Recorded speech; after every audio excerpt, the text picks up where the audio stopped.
Flying without a net, but basically you guys were in Prince Ed's gallery, made a note of some of his cool high dollar paintings that he has. I'm I'm gonna say I'm trying to think of a Van Gogh that he could potentially have because I feel like I want to give him a Van Gogh painting. Uh, Lesser known paintings. Yeah, it's got to be like an obscure one that he in particular really Yeah, likes. that could have gone missing, sort of. Or I mean, he could have obtained it legitimately in this timeline. Ooh, this is kind of fire. It's interesting. I wonder. I bet it's very. A Starry Night has to be the ultimate kind of like work that a vampire wants to own, besides maybe some Hieronymus Bosch shit, because it's like the ultimate nighttime painting. But I'm like, do you think your characters would like looking at images of daylight, or maybe not? It's hard to. Definitely not, I feel like. Yeah, you're like, look what they took from me. Um, he has this painting up in his thing, portrait of Etienne Lucien Martin, 1887. Because I figure a sort of workman in uniform is kind of appropriate for. That's just Chuck. Um, but anyway, I like that guy's mustache. yeah, it's very stylish. I like his little cap. So he's got this painting as well. It does not reside in the Van Gogh Museum in Amsterdam, at least not yet in this timeline. And other various impressive little pieces here and there. But more importantly, we've managed to swear in Cab without too much fuss. We have sworn in another Carthian who Brian Wise. yes, who from some kind of eyebrow wiggling and veiled barbed remarks from Ed, it suggested that he had been living in the domain, or at least highly adjacent to it, for some time, and is now being formally recognized and was kind of being kept as a secret. And also, Jean-Baptiste's sire is here. So that was kind of the headlines, and I'll just kind of reset the scene because the other people here were definitely you guys. I was Frank, not here. you're not here. I have That's the list correct. if you want. Yeah, run that. Ed, Dottie, Frank, Adrian, Lennon, Reiko, Roth, Anderson, then Brian Wise, and Marquez Charlotte de Villeneuve showed up. Yes. And I Also guess Cab's Cab. there too. Yes.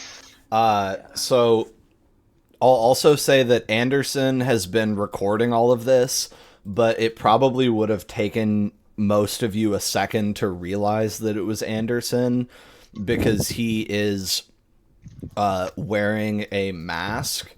Normally, he looks like a guy dressed up as a vampire, except when you get close to him, you see that his like chalky white painted skin is actually kind of like some weird sloughing dermatitis, and his skin is just like flaky and peely like face paint, and that he has what look like big nasty plastic tooth cover fangs in, but actually are just misshapen bone spurs and stuff.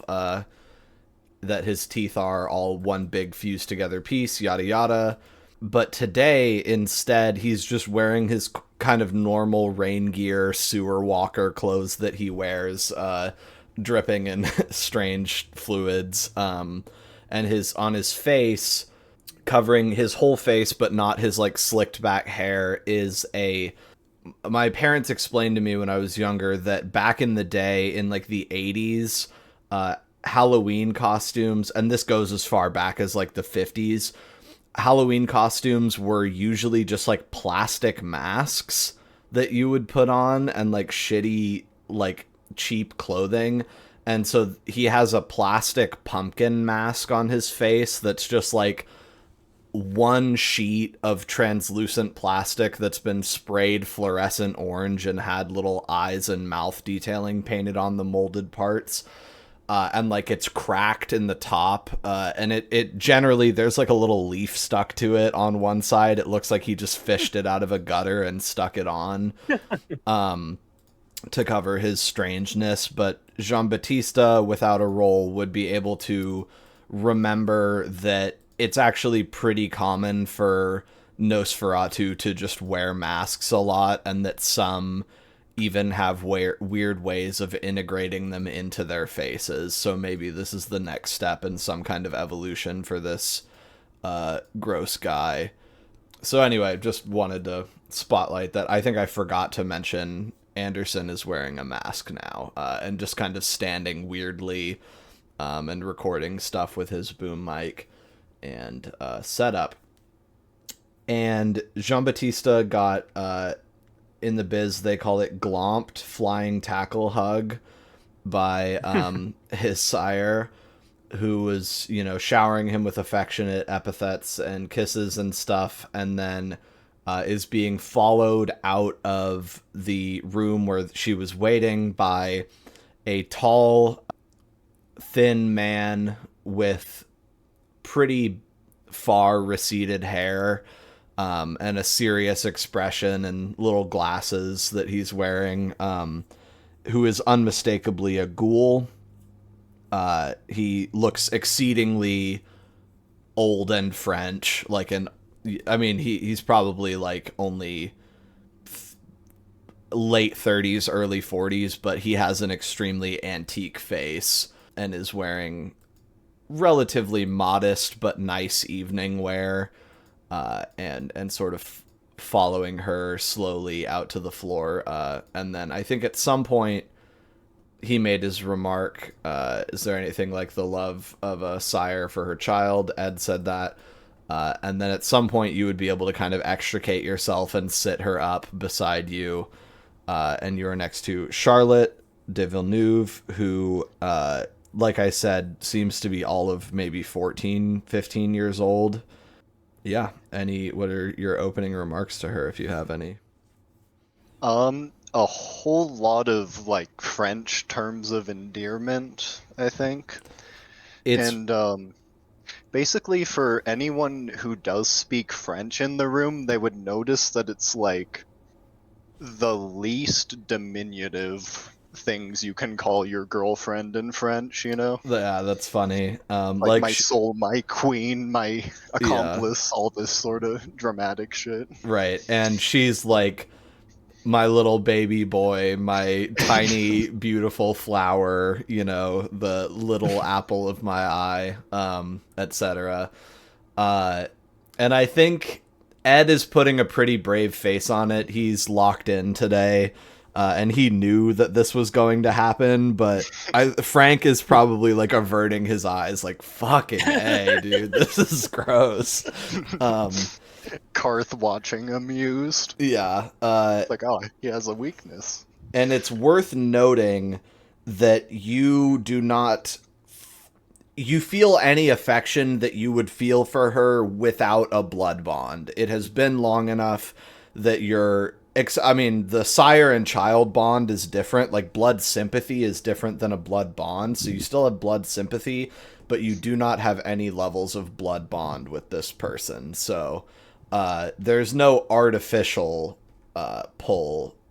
So, you might be slightly colder than you would have expected compared to, like, the kind of stage 3 great love. But for the most part, you're feeling excited to see her, it sounds like. Yeah, I think Jean-Baptiste is just kind of going with it at this point. Yeah, this is the path of least resistance, to be happy. I think eventually he'll say something like, we'll have time for all of this later. I think we should finish our business here, and I gotta introduce you to some people.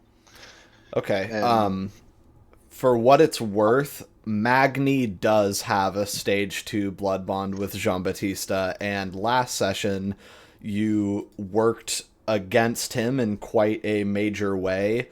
And while the blood bond wouldn't preclude you from giving up the territory to Karth by any means, it does make it hard to act against Jean-Baptiste. So, would you like to...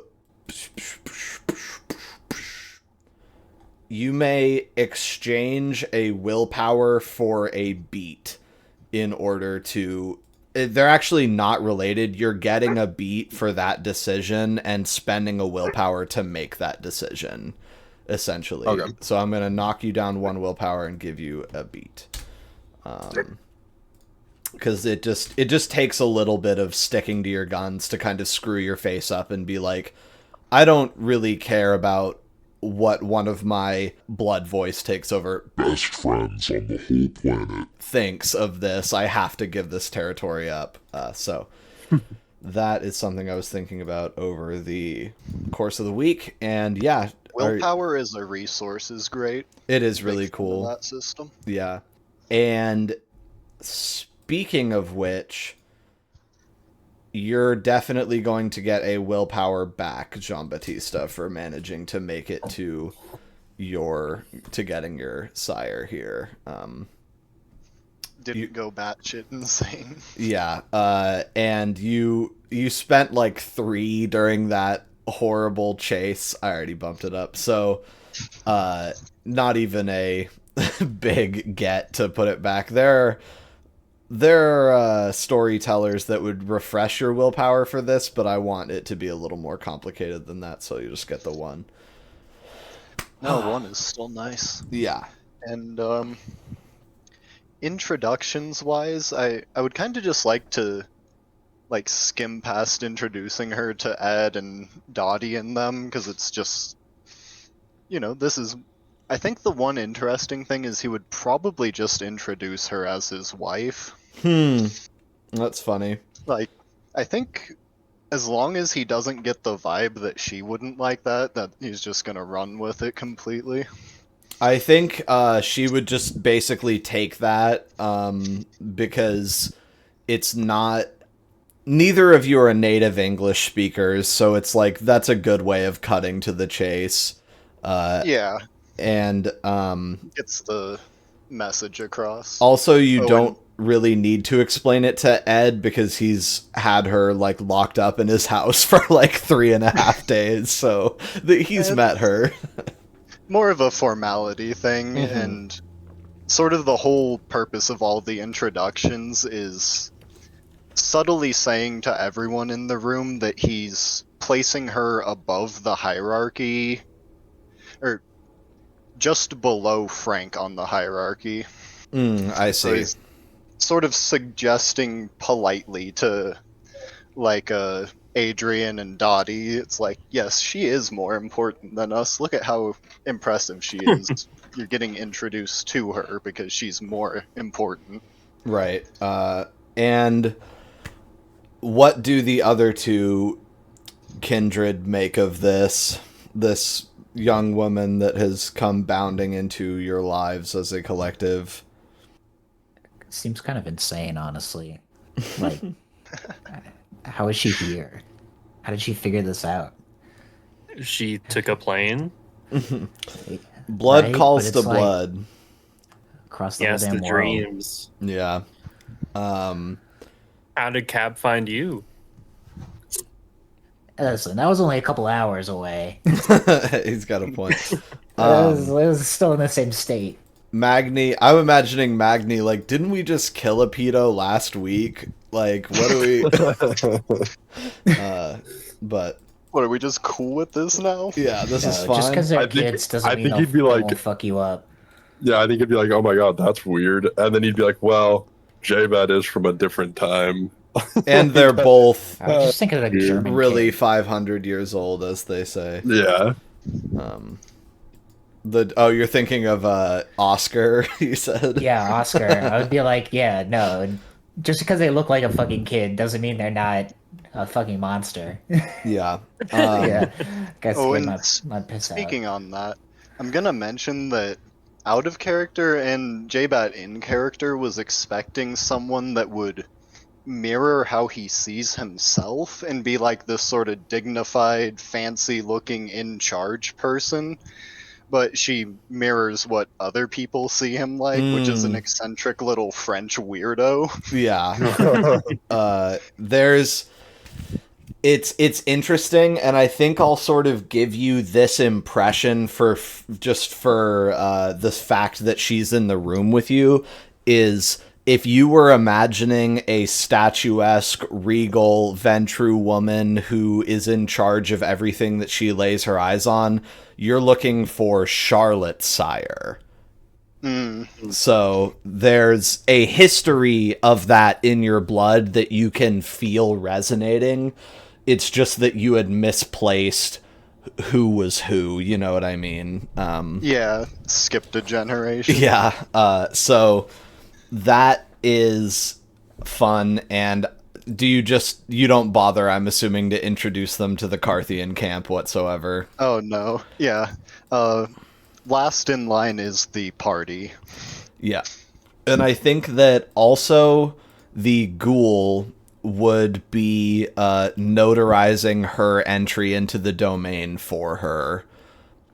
I think he just has basically like lawyer privileges with her, and she doesn't even bat an eye. Like, she's way too busy like curtsying to people and smiling crazy big and like shaking Magni's hand very recklessly while this dude sort of takes a little napkin out and sticks it into a vial with a tiny bit of blood and like dabs it across the page to sign her in and stuff like that. So she's got servants to sign her name in blood for her. Not necessary. Jean-Baptiste is jealous.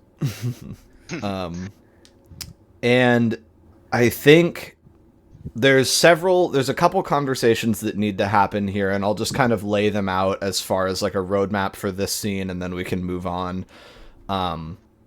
Frank needs to talk to Magni. Frank needs to talk to Jean-Baptiste. And the Carthians want to talk to everyone except Jean-Baptiste, kind of as a rule, I would say. So if you have business with Carth, this is a good time to do it. And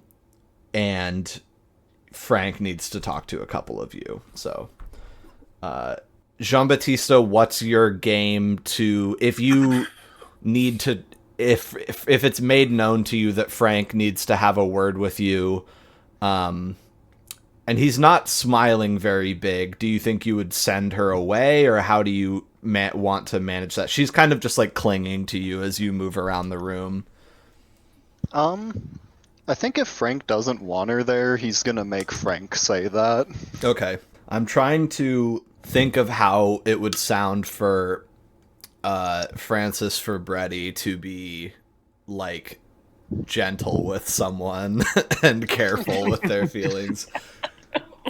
I think he would sort of not kneel or anything, because she's like, 5 feet tall, 5'2" or something. But he would kind of stoop a little bit and be like, Madam Charlotte, I have to humbly request that I might speak to Jean-Baptiste, Mr. Jean-Baptiste, on his own for just a few moments, if you wanted to make yourself acquainted with some other people, or perhaps look over the signatures, or and I think she would kind of look at you, Jean-Baptiste, like, is it okay that he's kicking me out, Do we have a problem with this? No, I think J-Bat's just gonna say something like, "Oh, I'll be with you in just a moment. I'm sure Frank won't take too much of my time, especially at a time like this." He says, "Of course not. If it wasn't urgent, I wouldn't have bothered. Thank you for understanding." And then I think she, Frank was in the mob, obviously, once upon a time, so he's used to talking to mafia princesses. There are people you have to sort of kiss up to. Anyway, I think she would say in French to you, I need to dial in my French accent. I will be counting the moments, mon cher. and then flounce away to go bug different people for a little bit. And now Frank is looking at you, Jean-Baptiste. I'll kind of look at Frank for a second and then say, so what is the purpose of this conversation? Well, look, for starters, we've begun to draw a little bit of a pattern. First, the night you show up, there's a dead guy, the museum's on fire. We knew as much that was you, right? That's nothing to worry about. And then this church, you hypnotize a guy into setting it on fire, right? To cover up the tracks, and the guy says that he murdered the people that were found in the church, etc. And then unfortunately we drew this line, and there was this fire in Ordo territory the other week. And there was a guy that, for all intents and purposes, seemed to have been hypnotized to set a couple of warehouse fires. Would that might have been you that might have had that occur? Yes, I believe I should explain my reasoning to you. And I think he's gonna basically tell the truth, but leave out the blood drive thing, and just kind of basically be like, yeah, Sir Gordon wanted us to take some stuff from Sir Conrad, and Dent set off a fire trap, and so I had to improvise.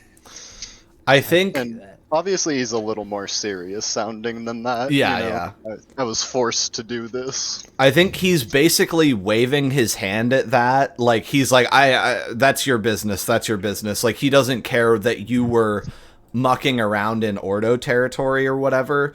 He's just like, look, here's the problem. These three things, if I can draw a line, so can the police officers and federal investigators that I don't have control over. They can draw a line and say, why are we getting these reports of these these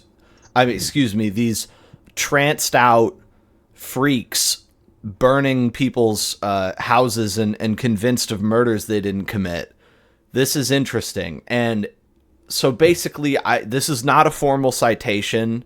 These are three incidents. The one had no survivors in the museum, so that's... But look, they're starting to track the arson thing, and it's not something we want to really get comfortable with as methodology, as a rule around here these days. So this is not a formal citation. I just want to impress upon you that the prince has requested that there be no more fires. Okay? Didn't he just set a fire? Yeah, they don't know about that yet. Yes, well, I'm sure you understand it's been difficult for me, and I have had to resort to these far less than ideal means, but I believe that with my sire here, and of course with your warning now, I can cease utilizing this means of operation. I will be more careful in the future. I'm glad you brought this to my attention when you did. Yes, it's, it's one thing or another, right? There's a fire, or there can be a man hypnotized into believing he committed a crime. But when there's both over and over, we can't... you clearly understand. I appreciate it. Thank you, Jean-Baptiste. Now, the reason that I went out of my way to offer a corrective on this is just because we wanted to provide you an opportunity for advancement, and we wanted to make sure we did that with 100% transparency and in perfect conscience of your abilities. So, given that we've had this conversation and it's went well, I would like to offer you the chance to formally adopt the position of Seattle's tax collector. Ooh. Oh. I would be honored to accept such a position. And I'm gonna bow at Frank more than usual for him. We haven't even had to pay taxes yet. That's crazy. That's And now we getting never in bed will. with power for you. so he says, excellent. Then essentially the first place I want to start with this is just giving you your tax slip, because it's coming up in 4 days here. We're going to be expecting to start getting payments, and so you can see exactly what we're going to be looking for. I'll hand off your receipt to you, and it's up to you to do the accounting for this isn't I also collect taxes, but you technically would be, I'm already the sheriff. So if you are given the title of tax officiant, then we both do it together, but I'm not eligible for you understand. Anyway, my point is here that this is what we're looking at for you, and hopefully you'll be able to sort of intuit exactly what the other people are going to need to have taken from them. And here is your monthly tax sheet. That he says, I know we discussed a flat rate, but that was before you were fully sworn into the Invictus.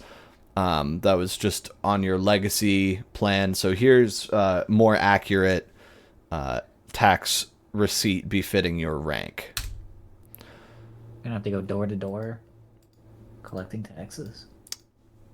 He would say, so the way it works is you have the preferred estate rate, the preferred first estate rate, that is, but, you know, if one of these, it's like fax paper, if one of these was to go missing, we wouldn't want it to say, you know, Invictus blood drinking rate, you know, where it'd be a little subtle here. So preferred estate rate, as a higher ranking member of our organization, you receive a 10% income tax, which we have graciously assumed 0 income this period.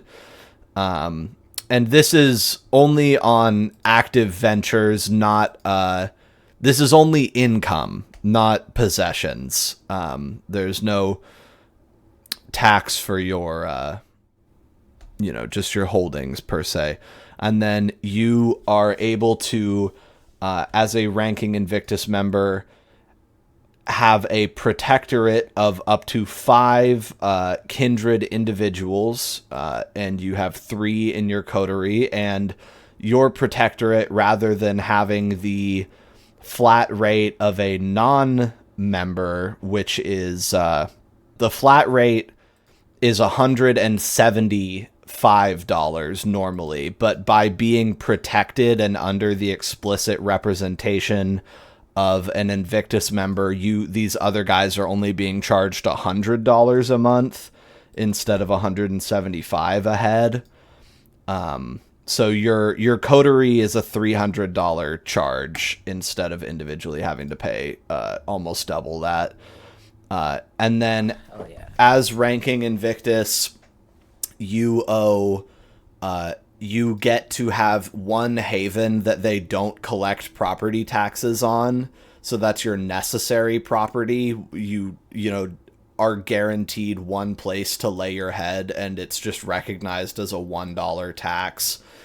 And your additional domiciles, because you're expected to be in control of the Sterling Street building, and the other one is $25 per. That's your preferred rate. And monthly living expenses fee is 5 times 2, 10. What does that mean? Oh, living expenses means ghouls. Because they're living expenses. Get it? I see. So the monthly I was living... worried my wig had cost me that much. No, it so the idea is he would say, we've also gone ahead and made some changes in light of he sort of winks at you and like whispers like, rapidly increasing Invictus control of the domain, they've been able to institute a long-term ghoul charge where he told you originally it was just the flat rate of $50, right? Now they're able to charge $5 a month per ghoul. So the monthly living expenses fee is $5 times 2 ghouls in your protectorate for $10, and the one time for turning them is 50 times 2, $100. So you owe 436. And then the idea... I do believe there's one very minor mistake here, and I have paid you one of the one-time living expenses fees.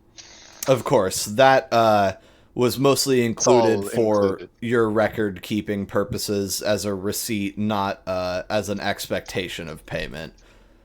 Okay, excellent. I just wanted to ensure I understood everything properly. Yes. And then that is going to be... You're going to be paying like $486 or $386 instead because you've already paid some, which is this, your full receipt is the equivalent of $4,360. But that's for your entire party and all of your stuff. And getting a couple of ghouls. So. Yeah. And yeah, I think I'll give it one more once over and kind of nod at Frank and say, yes, this all seems in order to me.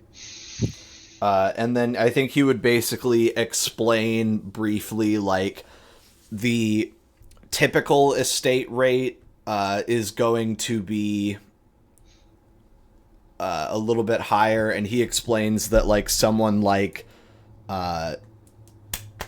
White Jack or Meg is going to be paying 20% income tax and get higher rates on their domiciles, like $35 instead of $25 per house, and things like that. And then essentially the idea here is that you are going to be collecting kick-ups from your underlings, the people that are beneath you, and you're kicking up to like Frank tier people with your taxes. So you'll be able to probably get paid if you shave a little bit or keep a little bit of the cut. Like, he's not telling you this, but it's like... Oh, Jean-Baptiste is already going, yep, the tax collector fee is going to be another... Yeah, exactly. 4% or whatever. And so he's basically saying, there's... it's supposed to be a little bit better to be a member of the Invictus in terms of taxes, so do try and do that. And then for people that aren't, I might tell you, you need to get taxes from so-and-so, Dion, he hasn't paid, and then you're going to be looking for that flat rate of $175 from the... I think a non-Invictus rate is actually $200 a head a month, so that's what you're trying to get from people, because they don't owe percentiles, just flats. I see. And that's mostly because it's difficult to... they just wouldn't pay percentiles at all. And he, says a lot of it is due to an inability to control them reporting their income accurately. So we just expect the flat rate. And that can be a challenge from our underlings, but I'm sure you'll do your best. Yes, I'm sure I can make it all work. And so, yep, that's how much you guys are going to owe as a coterie. So I'm curious as to, do you think you would want to just hand it over and we'll assume that the group inventories are liquid and can be shared? Or are you going to be like, yeah, I'll get this to you in a few days? I think J-Bat's keeping this thing just to himself if he can. He'll just tell the other guys that they owe $110. Okay, so yeah, your actual target number is 386 when we take away the one-time living expense fee for Tom, because you did pay that. Okay, and then I think you're like feeling the Marques's eyes like boring a hole into the back of your head, and you're like, all right, well, if he doesn't have anything else, gotta get back to it. I gotta go. Yeah, okay. And he would let you keep the receipt and say, thank you. Also, no, we'll be in touch. Thanks. I'll kind of like nod and wave and head off. All right. And then Magni, Frank is going to come up to you and say, not unkindly, all just rather matter-of-factly, listen, I hate to be the bearer of bad news, but there's been a few... You heard Ed, or you saw Ed, hurriedly whispering to him while Jean-Baptiste was getting love-bombed.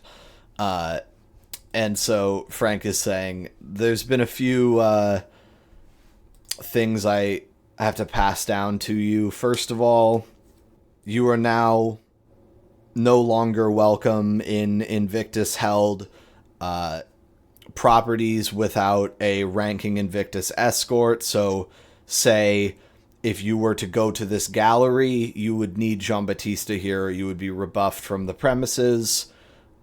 Same goes for that hall that we had the big meet in the other evening, and God forbid anyone's personal haven in the Invictus. So you're gonna need an escort. And the Space Needle. Yes, and the Space Needle. You're gonna need an escort in Invictus-owned properties, and does he have a response to that? I think I'd kind of motion my head at J-Bat and go, well, I can't go much of anywhere without that guy following me around, so... Yeah. He says, exactly, I mean, we really haven't seen you in here without him, so it's not a big deal. It's just known that you are, well, I'll put it this way, you are not a candidate for Invictus status. Yeah, of course. You're formally not invited to join the organization, which for you, I don't think that's that much of a blow. We just want to let you know. I don't care. That was kind of the plan. Yeah, exactly. So he's just like, anyway, it's just like them over there, or it's just like your buddies over there. If you're not invited, don't show up. And beyond that, you do owe me $70 if you want me to smooth things over with Ed vis-a-vis your death. Because remember, he had... I was going to say, I wanted to shake his hand when we were done talking about me not being invited into things, and I was going to have the $70 in my hand. Okay, yeah. Then he won't... Yeah, if you wanted to do that instead of him bringing it up. I wanted to do it before him bringing it up, yeah. Okay, I think maybe in that case he says there is the issue of, and you just pull out $70 as he's talking and just hand it over before he says it. Or he's like, we're shaking hands, and he's all, yeah, and there's also the... Right, yeah. It's in his hand. Yeah. So, okay. He says, this should do nicely. I've just got one more tax beef to... collect. I need a taste of Dent shotgun action. But anyway, He would say to Magni, I think, to close it off, well, thank you for that. And I'm trying to think. I think he would, because it's Frank, he would say, look, Karth, Invictus, whatever, well done with the church. We appreciate it at the very least. Yeah, it was the least I could do to help out around here. And with that, he will sort of move on. I like how it said $80, but we've just, it's just 70 now. Yeah. Whatever. He's going easy on you. He's got a soft spot for you. And also, No, he wouldn't bother mentioning your humanity. He just sort of is wary of you. Oh, you're also looking fucked up. Yeah, What the you're fuck? also scary, so I'm all, hey, you should be glad I don't have 5 vitae. actually that is something at the very last second he would say he would sort of pull you closer and say, and listen, you and how would he refer to Jean-Baptiste flippantly? I think he would just say, you and him over there, Sarah clocked that you both stink like lethal feeding, so just be fucking careful, please. And so you guys got auspexed when you came into the building, and one of the questions was the last feeding that this person partook in lethal or subtle? And so he's like, Well, that's none of your business, Sarah. You Jeez. smell like dead people. Chill the fuck out. But anyway. Busted. Yeah, his point is less like you're not allowed to kill people and just like I can see Don't fuck up. I can see you got lights dancing behind those eyes, so just be careful. And then also, do you think Magni would have like wanted to have a cigarillo anytime in the last like day, or maybe while he's in this thing, since you can smoke? Yeah, I almost feel like I'd light one up right after that, right after interacting with Frank. Then basically you find out at Humanity 4 you can no longer light your own cigarettes because having a flame in your hand is too scary. And so basically every time Magni like lights a Zippo, your hand just like shuts it immediately and like tries to drop the lighter, and you have to like try really hard not to like throw it away from you, because bringing a lit flame up to your like nose when you're Humanity 4 is basically impossible. Okay. So something to keep track of. So I'm just walking around with an unlit cigarillo. Yeah. If you want to sort of display that behavior, Frank could get it for you, and it would be a little less stressful. But I think I would use that as an excuse to go interact with the Karth. yeah, that's a good idea. Pull one out, put it in my mouth, walk over to them and be like, hey, you got a light? Yeah. And we'll hold there, because I think, like, they would all sort of... I'm gonna roll to see how bitchy Lennon feels like being.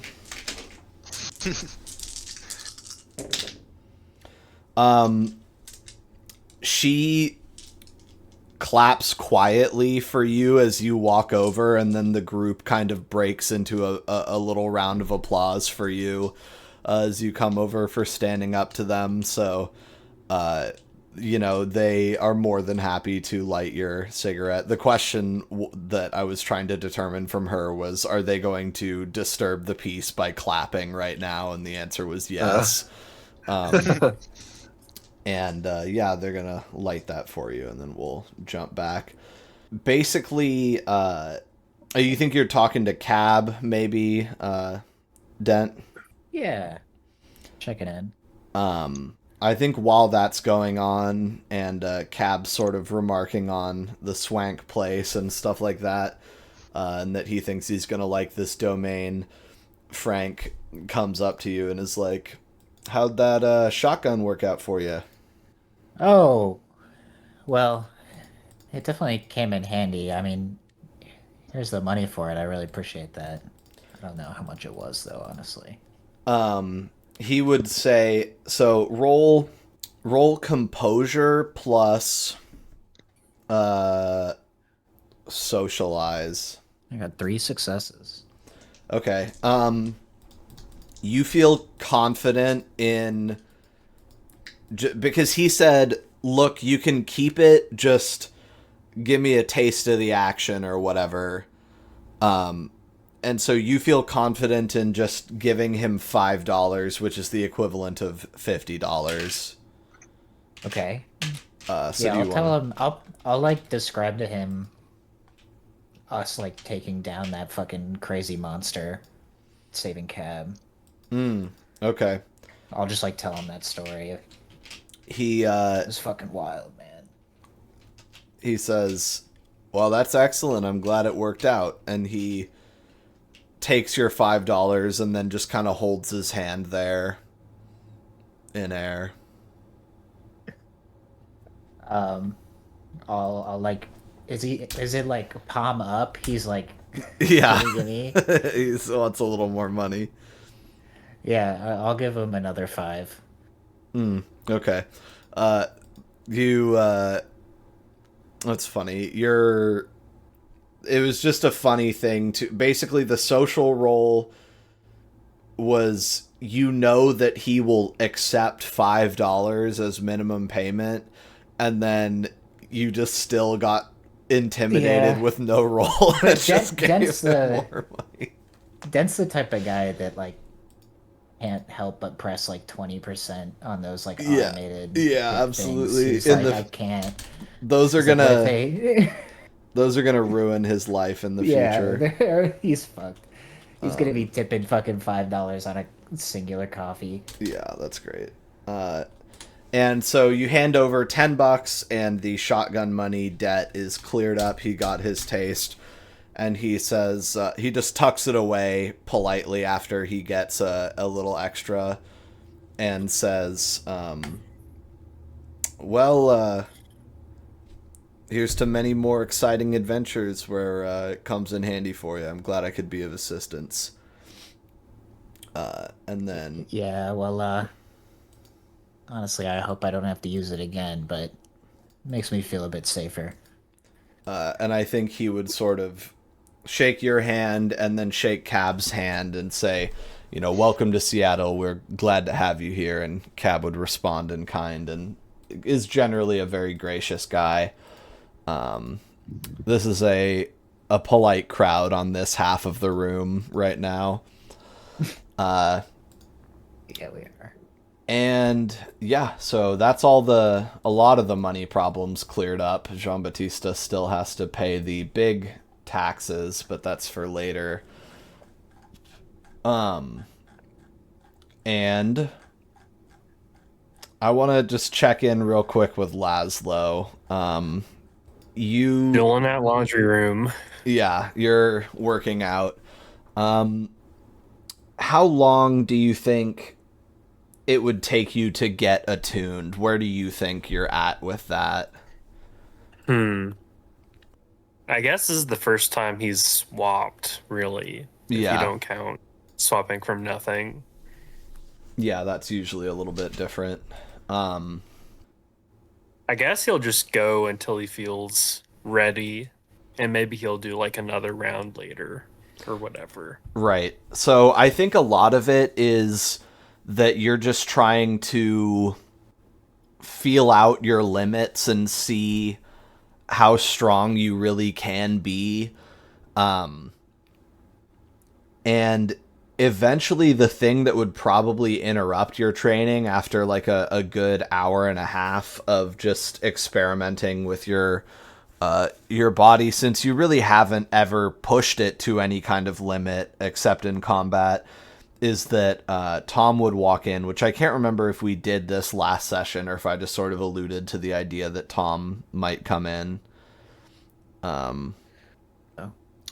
Well, he walks in and he is confronted with the sort of platonic reality of Laszlo's body, where the fact is that you were assembled by Sir Conrad with the express purpose of creating a perfect body from good parts, as Frankenstein's often are, or a strong body or whatever, where you have a runner's legs and a swimmer's lungs and upper body and all of these, a gymnast arms, all of these parts that are supposed to be really strong, and then when the blood engine got activated, they all kind of like atrophied and deflated and got like spindly and weird and whatever, and that your muscles kind of like jellified as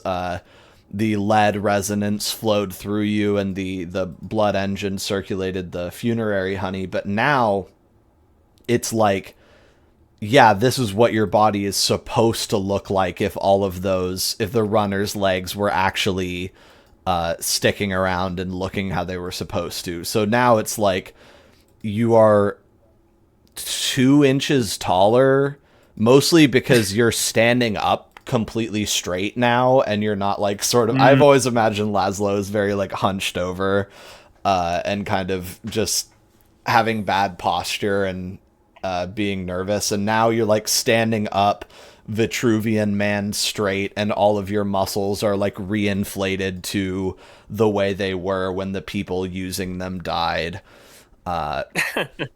So you have Superman Clark Kented, and I think honestly, when Tom comes in, he's probably going to be like, "Hey, Laszlo, whoa, dude, what the fuck? What happened? What happened to you?" Yeah, that worked out a little. My God, you're telling me. He's like, you look like you put on like 35 pounds of muscle and like 2 inches of height. He's like, you what? And so, yeah, you're feeling strong. And your first thought is like, Tom walks in here and you're like, I wonder if I could beat Tom up. I wonder if I could lift Tom. Like, everything is looking like a challenge to you and like something that you could maybe, I still think Laszlo's guiding stars are, which it's, one of them is sapience, right? Mm-hmm. And, what's the other one? Guess I'm not looking. The other one is honesty. I know that, the torment, but, essentially knowledge is important to you. And so this transformation, you're still trying to learn things, but now you're just thinking with your body and you're like, what things could I learn through experience and through punching, and what is there to be gleaned and learned through working myself to exhaustion. And so now your curiosity is more about like, what are the limits of my body? I know that it doesn't hurt when I get like a chunk taken out of my abdomen, or it doesn't hurt in a way that matters. How long would that hold true? Can I get hit by a semi-truck? Can I get shot in the head with a gun? What are my limits? You know what I mean? And how much lightning can I channel? And I think that while the thing that we had talked about of you trying to figure out how to gain Pyros while sleeping is definitely a lead task at its core, I think that you're probably also thinking, I definitely need to get Pyros if I'm going to test my limits. So I still need to do that because I'm going to need fuel for my new and improved body. You know what I mean? So yeah, you're, I think, thinking a little bit more like an athlete and like someone who wants to test and experiment on their body. And that is kind of the core initial personality change. And also you're coming into realizing that you have exceptional strength and exceptional durability, and that's worth something. You know, that's not something to be ignored or discounted. So, yeah. What do you think your next move is? Like, Tom's here. I don't know. Part of me wants to get driven to a factory to see if that's the location I need to be at. For the sleeping thing? Yeah. Interesting. Do you think you would share that with him? You're like, anyway, I need to go to a factory and sleep. Yeah, that might be the exact wording. I think he would say,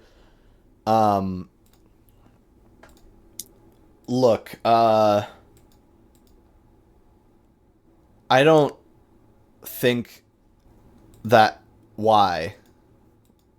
Why do you need to do that? I think I'll feel better if I do that. Okay. Well, then I need to ask you a favor. All right. Tomorrow or the next day, in the sort of evening before, or afternoon before it gets dark, I'm gonna go try and buy some more drugs to start selling them for the group, because I think that that's probably the best use of my time during the day, is see if I can make some connections, and I need you to be my muscle. I think he'll Yeah. look at himself and be like, "Oh, yeah, I can do that." Okay. He says the guys around here don't, well, the guys that I'm going to see don't like selling at night as much, so that Yeah, yeah, no Magni. it works best if it's you right now. Well, that's good. I'm glad you're feeling up to it. Did something happen to you for real? Yeah, something good. Okay. Well, look, if you promise, I'll go drive you to a factory, but I don't know, you're probably going to be cold and maybe arrested, but we'll give it a shot. So do you I'll want to probably, I'll probably know if it's the thing I want to know, and if it's not, we can just leave. Okay. So then it sounds like you're gonna pile up in the car with your now tight-fitting, tailored clothes and go ahead and head down to the Ordo sort of district. Also, I'm curious, now that you're in this resonant form, what you're thinking about the giving blood to Sir Gordon issue. Yeah, I've always been on the fence on that, because it's on the one hand, money, on the other hand, what else might he want in the future? Yeah, so you're just worried that it's a give a mouse a cookie scenario. Yeah. So was it that you didn't... Is the $200 in limbo, or did you have it and then use it? It's in limbo. Okay. Cool. So it's not expected. I definitely would not have used it. Yeah. Okay. So you still have the $200, but you just haven't spent it. $200, mind you. Yeah, that is a lot. And so essentially I was just trying to pick your brain as to whether you think that the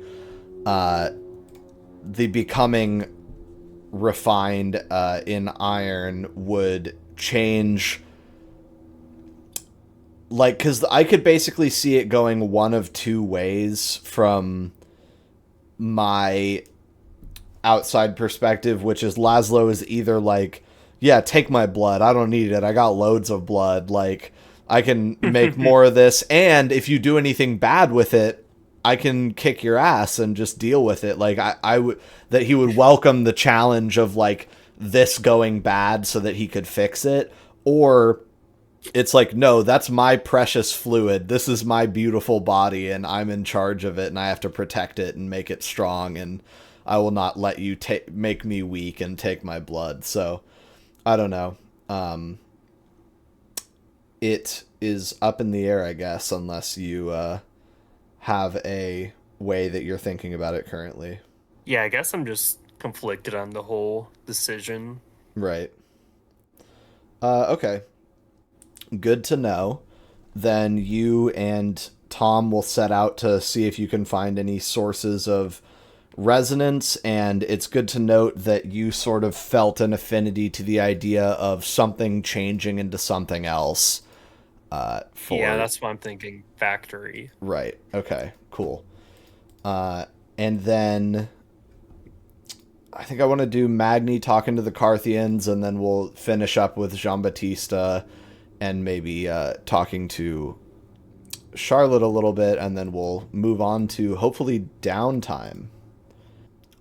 Actually, Dent needs to talk to Roth and stuff. A little bit. Oh, yeah. Yeah, he needs a job so we nice. can pay our taxes. Listen, I have a job. Doesn't pay the best. A better job. All right. All right. You could get a job during the day. You could go work at a grocery store or something. He's about to go sell drugs. Yeah. That is true. The problem with him He's working getting at a paid in grocery store factory is time? disquietism. No. But anyway, The okay. last time he was at a grocery store, it was kind of fucked. Yeah, that was bad. I always think, oh, am I too easy on this guy since ghouls don't invoke disquietism or invoke disquiet? But then I'm like, he just refuses to talk to anyone that isn't ghouls, and that's fair. Like, that's an adequate separation that disquiet is causing. It's just that you respect the threat of it so much that you won't even risk it at all. So Magni, you are applauded, and they light up your cigarillo. And I think as I walk over to them, I'd give them like a half of a J-Bat bow. Yeah. There's not. If Dion was here, he would dap you up and pat you on the back, but I think he's not here. We said so. I think you are, I would say, given a pat on the shoulder by Professor Roth and Lenin, who has a shaved head and is wearing what is effectively the Carthian uniform of a leather jacket and a red shirt, steps up to you and says, Magni, and holds her hand out for you to shake. I'll shake it. Nice to meet you. You as well.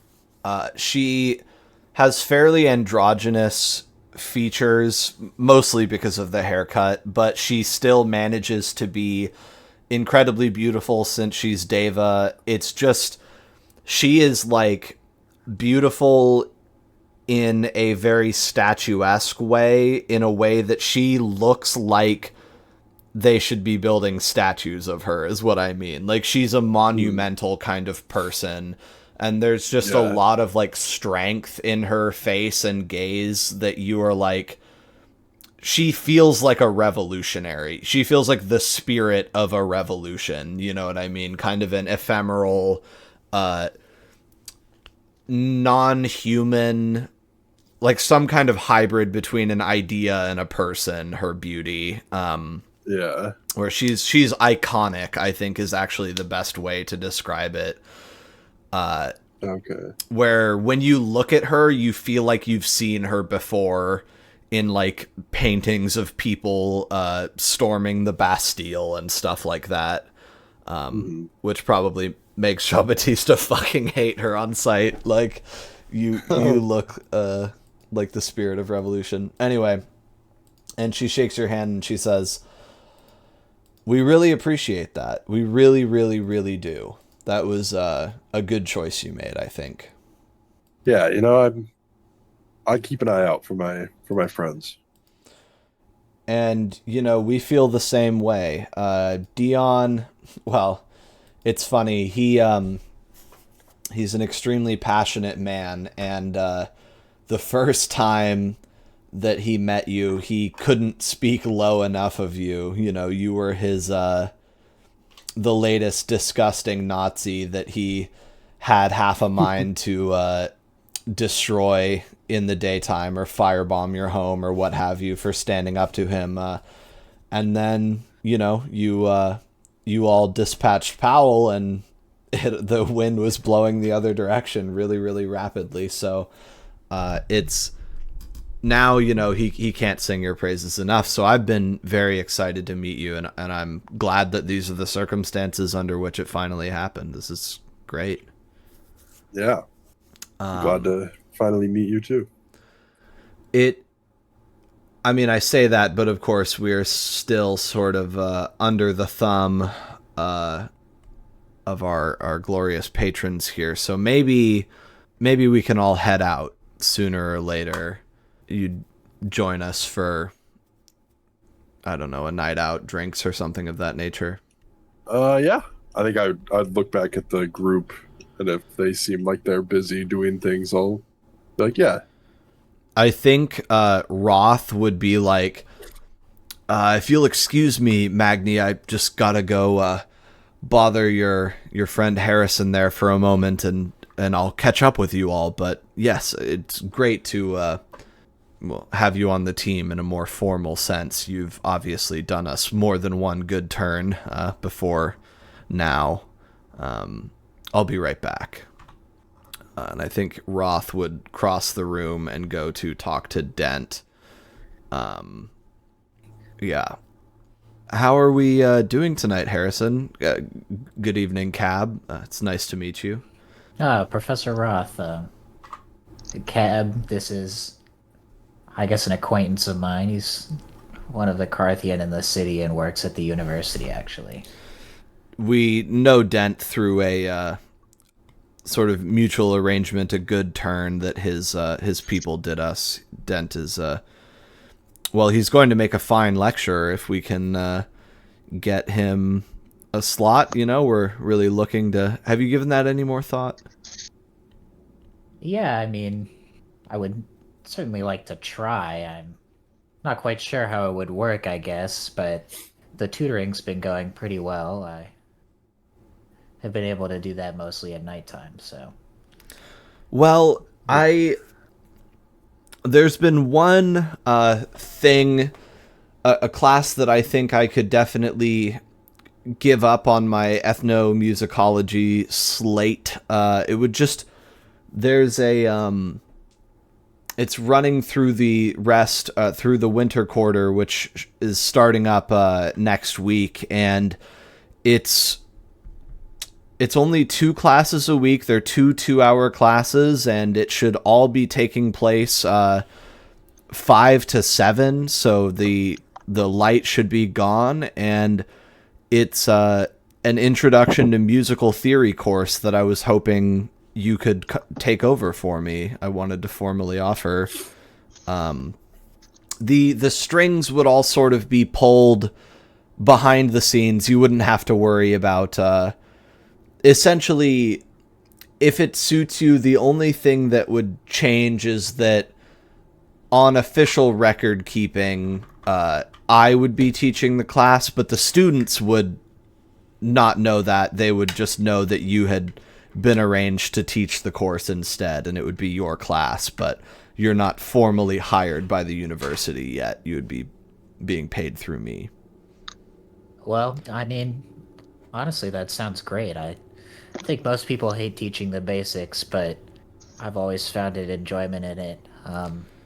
And we can think of it as a trial period in all respects. If it's to your liking and you'd really like to join the faculty after all, then, a little bit longer, and we can establish you and your own practice at the school and find times that work for you. But for now, I figured one class teaching the basics couldn't be too difficult, could it? Yeah, I mean, honestly, this is kind of amazing. I've worked at a lot of community colleges, but in my life, I always wanted to work at the University of Washington, and I swear that I'll do my best to teach these classes well. I think you'll be impressed with my skills. Well, I'm sure I will, because to be honest with you, my schedule's been a little bit overfilled, and I was considering just sending in substitutes all quarter who probably barely knew what they were doing anyway, so I'm sure that everyone will benefit greatly from your involvement in this course. I'll send you a little write-up about where and when and things like that if you're interested. Yeah, I mean, that would be awesome. I mean, is there an address that you can receive mail at? Yeah, right now we're living at this apartment. Are you going to give him the old one or the new one? Definitely the new one. Okay, that's a house, but yes, you give him the address, and he says, excellent. It's okay. And Cab hasn't been talking because I don't want to bother with the accent right now, but he would say, good to meet you. It's nice to see someone taking an interest in old Arison? He would say, of course. I think it's one of the most interesting recent additions that we've had. Yeah, I'm grateful. It feels like I'm getting my old life back. I think he would say, but better. And just sort of smile. I think I would just scowl at that. Okay. Fuck. He like just sort of pushes his glasses up like, oh, maybe that wasn't wise. Bump my mic. And says, you'll have to excuse me. I'll be catching up with the rest of my group now. Thank you very much. Both of you have an excellent evening. And the platonic ideal of the college professor crosses the gallery. Excuse me? I'm standing right here. Yeah, you're right. Not quite yet. The romantic ideal of a college professor. Yeah. I mean, you're both Mech-It, so how different could you really be? Hell yeah. So now, I think the Carthians are, trying to roll out with you, Magni. It seems like everybody else is okay, probably. I think it's, you're probably like, it's wise to give Jean-Baptiste some cooldown time, anyway. Yeah. Okay. So, Situation. is there anything else that you want to say to them? Because I think we're gonna focus, like, after this, you guys leave this scene, we're kind of gonna abstract a little bit and lose focus to start the downtime. So is there anything that you want to kind of spotlight on talking to the Karth, Magni? Or I guess it's, you can ask her more questions and stuff later. Like, I won't take that from you since this is your first time talking to Lennon, but is there any, like, introductory stuff you wanted to say up top or whatever? I don't think so. I think I'm kind of just here for a hangout. Okay. Kind of want to get to know everyone. Right. So you're actively trying to not, like, put too much pressure on this. Yeah. Okay. That makes sense that Magni would sort of, like, do everybody this huge favor and then undersell it and be like, oh, I just do what I can, and let's go hang out, kind of keep I think it especially casual. with Dion not being there to like also hype him up, he's Sure. trying to not go over the top. Right. Not jerk off in front of everybody. That's probably Exactly. wise. That's Okay. actually exactly what he's gonna do. He's Oh, gonna start yeah. The beef says Jerk off. Weinstein them now. Okay. I'm just hoping that her goals don't go against Prince Ed's or Jean-Baptiste's goals, because that would get complicated quick. That's always the hope. Yeah, let's just hope everyone in the Invictus wants the same stuff. I'm sure there won't be any conflict or drama involved with her. Yeah, She's just gonna introduced revive for the fun. church. That's her first move. Yeah, she's actually the monster that the church was containing this whole time. That's funny. I thought No, Frank that was would gonna be a discuss plot that twist. with you too. Oh, that whole bit. Yeah. I'm trying to think of if there's any things specifically about. I mean, I think you guys definitely. just talked to him about it is the thing. Like, you had that conversation, yes, last night or whatever. I'm definitely finding somewhere to drop off my church trophies if I can. Okay, yeah. So do you want to, like, Rosaries and shoes. give those to Ed? I don't want to give Ed shoes, though. Maybe you could just ask him, I'll, like, if he show needs them that to stuff. him, and I'll like ask him where I can put them. He says, oh, you don't have any use for any of this stuff anymore? I'll kind of look at Constantine's rosary and say, well, perhaps I'll keep this one if you have no need for them. I think Charlotte would say, Jean-Baptiste, that is so beautiful! And, like, sort of grab the rosary and be like, may I keep it? Yes, of course. That's why I wanted it in the first place. And I think she would just pull it on, and she's just wearing 2 necklaces now. She already had, like, a pendant on. And she's sort of just admiring the jewels and stroking the shiny silver.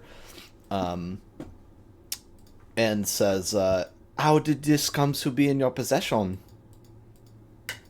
Oh, it's rather a long story. I'm sure I'll get to it soon.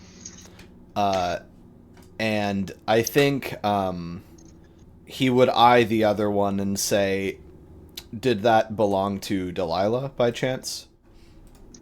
Yes, she took it off after renouncing the church. I will hold on to that as a certificate of her vows. That to me, that is, that sounds fine. Here, thank you. Yeah, I will hand that over to him, and if he doesn't have anything to say about the shoes, I'll just kind of find, like, if there's a ghoul, I'll give it to them, but otherwise I'll just kind of set them somewhere. I think he would say, as for the shoes, I've been considering opening a small artifact room. You can leave those by the front desk. That will be fine if you have no use for them. Very well. Is there anything else you required of me here, my liege? I think he just looks at I think he looks at Anderson, who has, like, since finished recording, since the swearing in process is long since over, and he's just standing there. And he says, no, I think we'll be fine. I'll have Frank chase that one out of here. Maybe in the near future, if you could send old Laszlo down river to meet with Mars and Venus. I wasn't able to get into contact with them today. This one just showed up. I don't know. The radio ran last night. I don't think anything happened, but it might be good to make some introductions. I would encourage you, this is a more formal way to say it, I would encourage you to have your associates introduce themselves to Knock. How's that? Yes, I think that would be rather a smart idea at the moment. Send the one person who cannot hear their radio show to go meet them. Well, that's a different story. Down there, they're just talking. But yeah. Yeah, I mean, like, as no prior context. Yeah, sure. Yeah, you've never heard it. I think he would also say, additionally, anything that you might hear about Madame Charlotte's lodging, trust me that I gave her the absolute best comforts that I could in this place, and I only kept her for as long as was absolutely necessary. Kept her from you, that is. So hopefully there's no hard feelings there.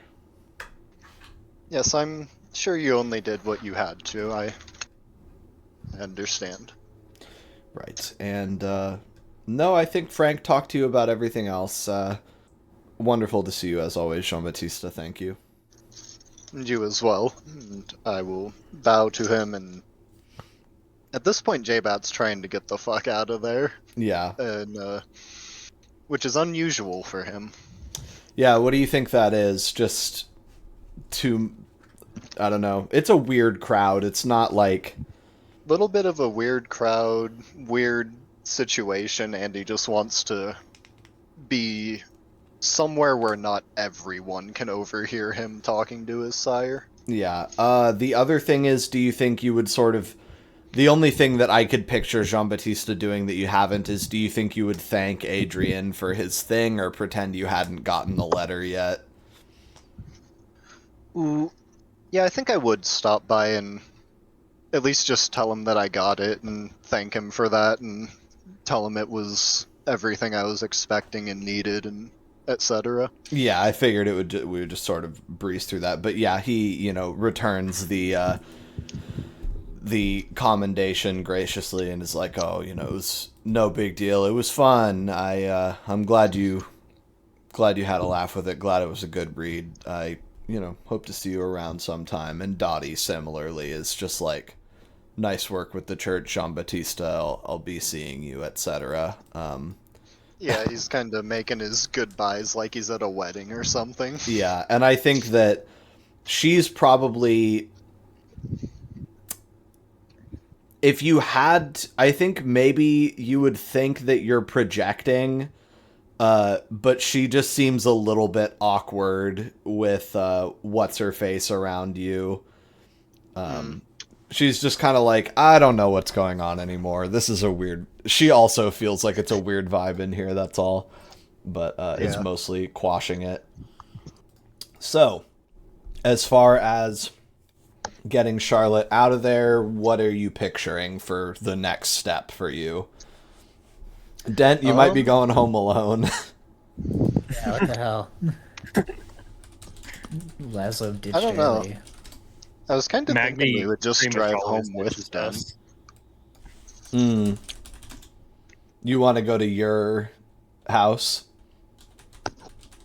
That's what I'm thinking, yeah. Are you sure? Because there's a guy hypnotized to love you there. Yeah, To that's be just in love normal with you. Ventru shit. Yeah. I think even before they start heading there, he's gonna be like, not quite making excuses, but sort of setting it up as like, "Oh, this is so temporary. We were getting attacked by weirdos. I just had to do this for, like, sort of framing it as like, yeah, I know it's shitty. Please don't be offended. I have to bring you here. It's all I have," type of thing. Mm-hmm. And so it begins. Yeah, the groveling. Yeah. I think what would happen is the ghoul would say, in relatively in such a light French accent that I'm not gonna bother doing it really, Monsieur Jean-Baptiste, if your accommodations are insufficient, you are more than welcome to see the lodgings which I have prepared for Miss Charlotte and myself. I'm gonna kind of look at him like, why the fuck is this guy even talking to me? And then ask her if she would want to do that, basically with the exact same wording as the ghoul. She says, fuck, I hate accents. I'm blowing myself. That's why I have basically gotten rid of the one I was doing. Yeah. It's just fucking difficult. Yeah. She would say, basically, she would say something to the effect of like, "Oh, we've been staying with our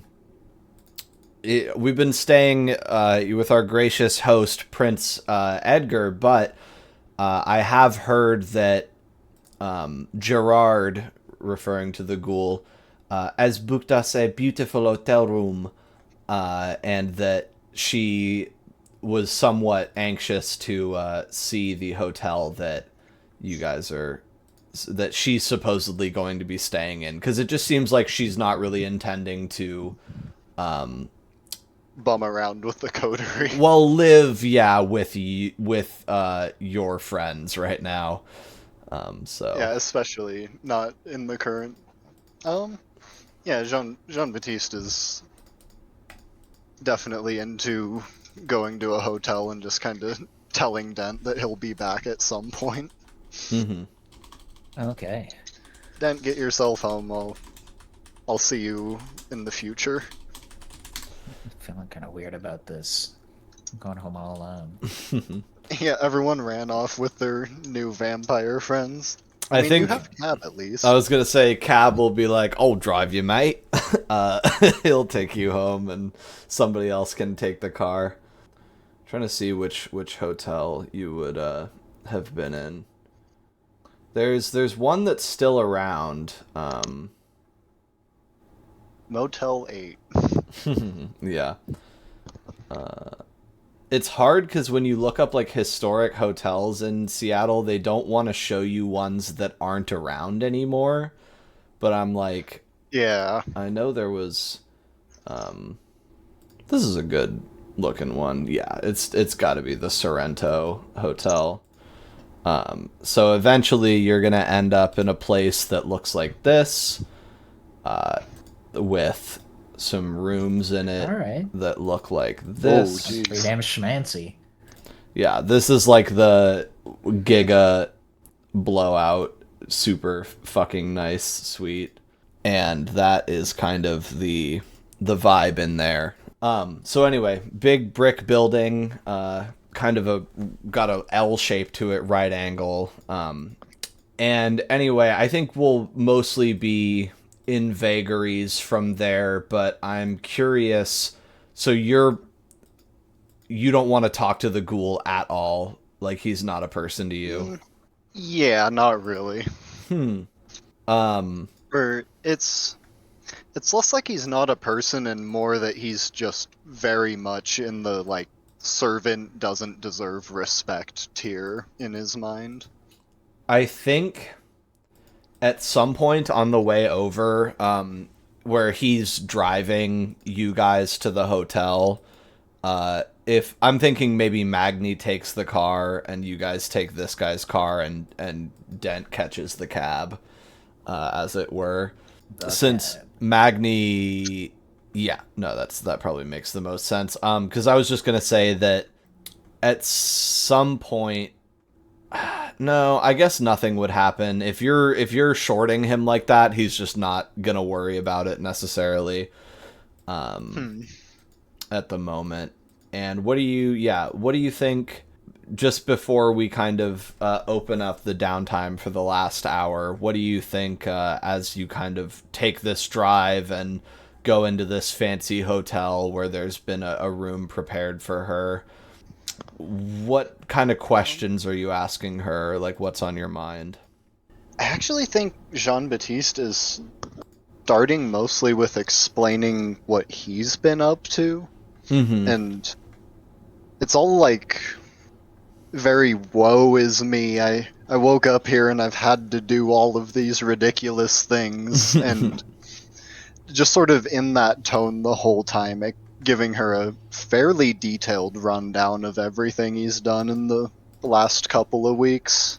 Yeah, I suppose I shouldn't be surprised that Jean-Baptiste is like, you might have been sort of active for anywhere from like 200 some years, but let me tell you about my last week and a half real quick, because it's been a doozy.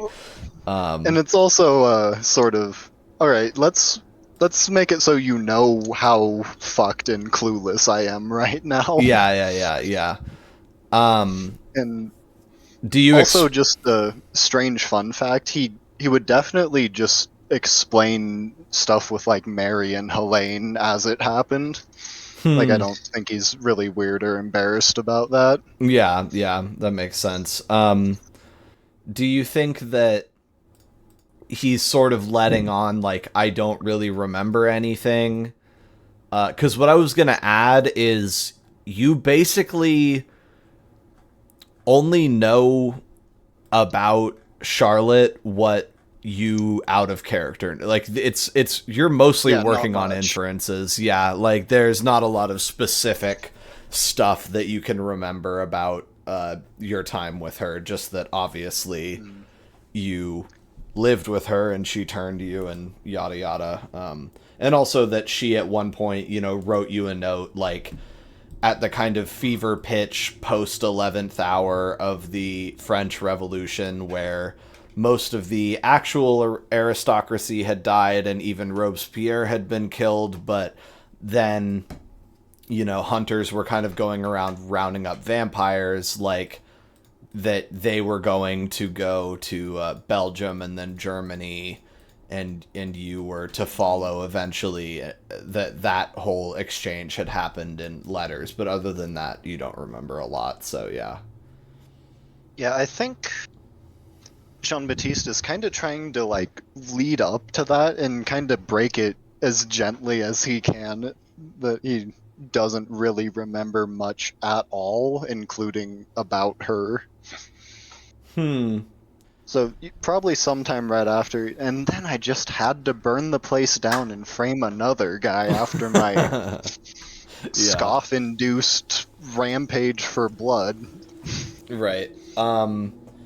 So yeah, she's listened to all of the campaign recap videos so far, and then you're like, and by the way, I would pay a lot of money to get like a sort of Jean-Baptiste novelization of all of these events where it's like it's just his bitchy ass take on everything, like and how annoying it was fighting Pandorans and stuff. But anyway. Yeah, how annoying Magni's been, and how Dent and Laszlo don't know anything. Yeah. He's got a lot of complaints. And so then you're just kind of like, and by the way, can't really remember very much, really at all. So, yada yada. I think she would say, this explains why you were, so dismissive of dear Gerard. And basically, it is implying, like, this ghoul has been my best friend for a long time now and is a really important steward of mine, and it was inappropriate that you did not greet him as though you remembered him, you know. And so she's like, that explains why you just fucking were iced out Gerard, like, you know him. Yes, you know. I'm sure poor Gerard understands now that I simply cannot remember much. It's all rather unfortunate, and I do apologize for that, Gerard. Oh, by the way, you're all speaking French, obviously. Yeah, the Frenchest fucking hotel room in Seattle. Yeah, and I was gonna say, you guys get there and check in, and it's really nice, and it's all got, like, wood, shiny wooden walls and some nice tiling on the floors and stuff. And you go up to your room, and he just sort of asks you on the way, Monsieur Lecomte, whatever became of Monsieur Moreau? Oh yes, Michel Moreau. Whatever occurred with him? All that I have left of him now is his skull, unfortunately. He seemed to have stood watch by my side for as long as he could. I think Charlotte would say, "Oh, such devotion," and like sort of touch Gerard's hand, like he was there for him too. And in general, I think there's even from Gerard, like a kind of grudging admiration, like, wow, Michel meant that shit. Like, he got you over here somehow, at the very least. Do you explain to them that you were shot by Robespierre even though he was dead, or, like, do you just give a general account of, like, hunters or soldiers? Ooh. I think he's trying not to talk about that too much, because he'll start tweaking out about it. Okay, yeah. It's like, especially with, like, her there and them speaking French, it's like too revolution-y for him to start thinking about it. Right. It's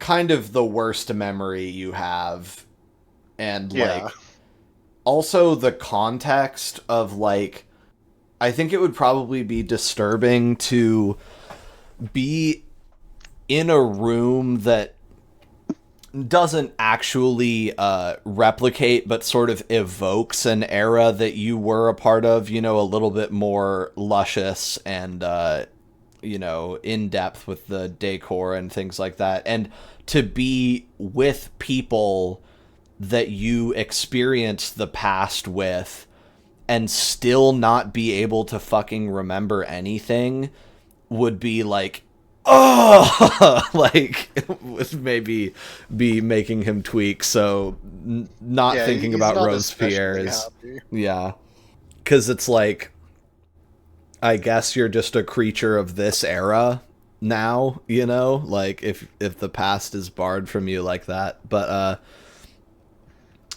do you ask her about what has been up with her, or do you want to just kind of dispense with? Oh yeah. Once he's done with his full recap, he's trying to get a 200-year recap. Yeah. I think that will definitely happen.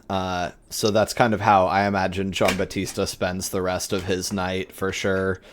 Yeah, just talking about everything they've ever done in French. Yeah. And then Magni, the Carthians, I think, lead you back to their sort of general territory.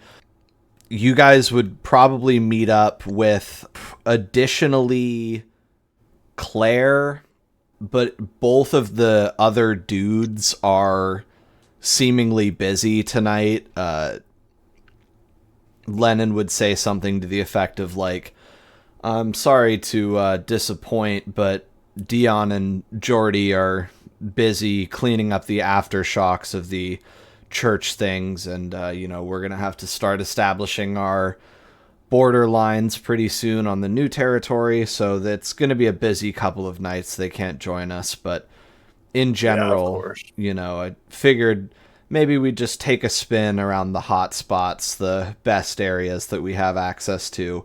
And so you guys probably like have a couple blush of life beers / nothing in like the Diller room, and a couple bars in Capitol Hill, and then even like further north in the new territory, like hitting a local Irish pub or something that used to be in church controlled places and is now here. And do you think that you would ask about the second box or any of that stuff, or do you think you would just leave it? I think I'd just leave it. Okay. Intellectual curiosity, not the guy you're looking for. Yeah, no, I think Magni just assumes that the second box was the same thing. Okay, sounds good. So you are not probing for information, and so instead you focus on having a nice night. I think Roth would sort of thank you again for your assistance with Danny Snow. Lennon and Reiko, I think Lennon would sort of ask about your whole experience fighting the church, and you would hear that battle from Reiko's perspective, which involves a lot of shooting people with guns and things like that. And maybe it did. They would talk to you a little bit about feeding habits, and sort of say, and by the way, consider yourself free to feed in Karth territory anytime you'd like. They're not like giving you a jacket right now per se, or a patch or what have you, because this isn't like a time or place for a formal swearing in thing. But they're just like, make yourself at home around here. We'll be seeing a lot of each other, I'm sure. Yeah. And then do you make any kind of announcements about your ideas about the crone, or are you just playing that close to the vest too? I think I wouldn't bring it up, but if it were brought up, I would mention that I'm interested in them. I think they probably honestly wouldn't broach the topic necessarily then. It just isn't something they're like super, super concerned about. And Professor Roth would definitely drop off first and head off earlier in the night than the other people, like before the bars start closing and you guys are reduced to sort of just walking around and chatting. But then I'll just have you do a social roll for your first impression, the Carthians. How about presence plus socialize? How is that pool? 2 dice. Definitely go ahead and add 2 for doing them the big favor. Okay. Oh, I got 3 successes. Nice. So, I mean, it's basically like Magni is a kind of a tough guy to get to know. You know, you're fairly taciturn. You don't usually volunteer that much information about yourself. The beast looms large in your mind, and it's not that hard to see that you've lost a little bit of yourself recently, but it's also hard to really dislike someone that just did you a fucking huge favor. So everybody gets along and at least plays nice with Magni, even if every single person in that group isn't, like, your best friend. But I think Lennon definitely seems to like you. And if you are truly not looking for more, like, information or for a specific date to meet back up with them, then they'll probably let you go and at some point just be like, you know, we'll be seeing more of you, I hope, type of thing. Yeah. It's notably just a lot less formal than the Invictus, you know what I mean? Mm-hmm. So there's less of an emphasis on, like, anyway, here's your title, and here's who you have to bootlick, and I'm your boss, and it's more just like, hey, man, glad to have you around, whatever, we'll be seeing you. A lot more social and casual in certain ways. Mm-hmm. Yep. So I guess what I want to do here is say at a certain point, I think maybe tonight, Dent goes home and gets a phone call that just says, like, this is Kyan. The timeline's been revised. It could be any day in the next 3 weeks. And that way we'll be able to do our downtime without that. And essentially, if this was like a show or whatever, I would, like, montage the downtime with Charlotte talking about her, you know, life story to Jean-Baptiste. But we'll fade into the downtime by her saying, basically, we got out, we made it, you know, over the mountains and into Germany. We were waiting for you. You said you were coming, but then we were forced to reckon with the fact that you had either been captured or killed when, you know, my blood reached out and you weren't there. And that was some of the most honorable days of my life, where she's, you know, like, oh, he's gone.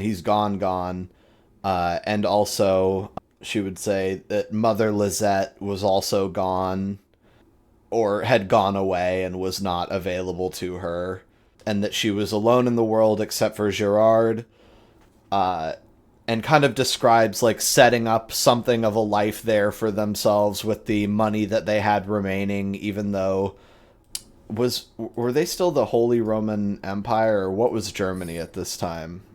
Were they the, like... I think it was some sort of Austrian-led confederation of states, but I could be wrong.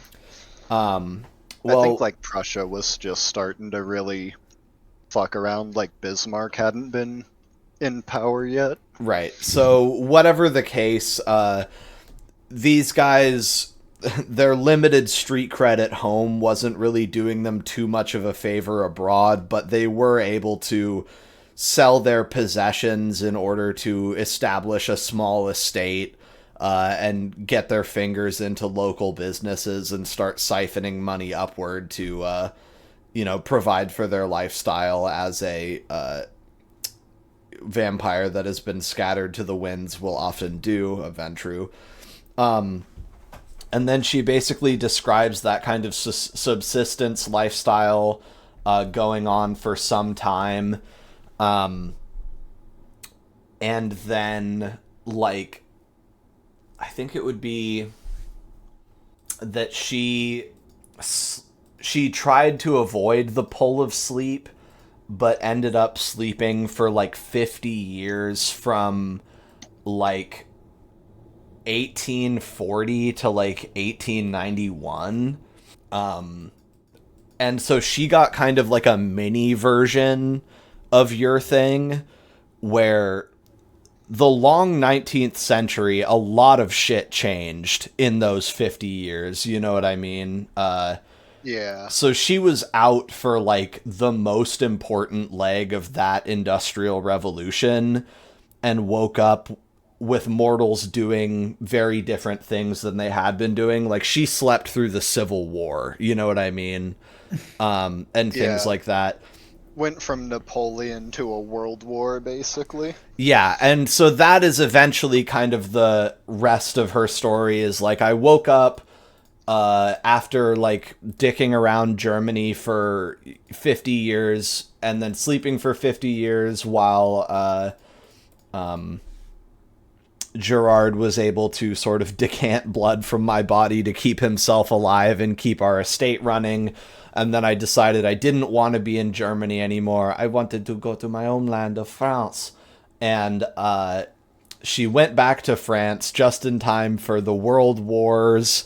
And Good place to be in the world wars, famously. yeah, and it's basically like everything was so Really beautiful like in France. Paris was dazzling with the electric light and all of these things, and she's seeing sort of the most beautiful advent of the 20th century, and then suddenly, like, 10 years later, which goes by in an eye blink, everything is fucked.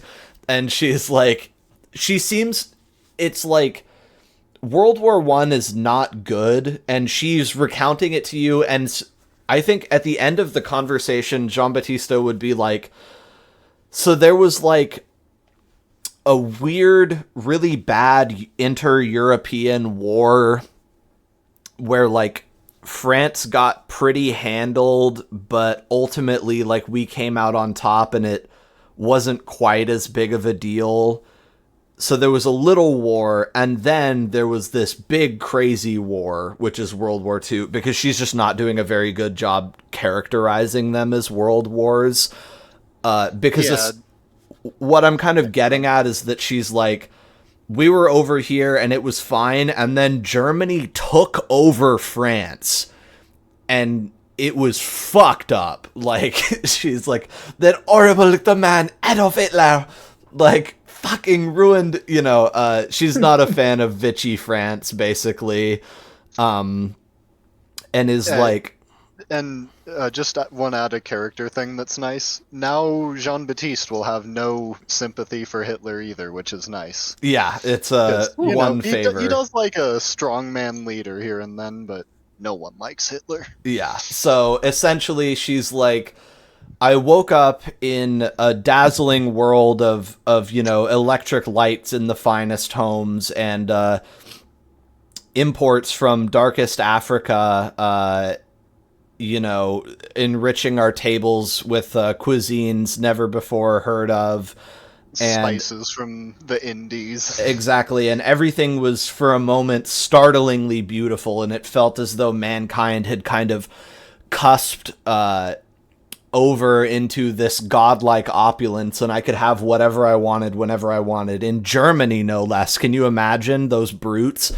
And then some fucking crazy mortal, then every mortal in the world went insane and decided to agree to going to war over, like, 2-mile stretches of land that they were turning into dust beneath their feet, and killing each other en masse and for no reason. Not even, like, her take on the Holocaust is like, they weren't even drinking their blood, like, what a fucking waste.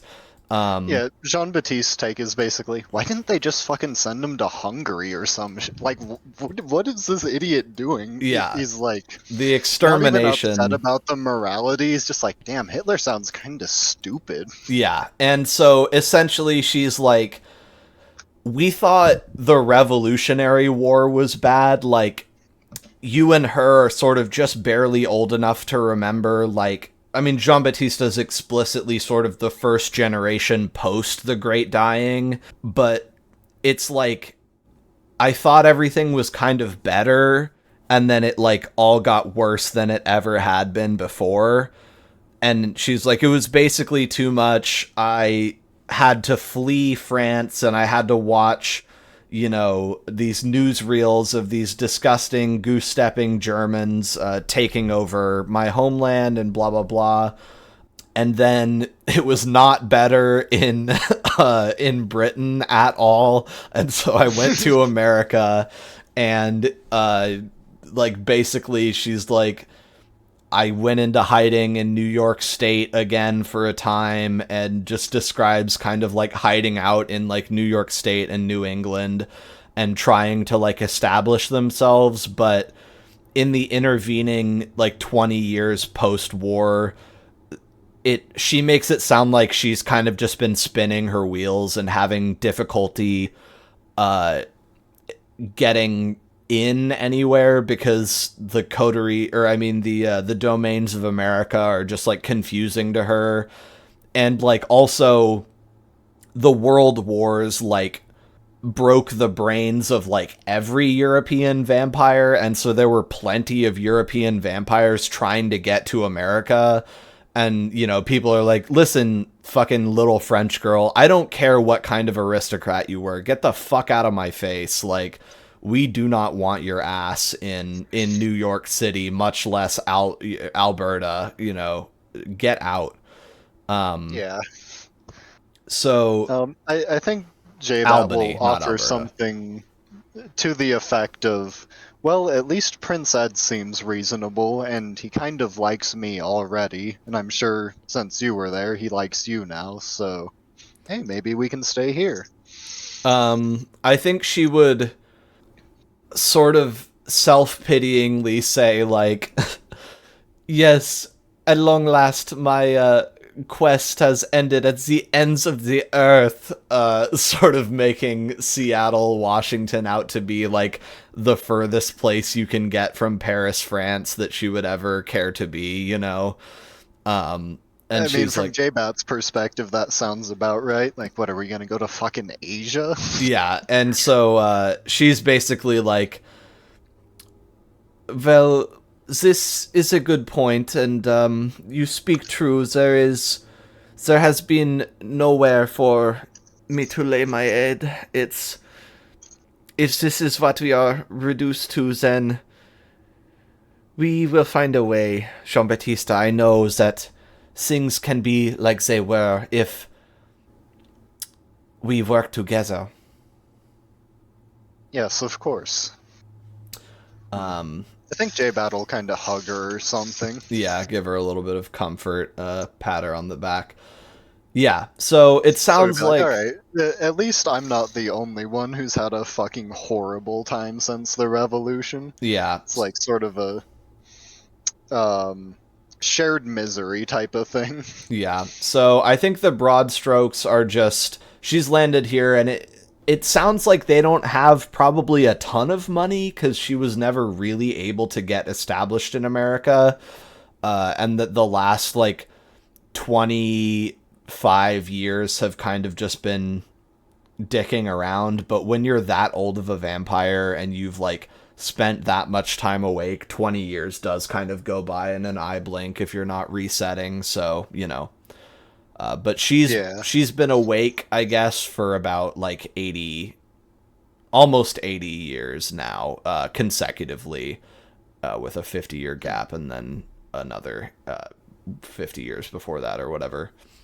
I think the other thing J-Bat's gonna convey is, oh wow, I thought I had it bad these last 2 weeks, but you've been getting wrecked for, like, 100 years. And sort of I don't know how to describe it, but he's sort of going, wow, I thought I had it bad, but I definitely didn't have it that bad and feel bad for you. Yeah.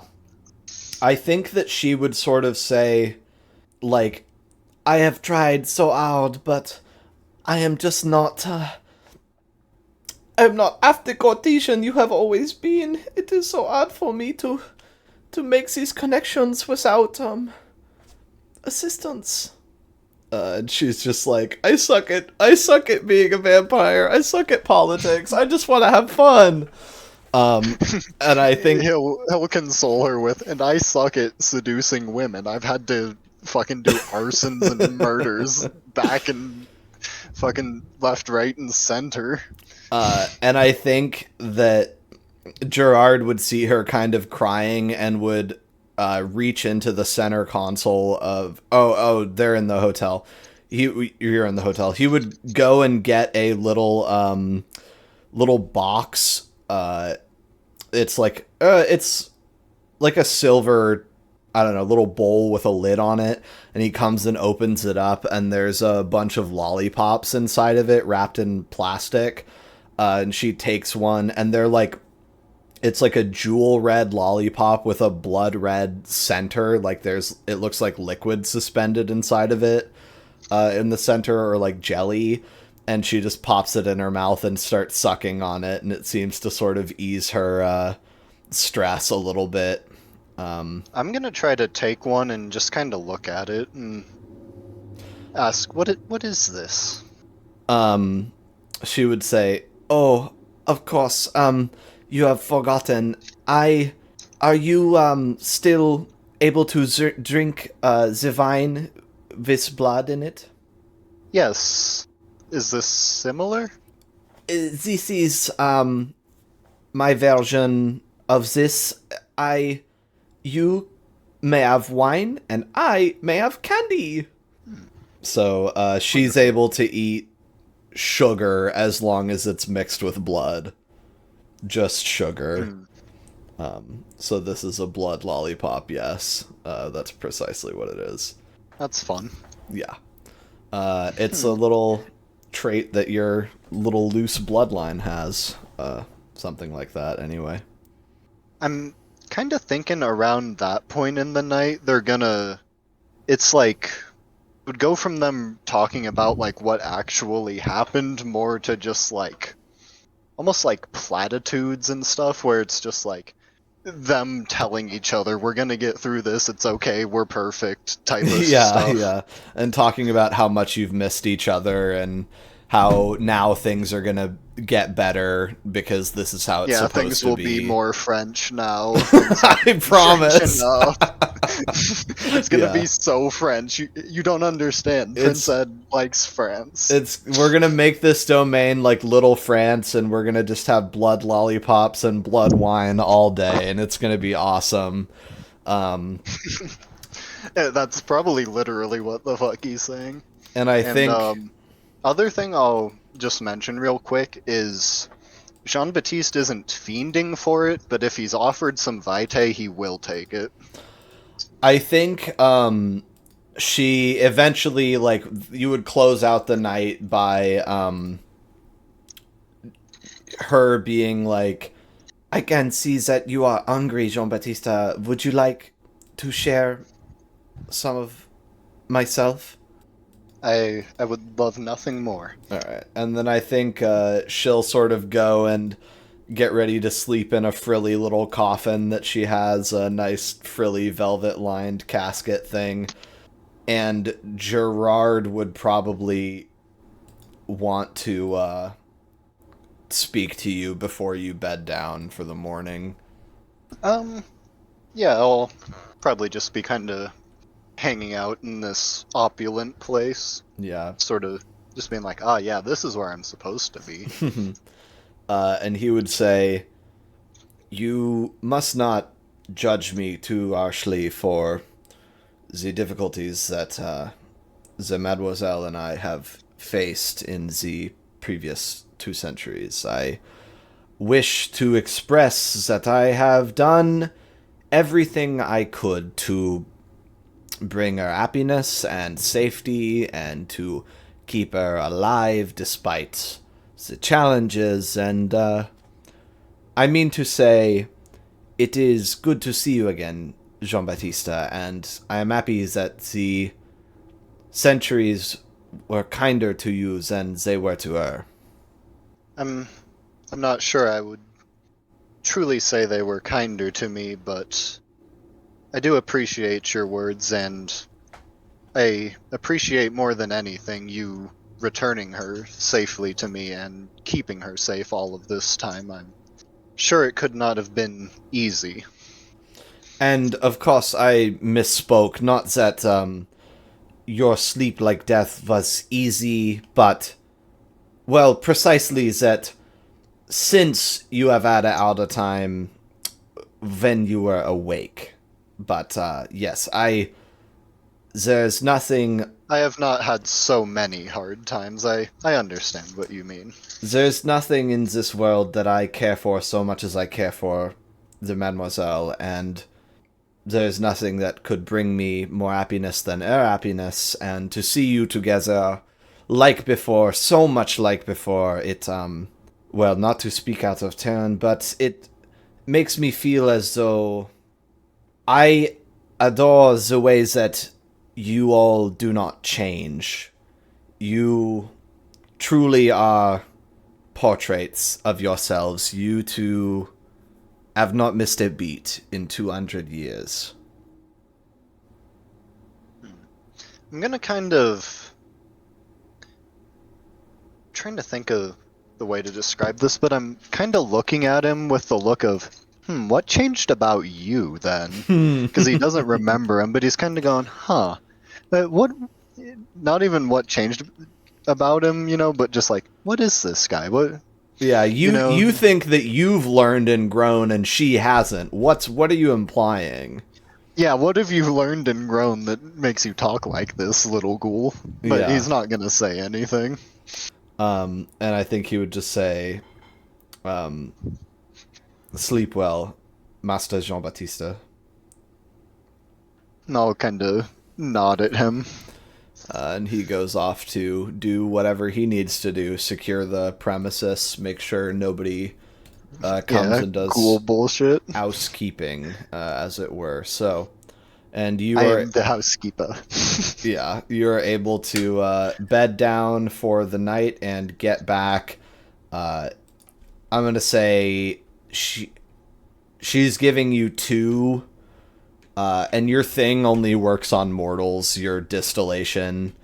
So I was thinking it would have to be she is full up on drunk woman blood to even maybe work, so yeah. Yeah, I think it's just a thing where, like, the way that J-Bat just wants to get drunk, essentially. yeah, the way that your thing works is that you can you have a easier time of, like, extracting the raw stuff that becomes vitae from blood with certain qualities, and a harder time distilling vitae from blood without those qualities. And kindred, But if it's already vitae, exactly, it's just kindred vitae. blood is vitae, and you can only get what you get out of it. So Otherwise, we could make an infinite vitae glitch. yeah, no, it can't be having that. Or if you ever do find a way to do that, there's going to be a chthonic god knocking at your door telling you to stop. That's literally sidebar, because we're about to, you lay down in the coffin with her, get 2 vitae, I just gave that to you, and sleep, and we're about to do downtime. So the sidebar is, that's the only way I can think to ever run a mage game, because you can, in mage, with, like, the equivalent of, like, a 2-dot discipline, like, make it so that, like, basically any antagonist was never born if you have, like, the right, like, setup and do the right stuff. So essentially the only way to run it is if your players are, like, doing game-breaking shit with the powers, just have an archmage come down and go, stop fucking doing that or I'll kill you. And then it's all just like... And then it just becomes kids on a playground. Exactly. I use my super wizard spell. Nope. Yeah. Granddaddy wizard says you can't do that. Yeah. Alright, I'll use the second most OP thing. Yeah. Oh, So it's a bunch of people trying to get outside the box, and a bunch of ascended people, like, defining the limits of the box and telling you to stop doing game-breaking shit, which is like, how about you just don't have the game be broken, and then maybe you could sort of... Anyway. But often those things are only caused by people going and looking for those exploits, so what are you gonna do? it seems like a game that draws in some exploiters. Yeah, absolutely. So, basically, Oh, the other thing, this is the final thing that Ed would have said into the radio.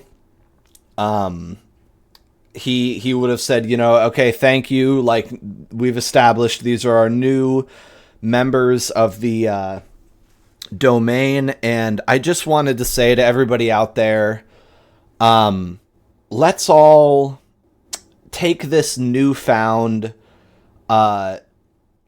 stability, this newfound a reorganization of our borders, and let's use it to bring about a peace. I wish to encourage you all to get to know your neighbors, make connections. Let's put this bloodshed behind us and try and move forward as a people, as Seattleites. And I don't know, why don't we all just enjoy the fruits of our labors for once? How about everybody just enjoy the holiday season, and I'll see you all at the Feast of St. Peter, which is what is traditionally celebrated alongside Christmas in vampire domains, which he would sort of tell you, or you would figure out, Jean-Baptiste, that is basically there's Christmas and then there's a party that they throw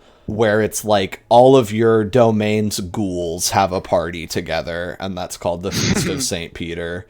And it's like, That's kind of fun. The vampires are all trying to like make their ghouls look the best and have the most fun and come off cool. So yeah, he's like, and he's not, the negative that he's shading around is traditionally the Feast of St. Peter was put on by the church, but I'm sure someone else will be able to pick up the slack this year.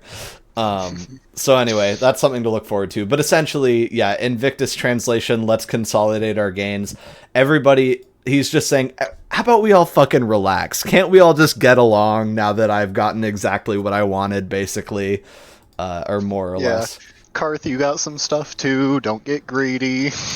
And I always like Prince Ed's political sort of smokescreen over the stuff he wants. Yeah, he's always trying to act like he has less of a hand on the wheel than he does, is how I like to play him. Where his it just happens to work out in my favor all the time. I don't know, man. Yeah, his modus operandi is, well, it's been a scary few days, guys, but looks like everyone that I care about's still alive, so let's call it even, huh? Like, just being like, that was tough. I didn't have anything to do with it. Shall we forget that happened? So yeah. And now, with that imploration to meet the neighbors, stretch your wings, go for a fucking walk, relax a little bit.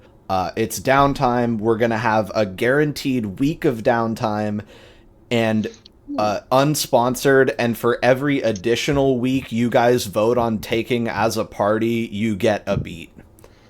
And so we can kind of push it as long as you would like, but you risk missing out on stuff. Interesting. I guess we'll have to see how this first week goes. Yeah, so what are some... And we'll say that this week it's guaranteed to not happen in this week. It's the next 5 weeks after this one. The egg thing with Dent, So how do you guys... Where are you guys at temperature check-wise? Because I would like to spend all of, determine how long we're doing this and build the downtime around it. So what are your guys' knee jerks for how many weeks you think you want to autopilot? Laszlo only has so much Nosferatu blood. True. You have a couple decisions that you would need to make in the first week. That much is true. I mean, I think a week would be fine. I just want to... What I really want to do is do that class at least once, the apartment, and then go drive out and scout out the factory. Those are my main things. Yeah, I think the class would probably be picking up in the following week because this is like Thanksgiving break. Okay. So this skip will get you to that class guaranteed. Yeah. So like Dent is on so 1 week right now, basically. Magni, anything to the contrary? We have kind of 2 1-weekers. How long were you thinking? I'm down for 1 week. I don't think Magni really has any plans coming up. So okay, Jean-Baptiste. I'm also a 1-weeker. Okay, well that settles it. So it's going to be 8 days so that we get to the, like, we finish this calendar week and get to and then finish the next one because we're like on day 13 out of 14. So we're gonna go day 21, and holy that is crap. Monday. Yep, we're almost a month in. Yep. And how long real time is that though? We almost just doubled our age. I was gonna say, well, we just skipped about 6 weeks of game, so that's good. Yeah, right. Happy 3rd week birthday, Laszlo. Hell yeah. And then that makes it 12. There's 30 days in November, so then that's 12/3. Yeah. December 3rd. 1967. We're almost done with 1967, and then it's gonna be a relic title. Holy shit! Artifact title. That's actually sick, though. The title being the year it starts. Yeah. That was always. I'm curious when the real life day and month will catch up to the in-game day and month. Yeah, I mean, I'm surprised that you're all 1-weekers, but you just have too much short-term plans going on to be... Yeah, I gotta see what shakes out before I spend another week waiting. I need blood. Okay, so you roll it over, and you're able to ingest your last blood point that is saved up in a vial for you. There's also a thing with Magni and his blood jar that we need to run through real quick. But now, do we also, since we skipped, are we doing like did we feed that time, or are we like down vitae now? So the way that it works is you do a starting vitae roll, which we haven't had to do, which will abstract the week's worth of feeding and just tell you where you're at now on this day. Okay. And if you sort of establish, like, I am not using my disciplines, and you're refusing to basically take passive actions that would, like, get you hurt or use up a bunch of your vitae, then we can add on to your starting vitae rolls, like if you've been playing conservatively. Yeah. Magni's gonna get hit by a car again. Yeah, exactly. And the 2 days until Blood or Money is definitely over. And we're starting a new Laszlo week. So basically, you would have needed a 4th point of blood, but there's something that's going to happen that's going to smooth that out for you in a second here, and reset. Nice. Okay. And Jean-Baptiste, you get to take your 1 blood point from Ed this week as well.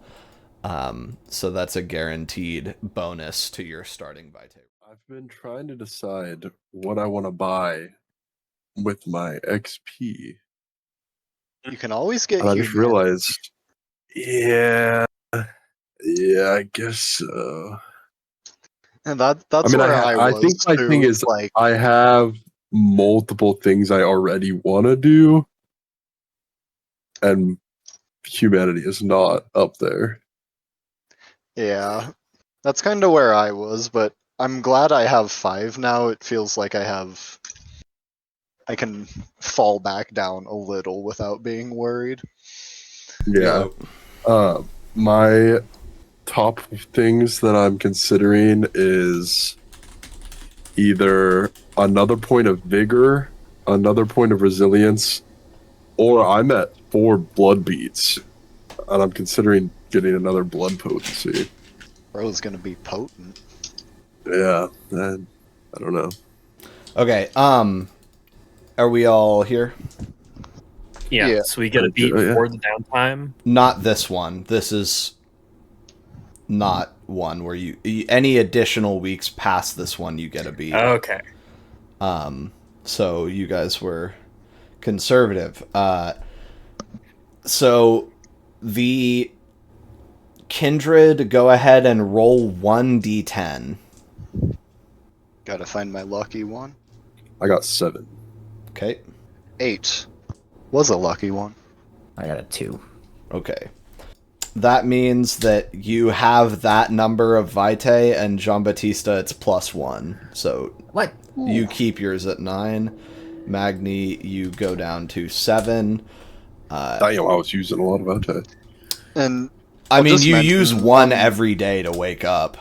So on the subject of Yeah, vitae, I guess Jade that's- has not been setting fires or exsanguinating people for his blood lately. yeah, I figured we would all be a little bit more subtle. He's And- locking in. Magni hasn't gotten in any fights. That's just day-to-day usage. He Yeah, hasn't fed. I was gonna say, well, Fucking up. you technically would have had to have fed because you would be down to 4 otherwise, because you use one every single yeah. day to rise. But I guess so, yeah. you guys are bumming around, feeding a little bit. Dent, I'm imagining that is basically the equivalent of you just not feeding and just hanging onto your pool and having it dwindle with day-to-day usage. Yeah. So do you think maybe today Dent goes and feeds on a sleeping person? Do you think that that is how he would end up breaking his fast? Yeah, I mean, I imagine he would go back to one of the various people that he's tutoring and feed on them. Okay, so maybe establishing a new house to get blood from. Yeah. Okay. Just the same one. That's cool. Then roll real quick just a stealth plus resolve. And what's the date in game now? It is on the top of the group inventory. It's December 3rd. Oh, I didn't realize you're putting it there. Cool beans. Mhm. And then the stealth plus resolve. I got 2 successes. Okay, so you'll manage to subtly feed on a sleeping person. How much do you want to take from this this middle-aged man who's been learning the piano to play at his daughter's wedding? Probably quite a lot until Okay. until he gets like, I don't know, pale. Till he starts coughing and Like shit. 4 or 5. All right, then you'll go up to 7 vitae, and we'll hold that as your number instead, and know that you sort of held out until you couldn't anymore, and then went and sicked yourself on one of your students. Good to know. Do. Okay, so you guys have more of an established role here, and then Laszlo, you went to a factory. The problem is the factory is not like operating at night. So I think okay, the so- experiment is not fruitless. You just realize it's not resonance from a place where things are changed into something else. It's got to be stuff changing into something else, Right. like actively, you think. But nevertheless, I want to ask, how much Pyros do you think you're going to be using? Because otherwise you'll just be maxed out, unless you think you've been sort of doing experiments with empowering your body and using your transhuman potential. I might just be saving up because I don't want to be low when I need it. Okay, so you're sort of like, the challenge... I haven't actively found a challenge worth using this on yet, so I'm just holding on to it. Yeah, that makes sense. Okay, cool. And I'll then... probably like be working out with Magni. Yeah, not that he... Oh, that was another thing I was going to say, is Magni especially later in this week, assuming you don't buy humanity during this rest period, it's like in the middle of the night, or day for you, but night, one evening, like maybe 3 or 4 days in, you go, oh, I don't think I've breathed in for quite some time. You just like realize that you've gone like 24 hours without like bothering to inhale or exhale. And that as you get lower on the humanity level, you just like stop breathing or blinking or doing those things because you don't need to, and you never need to, even at higher humanity. But Dent goes around breathing. You know what I mean? Mm-hmm. I sure do love it. Yeah, and you're just like, I don't know, I'm not doing that. Okay, so that's why Laszlo breathing and blinking isn't like extremely obvious of a tell. Yeah, because you just are, because people do it. It's kind of comfortable, but it's just not a guaranteed thing that's going to occur all the time, especially when people are out of Blush of Life. But yeah, so you'll just save up your Pyros, and then effectively, I want you guys to maybe look at merits, because the thing is that there are some social merits that someone like Jean-Baptiste, for example, might be interested in taking, because they abstract things like your list of people that you want. You know what I mean? Yeah, I was looking at that a little. I'm gonna check it out some more. And that those are things to buy during a period like this where it's abstract. Rather and to save time and effort by just spending XP, because this way it's like you don't have to roll to find a guy that does XYZ. You just buy it. I get some coffins. Yeah. That'd be nice. And the other thing that I will say is Laszlo, probably on that first night that you were with Tom, or maybe on the way home from like laying down in a non open factory, you're like, this isn't doing anything. On the drive home, you would see Mount Rainier in the distance, and it looks like this. This view isn't precisely what you're able to see from where you are, but you're seeing this, except with a J.J. Abrams lens flare, like almost up near the peak of it, Laszlo. A little azothic flare that I've described before, that you knew there was a picture or something up there, except now that glowing beacon is less like a mystery that it's no longer a mysterious beacon beckoning you to solve it. It is a challenge. Yeah, that makes sense. And it's telling you, come and fucking get me. Come see what you've got.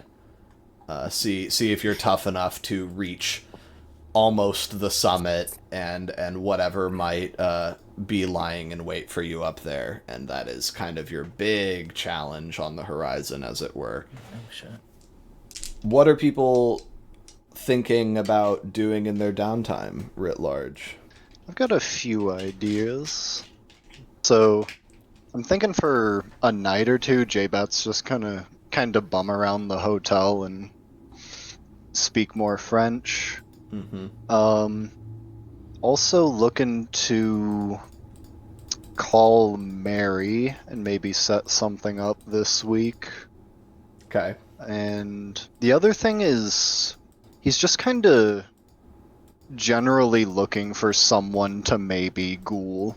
Kind of trying to find, like, some options, a real estate agent here and accountants and stuff like that. Okay. Cool. So you're looking through the yellow pages, checking in on candidates and things like that. I think he would more so be trying to, like, find ways to, like, personally talk to them, and, like, oftentimes making it look like you just bumped into him, but he's been like stalking him for a couple days or whatever. Okay, cool.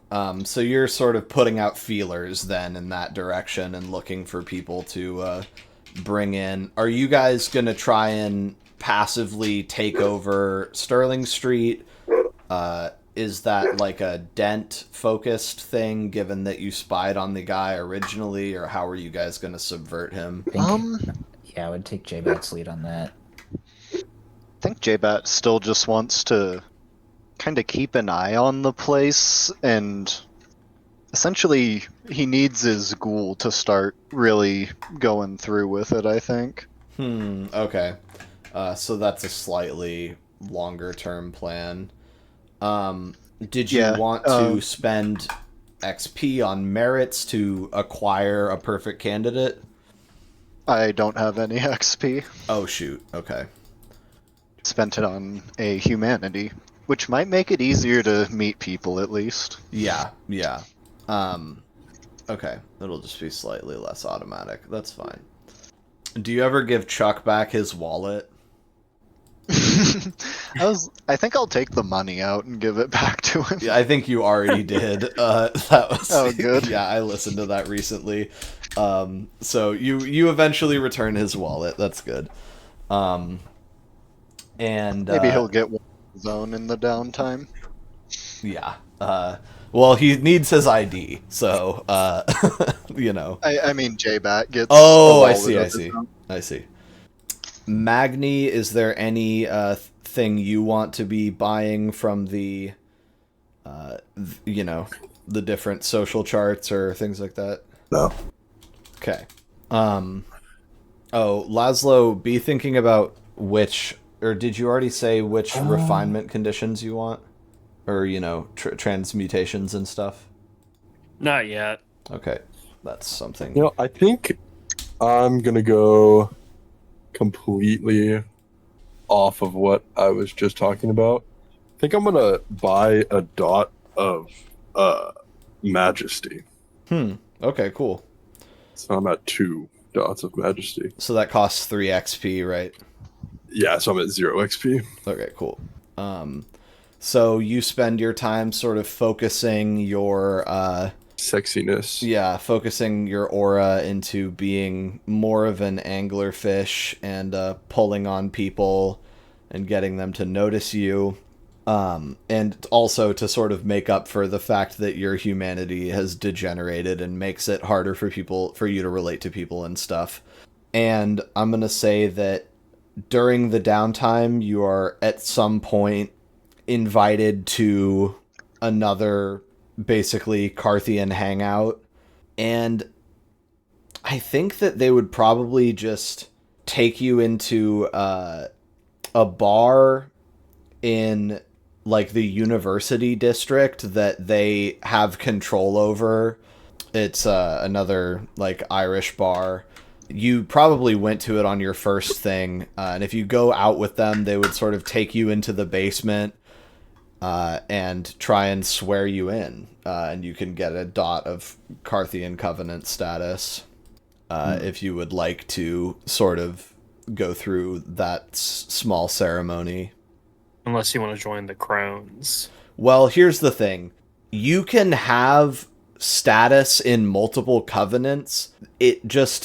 There are certain ones that are diametrically opposed. Like if you get Carthian status, you can't get Invictus status. And in all cases, the dots that you have limit the dots that you can get in the other ones. So if you get 1 dot of Carthian status, the maximum amount of Crone status you can get is 4 dots instead of 5. And if you get 2 dots, it goes down to 3, and etc. Okay. So you can only have 5 dots of Covenant status, period. Yeah.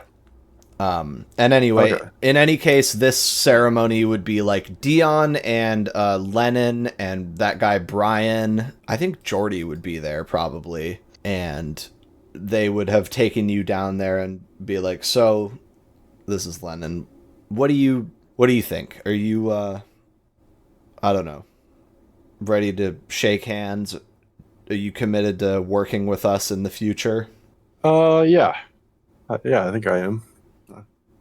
Are Don't see you? myself not working with you in the future. Do you understand that it is in all of our best interests to prefer the rights of the individual to the exclusion of the power of one individual? That we must recognize our individual strength before the strength of any one of us? Yes, of course. And do you renounce any and all future membership with the Invictus of Seattle? I do. Well, I don't know, boys. He's done a damn sight more for us than Jordy ever did before he signed up. So somebody get this man his bandana.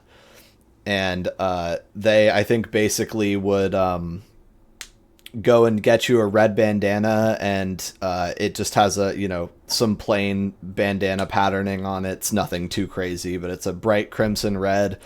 And they say, listen, Magni, wear it with pride. You're a Carthian now. You're part of the good guys, and you get a vote in our council. And look, we're egalitarian, but some votes count for more. And I'm not saying that because I think yours will count for a little, if you know what I mean. But we try our best to be fair with each other, and what's ours is yours. We are a far more collective culture, I think you'll find, than the first estate. You got some blood bags back there? Come on. Jordy, show them what we got.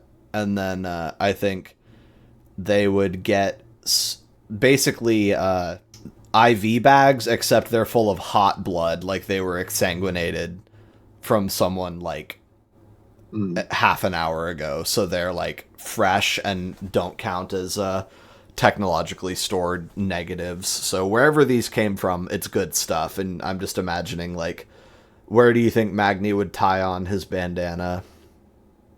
I was thinking the bicep, Yeah, that's what I was picturing too. like almost in the armpit, like right at the top of the arm. Goes over your, whatever little suit coat you're wearing with your popped collar, and just ties on there. And then, yeah, I'm just imagining the gang kind of cracking open some blood bags down there and feasting it up. So you'll gain at least 2 vitae, I think, for sure. Probably 3. People go pretty deep down there. And you get a dot of Carthian Covenant status, which you can mark on your sheet. And you officially have become part of a covenant, so that aspiration goes away and you take a beat. Cool. And so because you're just a small part of the covenant, basically, like, I think Dion would sort of go, this is all just handshake business. You don't, you just do favors for us, and we just do favors for you. You don't have structured duties. There's nothing that needs to get done, or you're in trouble. This is just, we'll give you a call and expect you to be down to roll with us when we need it, and vice versa. You let us know if there's something you need us to handle, and we can see what we can make happen. Yeah. So, sounds good. All right, welcome to the family. And he would, slap you on the back, making it for real. What else needs to get done tonight? Dent, you're probably going to be checking on the factory, I would guess, right? Yeah. I was planning to take Chuck, too. Okay. I would tag along with Dent if he wants to these factory missions.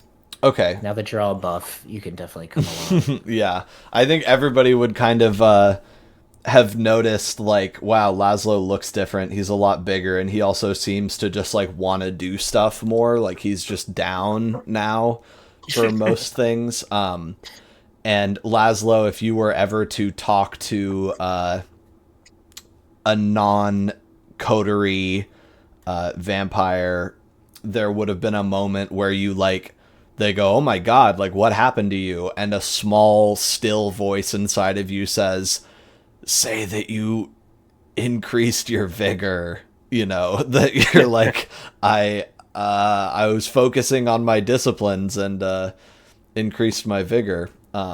Is Vigor one of the ones that Nosferatu have? Yes. Okay. Yeah. They have Vigor, Obfuscate, and Nightmare. And can you reallocate those so you reduce your vigor but get something else? No, you'll have to come up with something else at that point. Oh. But for now, it works out. I like need to make a list because we're just definitely going to need to continue this next week. Okay. But it's like, because what I want to do is someone's going to come give you more Nosferatu Vitae when the real-time stuff starts up again. So that's something to look for next week. I want an answer. Are you giving up your blood or not? I think not. Okay, you're going to send the money back. All right, we're locked in on that. So that happened. You gave up the $200, and we're going to do Jean-Baptiste finding a ghoul candidate, which is just going to have to be done live and not abstracted over the downtime as much, just the looking for them over the downtime. And Dent going on those surveillance missions. I'm going to play a song, and outside of that, I'm just going to say, yeah, the nights sort of pass in a blur. Dent, the brief thing I'll say is that it's kind of, it's a pretty normal fucking alarm clock factory. Who would have guessed that on the outside you're not really seeing anything that's raising your hackles, at least not this week. Yeah, I'm gonna like be auspexing it and looking for entrances, all that jazz. Yeah, we'll establish that you've sort of spent a lot of time casing the place and feel like you know how to get in. And also you know what it looks like when nothing's happening there. So when something does happen, you feel like you're going to be ready to lock in and get down there. And I kind of feel like there's no better time to play this little French language song than now that we've got Charlotte here. And do you think she's really hanging out with the coterie at all, or are you kind of trying to keep those two worlds separate so far, Jean-Baptiste? He would like to at least have them hang out a little bit, you know? Okay, He's so not like trying to make her part of the coterie, but yeah, he definitely wants her to know all of them and for the coterie to know her and stuff. Yeah, he would have to introduce her to Laszlo since he wasn't at the thing. Right. So yeah, that's why he's glad he got a day to explain Laszlo before she saw him. Yeah. So, Listen, but he's really fucking weird. He's never going to do anything that you expect him to do. It's always going to be wrong. But between a little bit of feeding here and there and more talking to her and scouting out real estate agents and surveilling the factory and exploring the limits of Carthian territory and ingratiating yourselves further. A date, you said? Oh, yeah. We got to talk to you. Dent's going to get... Here's the montage song for your guys' Lost Week here. 1, 2, 1, 2, 3, 4. Salut, je suis un espadon. J'ai perdu mon téléphone par le champ de tournesol. Il devient un champignon. Un c'est que des champignons. C'est inutile, c'est pas bon si tu as envie d'appeler. Le mieux de tous espadons.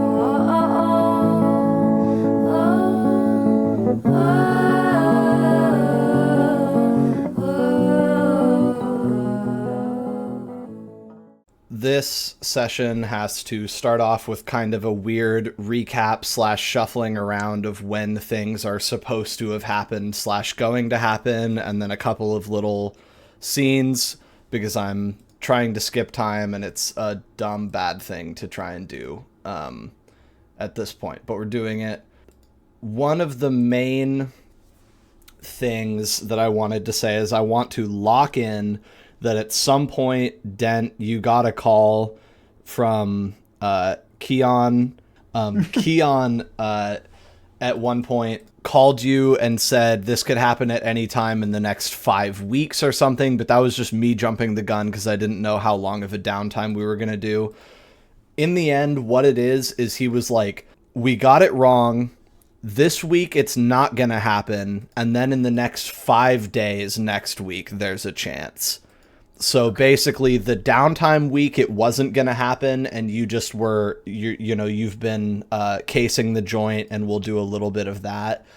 And then in the next 5 active play days, it could happen, including this one that we theoretically will reach. So that's your timeline for that thing. Yes. And then it's top of the week of Laszlo needing Nosferatu blood. You won't have any by the time the next week rolls around. You've used up the last charge of it. Mm-hmm. I guess we could say in that week, Laszlo gets his new alembics locked in. What are those? Do you care to sort of explain them a little bit? So the first one is Vitality Unbroken. It just makes Laszlo more sturdy in general. So he gets his Azoth added to his stamina, so he gets +1 health. That's fucking insane. That means like Abram, if he had that, would have like 6 extra health dots. That's the passive? Holy shit. Yeah. Okay. The rest are more situational, but like just generally make you hardier. The last one is like you don't die for the entire scene, and you get to live if you reach like a crazy power source, or you just die. So it's like if even if you're full of aggravated, you don't die, and then you have like a chance to go get hit by lightning or whatever. Yeah. It's specifically if you get full of aggravated. It kicks in. Yeah. And then the other is Zephyrus. I think it just makes me faster. Yeah. Swift feet, double speed, increase initiative. Shit. Basically, I get a little celerity. A tiny thing that I've been doing wrong is that the initiative modifier works differently from literally every single other roll construction in the game for some reason. And so the way that the initiative modifiers are supposed to work is that when you go to roll initiative, say your initiative modifier is 4, you roll 1d10 and add 4 to your roll. And it's the only thing that works like that, as far as I can tell, instead of adding together pips to make a pool. So what I would say is the only thing that I can tell that differentiates these two methods is that, like, the way you're supposed to do it would make higher dexterity characters more consistently fast, whereas the other way gives everybody a little bit more, it's a little more random. There's a little bit of a lower average. Another thing, I guess now I'm sort of coming out of the big recap mode. Or what I'll say is I made that new map. It's in reference material. So this is what it looks like now.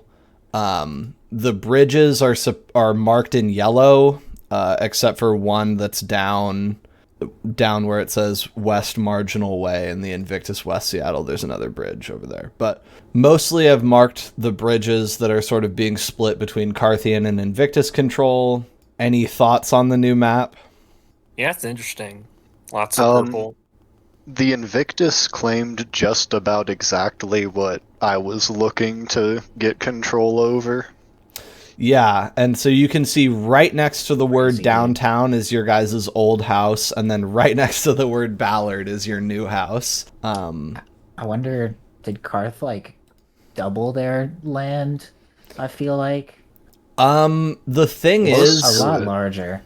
The way that it used to look, I would describe it as almost doubling after a fashion, except that they already tacitly controlled like all of the Ravenna Park neighborhood and stuff like that, that wasn't marked on the map. Yeah.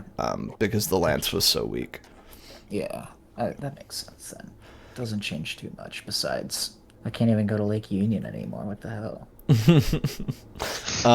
Can't even see the fireworks. Oh, also, if you go to the Lake Union thing and look in there, there's a little orange dot. And any guesses as to what that might mean? That That's where you guys dumped the rug. As far as I know, I'm pretty sure it's there and not further down. But anyway. Yeah, that's the secret anti-Laszlo weapon. Yeah. So yeah, a little bit more control from both of you guys. Starting to really boil down the map to a couple of spreads, which is exciting. And it's funny also because the Invictus now sort of have, like, it looks like your territory is super split, but it's like the water kind of connects it all. So you guys just have like the left side of the city completely. But beyond that, one sort of scene that needs to happen in flashback is that to give everybody kind of a breather, and because I think genuinely this is how it would work, at some point before you go home that one night, Gerard would mention to you, Jean-Baptiste, something to the effect of, and he's speaking French right now, so I'm not going to do the accent. You must understand, we do intend to move out to Seattle with a relative degree of permanency, but we must first return home by train and collect some of the Marquess's valuables and other personal effects. There will be a degree of time, probably slightly over a week, in which we will be busy with making the preparations to fully cement ourselves in this domain.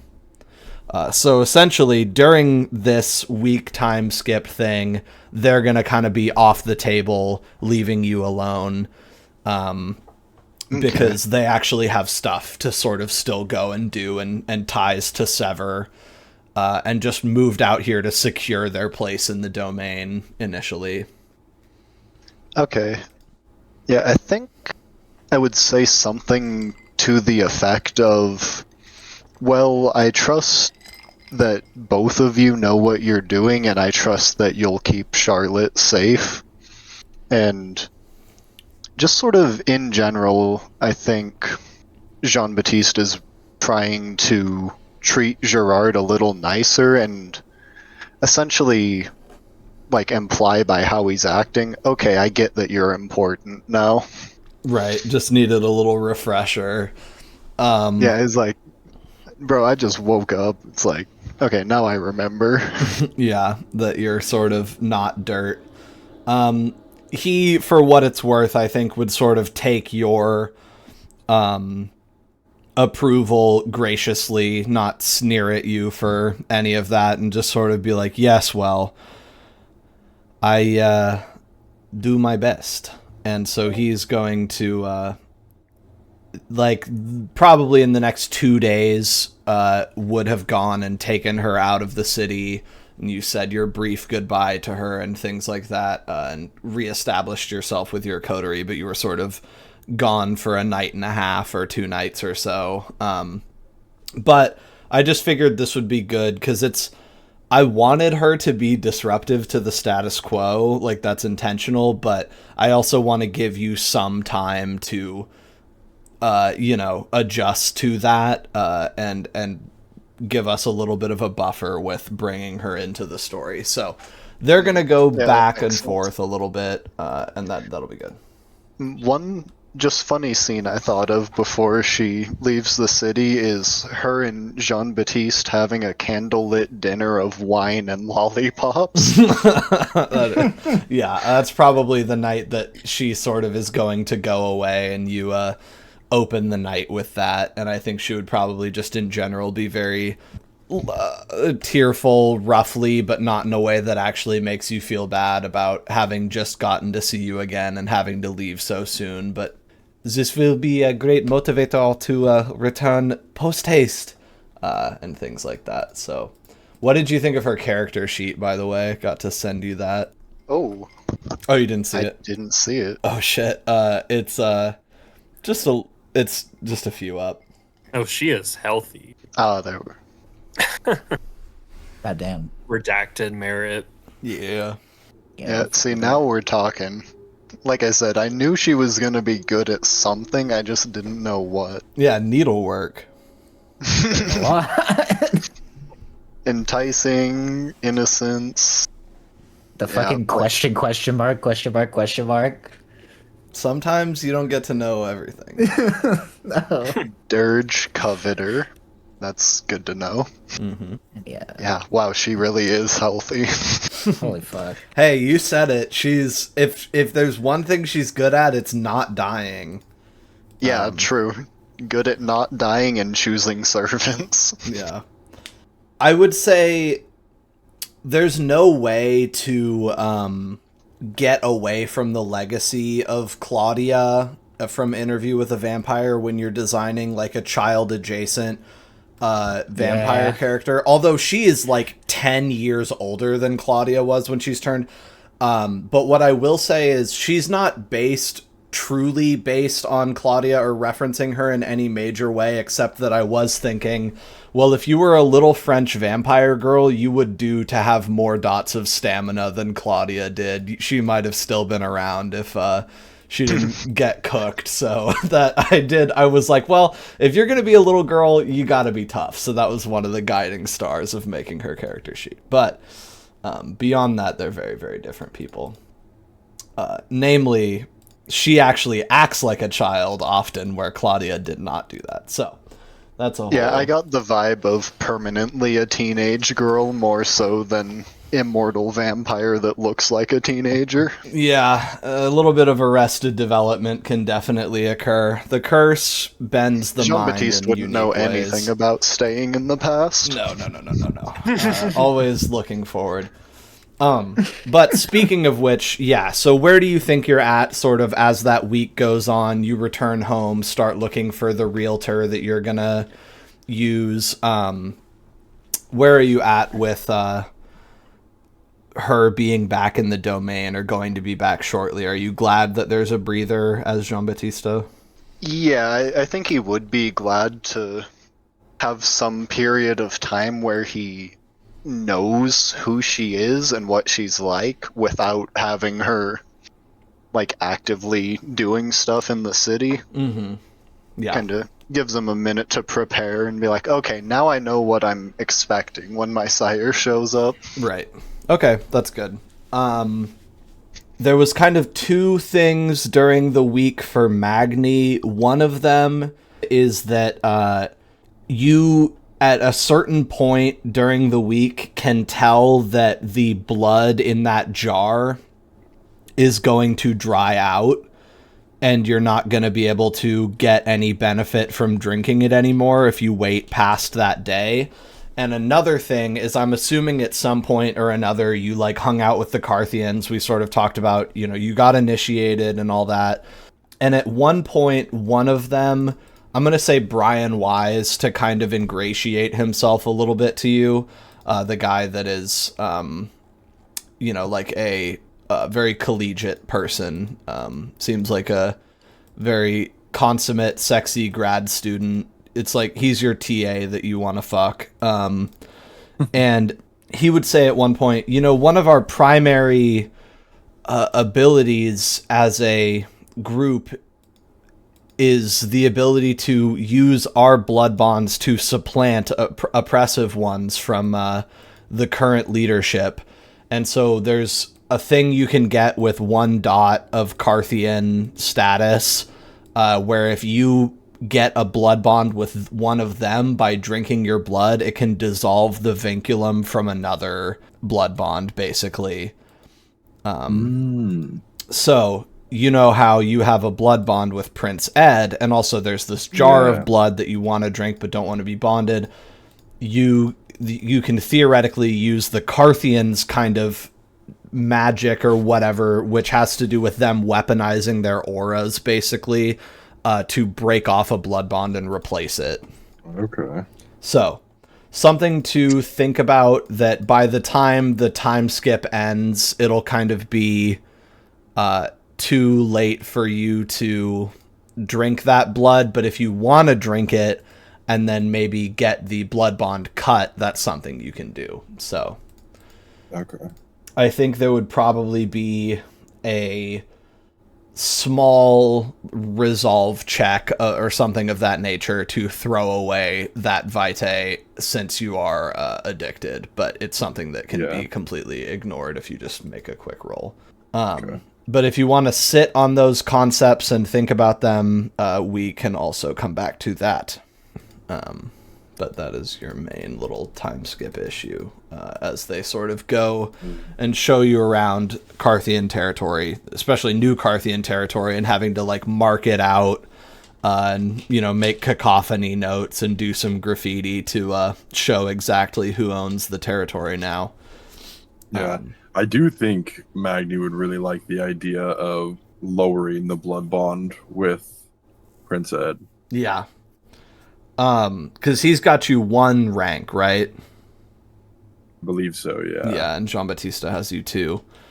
Yeah, so that is definitely something that could happen. And another thing is, in addition to the regular initiation thing that I did, I think at one point, Lennon would have said, yeah, normally we would have you do something for us to prove that you were down, but obviously you've done enough. You put that picture under his cloche at Thanksgiving or whatever, and you gave us the territory and fought with us twice, so you've obviously done enough. But that's basically, she was saying, normally we would probably make you go out and do something to get initiated, but you already did like 4 times, so welcome. Was the thing I kind of forgot to mention. Yeah, so I think we'll maybe do the blood bond breaking scene live, because that's kind of an interesting dynamic thing that we could end up doing at some point. And so for now, I'll say, do you want to toss the blood jar or drink it with the knowledge that you could break the bond later? So if I drink it, it upgrades the blood bond to 2, and then I would de-rank it back to 1, or... I think you break it completely. Okay. Let me pull it up. Not like all of the kindred magic stuff is sort of all necessarily canon at once, but this is definitely one that is a thing you can do. I'm gonna find it. I think it might be that it needs to be the same step blood bond.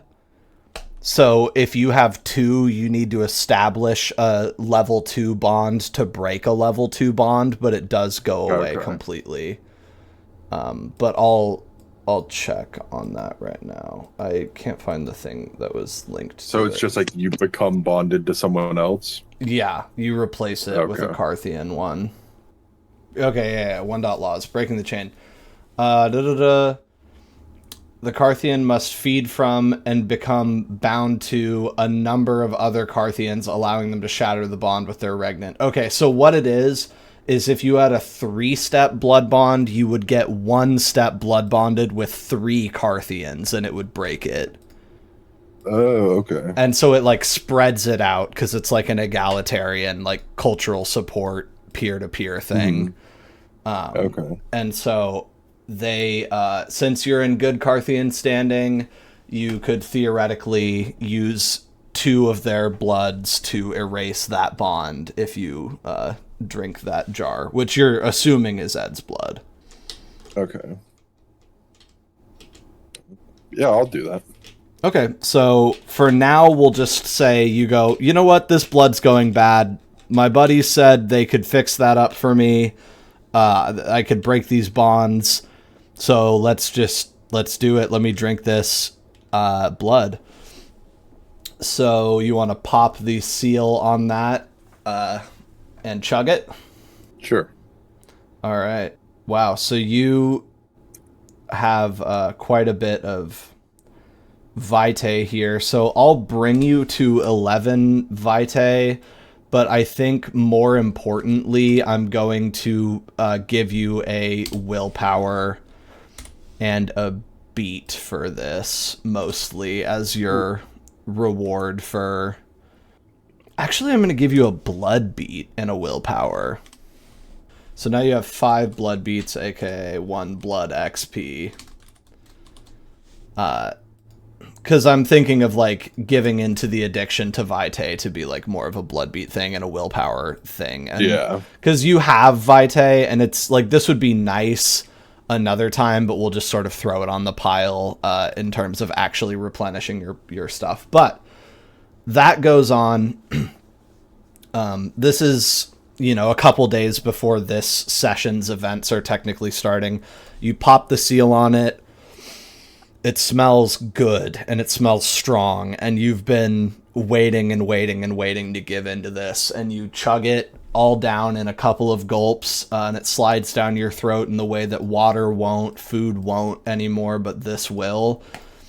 And then you can technically pay to resist getting the blood bond. Like, you can do the willpower thing and roll to resist it, but since you're just going to break it anyway, and we don't want to waste that willpower, I'm assuming you just allow the bond to take place. Mm-hmm. Okay. Then I'll have you roll wits plus occult. Do you have any dots in occult? No. Okay. Wits plus occult plus 2 for your sort of propensity for your addiction to vitae. Okay. So what does that come out to? 1. Okay. A 1 regular. Yeah. Okay. Roll that. I rolled a 9. Okay. Want to ask me some questions about the blood? Give me 2 questions. Can I tell whose it is? It's not Ed's. Okay. You can tell that this blood is probably Ventru, but it is not the same vintage as Prince Ed, and it just kind of tastes crazy. It tastes strong. One more question. Can I tell if it's someone that I've met? You have never met this person. So you you chug it, and halfway through you're like, this is not Ed's fuck. You like finish it and wipe your mouth, and you're like, what? Who was that? I've never met that person. I don't know what that was.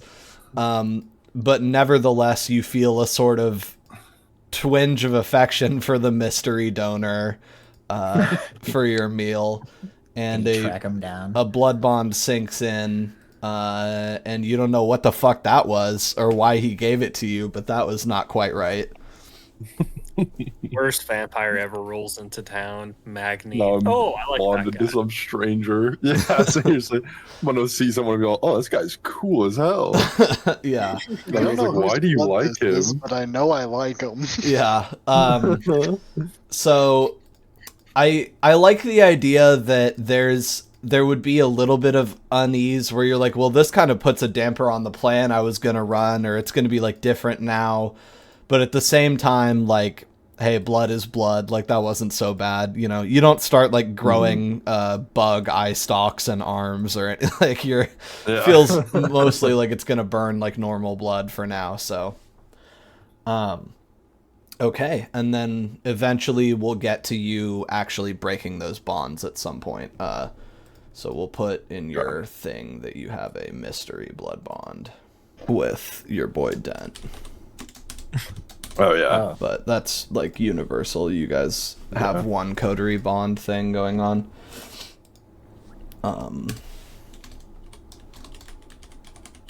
Except Mr. Immune to blood bonds, Laszlo. Yeah. He's just Okay. jealous. All right.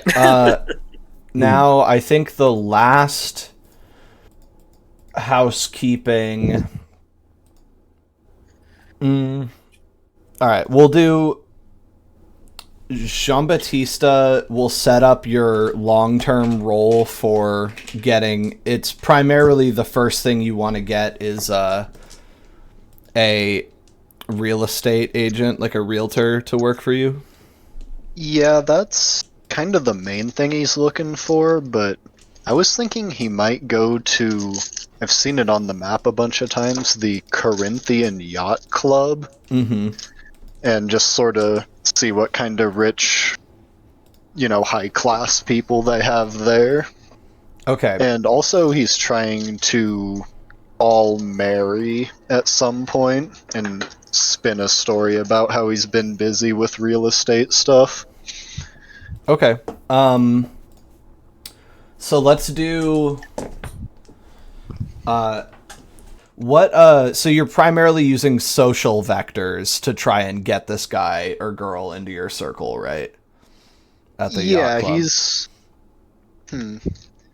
He's essentially trying to find someone who would want to be a ghoul, essentially. Right. Someone with kind of loose morals who wants to be above people and in charge of stuff and get power sort of person. Okay, so how I'm going to construct this role is that I think that attracting a person like that is going to rely on your presence, where you have to seem like an important person that this person could get wrapped up in and benefit from, right? So you need to project an air of wealth and strength. So that's presence plus socialize, because it sounds like you're going to be like rubbing elbows at the yacht club and making yourself a familiar face and stuff.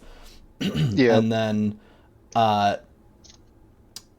I'm going to add a +1 because you've come up with a good place to consistently ply this trade with the sort of risk of exposure there coming from, being there over and over.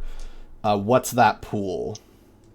That would be 6. Okay. Do I get anything for my fancy I was going to say suit? +1 from the clothing. Yeah, definitely. All right, cool. So that's 7. And so the way that this works in extended role is that I pick a target successes, and I think the target's amount of successes is going to be 10. And the way that you do it is you would, on a normal extended action, you also pick a time frame, and I'm going to go with 1 day. You can roll once per day that you would go and do this. And the maximum amount of rolls that you can perform in an extended action is equal to your pool of dice. Okay. So you need, with 7 dice, to get 10 successes over the course of 7 rolls, each of which happens on 1 day. But since we're in a time skip thing... It takes a week. Yeah, exactly. We're going to do a week, basically. So go ahead and roll your 7 pool once, and we'll see how many days this might take you to snare a guy. Okay. 3 successes to start. Okay. So on your first day, you put out some feelers, mostly probably watching people, I imagine, seeing how they interact at this club. Yeah, just trying to kind of stay on the periphery, maybe bullshit some especially clueless looking people to, sort of test his story and see what they think is weird to adjust it in the future. Okay, so yeah, I think what you would mostly observe initially is that these people are wealthy and bougie, but they're not insanely ostentatious, where some of these people feel like, oh, that guy I think is like a lumber magnate, almost like a couple of people. Some of these people have folksy inheritances, like your dad has a bunch of people that cut down trees for a living. That's not the most highbrow thing in the world, but they still sail on their boats and their yachts and things like that.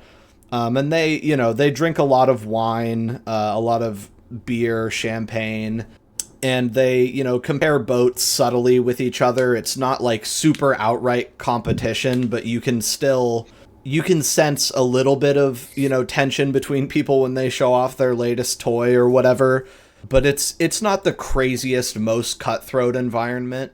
Second day, go ahead and roll again. 4 more successes. Okay, at this point, I feel like you might have a target. I'm thinking male, and I'm thinking this guy, you've observed him, and you feel like he might be trying to do the same thing you are. Ingratiate himself with wealthy people so that he can, get things from them, sell them things. Yeah, okay. Yeah, I think then the next day he'll just, lock in on this dude with... I imagine he does a lot of eavesdropping from a distance that a human couldn't eavesdrop. Oh, that's a cool... yeah, that's cool. Just I'm just across the room. I couldn't possibly hear this guy. And he's just listening to one dude the whole time. Yeah, okay. So you are locking in on someone that you think is a realtor. It's impressive that you found one in 2 days, but 2 days of standing around from dinner to closing time, you're at a wealthy socialite club. Yeah, essentially. And also where this place is, there's a ton of really nice houses for sale, probably. These are neighborhoods with beautiful homes that people are selling, so it makes sense that he would kind of be invested in the area. Third day, give it again. We got several more days to get 3 successes. Good thing, because I got none that day. Okay. Oh, wait, no, I got 1. I got 1 9. Alright. So, yeah, a little bit of... Maybe that represents him waiting to go in for the kill and starting to show off, I don't know, being ostentatious in some way. Yeah, maybe... finding something that he would have done wrong if he went too early type of thing. Mm-hmm, yeah. All right, and 4th day. Let's see it. Wow, this one is actually no successes. Okay. What a scam. He wasn't there that day. Nothing you could do about that. Son of a gun. Next day, 5th. Okay, I'm really shaking up these dice. Yep. You got 3 more shots. Teach him who's boss. 1 more success. Okay. I guess that's something. Yep. Do you think you introduce yourself at this point? You've got 2 more days, you feel to sort of sink this, because you're they're going to be back in town in 3 or 4 days. I need to fucking lock in. Maybe instead of introducing himself that day, he, gets... Can't think of a better word than a fake target of someone that will introduce him to his actual target. Cool. Okay, so you know who that guy is juicing. And yeah, kind of convince someone else that he's important, so he has extra credibility. Okay, so then this is the second to last day, and you need 1 success, right? Yes, that sounds right. Alright, cool. Let's do it. Ooh. 3 successes. All right. So finally, the day comes, and we'll play out you getting a hold of this guy. He's there. You're fuck. Okay, thank God he showed up. It's you're inside the yacht club. There's a big window facing the lake. This is I think a Saturday, so that's actually perfect if the tracking, if I'm right on what day it should be. It's a Saturday, he's here, he's looking for people to link up with to try and sell property to or get interested in things. He's a hustler, but he's trying to blend in with them. I'm going to say he's pushing 40. He's got a little bit of a receding hairline, but it's not worn hideously. Sometimes he has a ball cap on. When it's appropriate. Usually though, it's nicer dining atmosphere in here, so he'll take it off. And he wears sports coats and slacks. Again, he's not trying to out fancy his clients, but he wants to look presentable, so he's got blazers and ties and things like that. and there he is, and you're like, okay, tonight's the night. It's got to be now. Okay. And he's just sipping. I think he's just starting with an ice water, looking like he might order a martini any minute. It's like 5:30.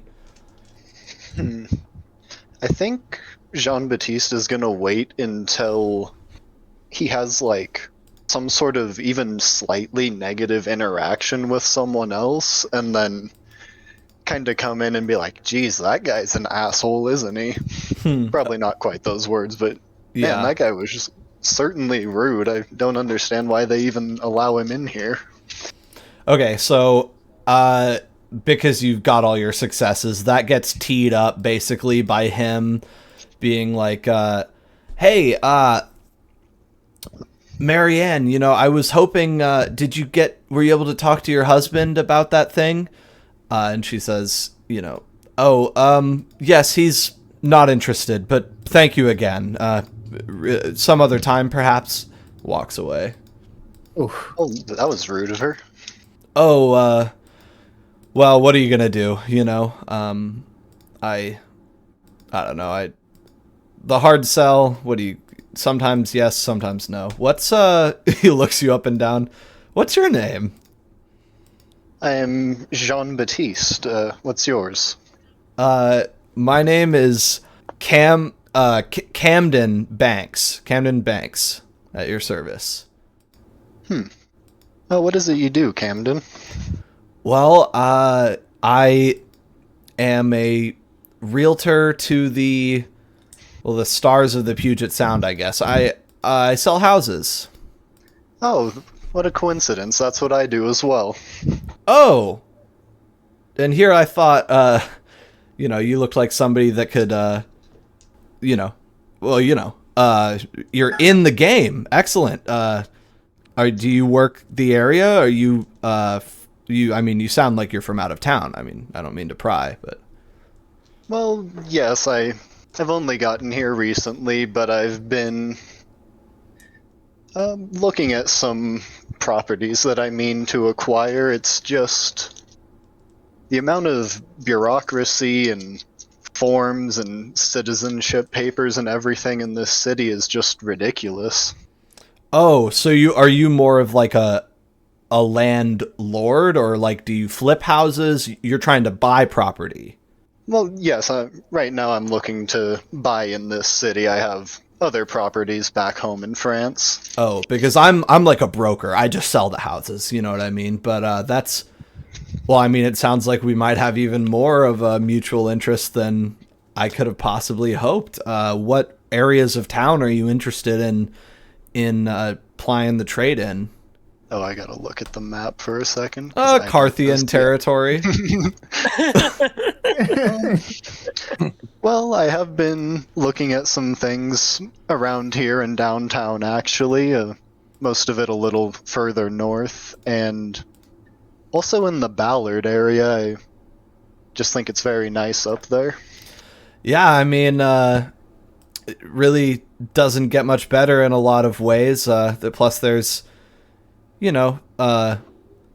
waterfront property, Salmon Bay. No, that's great. Have you had any luck? Picked anything up? Not exactly. Not so far, but there is this one apartment building that I do mean to acquire soon. Dude, this city can support like 4 yacht clubs. That's fucking insane. Hell yeah. It's surrounded by water. Yeah. The Seattle Yacht Club, which I have been to that like street that's on. I've seen that building. Queen City Yacht Club, not like 10 feet away. Fucking where you are. Don't come between me and my yachts, man. Yeah, Rainier Yacht Club and Corinthian Yacht Club. Yeah, I guess it was only a matter of time before you found somebody like this. Okay, so Camden asks where what neighborhood the place you're looking to buy the apartment is in. Oh, I believe it's called Sterling Street. It's Well, to be honest, it's not the nicest area at the moment, but I think it has a lot of potential. Oh yeah, that's the Central District. That's like Black City. Well, you know, you got to do what you got to do. That's hey, that's a prime spot to flip a property, right? Yes, exactly. I'm hoping I can make it something a bit nicer, draw in something of a nicer crowd. In parentheses, Jean-Baptiste does not know the word gentrification yet, but that's what he's trying to do and describing. That's what the guy is also I'm trying to, suggesting. like, make it look nice, but without actually upgrading anything so that wealthy white people move in. Yeah. You know, Yeah, I'm trying to there's like attract a some bunch kind of wealthy term. white yuppies. I'm trying to create sort of a snowball effect, and by snow I mean whites. Trying to get gents to move into the neighborhood. It's sort of a process of gentrification. So he's talking about how he wants to gentrify the fuck out of the place. Okay, and Camden, for what it's worth, is looking at you like, yeah, this guy knows his stuff. Okay, he's a real realtor. Awesome. This is and so he says, well, you know, I've got a portfolio of a couple properties that I'd be happy to give you a chance to look over if, you know, you wanted if you were looking to grab another piece of the puzzle while we're at it. Do you is there contact information, a place I could reach you at per se? You know, I've seen you around. I was going to approach you any one of these days, but I'm glad you did it first. I get a little nervous with the cold cell. Oh yeah, I understand completely. Well, yeah, we should exchange phone numbers because, well, outside of business, I have been looking for somewhere a bit nicer to stay in the city. I've been at I can't think of the name of the hotel, but the one that him and Charlotte have been at. He'll just pretend that he's been, like, living out of there. I think it's called it sounds like Serrano or something like that. Serrano sounds right. Serrano is a pepper. Peppers are cool. Yeah. Oh, it's on this. Sorrento. That was the other guess. Oh, you're close. That sounds more right. The Sorrento. Well, that's a great place. No, but are you thinking of staying out here more permanently? Yes, I think I am. I really just like the area, you know, all the boating, and it's, I don't know, just something fresh and new. Yeah, well, he kind of looks around. He's like, it's certainly got boaters, he says with a little bit of venom. But no, I could see the appeal. You know, I've lived here my whole life, more or less, and you know, I'm sure it'll be exciting to put down roots. Well, listen, I won't take too much of your time. I do, I've got one more person to, you know, tonight. So, but seriously, give me a call anytime, day or night. If I'm not here, I'm somewhere like it trying to do the same exact thing. So, Jean-Baptiste, pleasure. Yes, I think I'll shake his hand. Okay, you guys He exchange. likes the sound of or night. Right, yeah. Yeah. You guys exchange contact information and final pleasantries, and then he goes off. Hey, how's it going, Steve? You know, haven't seen you in here in a minute. And Steve's like, fucking A. Like, you can see his eyes This drop. guy again. Yeah. So there's Cam Banks for you. And there we go. So now a couple more days pass with you sort of holding him on the line. And now I think one more thing that would technically have happened in the middle of the week, and then we'll just go and quote unquote start the session with 2 hours left and go in real time. Dent, at some point, the phone rings for you in the apartment. I'm going to say like 3 or 4 days after what we had initially done in the gallery. So in the middle of the downtime. The phone rings again, or the phone rings and you pick it up. Hello? Is Harry at this number? Hey, Susan, is that you? Yeah. How's it going, Harry? You gave me a call the other day. Just wanted to return the favor. Oh, wow. Got some exciting information. Oh, well, that's good to hear. Yeah. Well, so you told me, like, I don't know. I just kind of had a crazy idea. I mean, you told me you got the job at UW, right? And so I don't know. I'm thinking I'm gonna move to town. Oh, really? Yeah, just because it sounds like you've made such great strides there. You know, I know, like you said, it's just music theory, and you're not like over the moon about it or whatever. But I think it's amazing, and I think that I don't know. I've just seen what you've done there, and it seems like it would be a good place for me to get a fresh start and just kind of get my head in the right place again and move on with my life, because I'm done sifting through all of his baggage. I don't want to be where I am anymore. So I don't know. What do you think? You know, I think it would be a good change of pace for you. I don't know.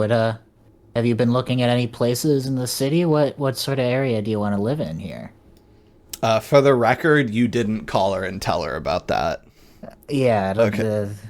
Somebody else called her, I guess. Yeah. And also she didn't have this phone number, so Oh. she had the old place's phone number.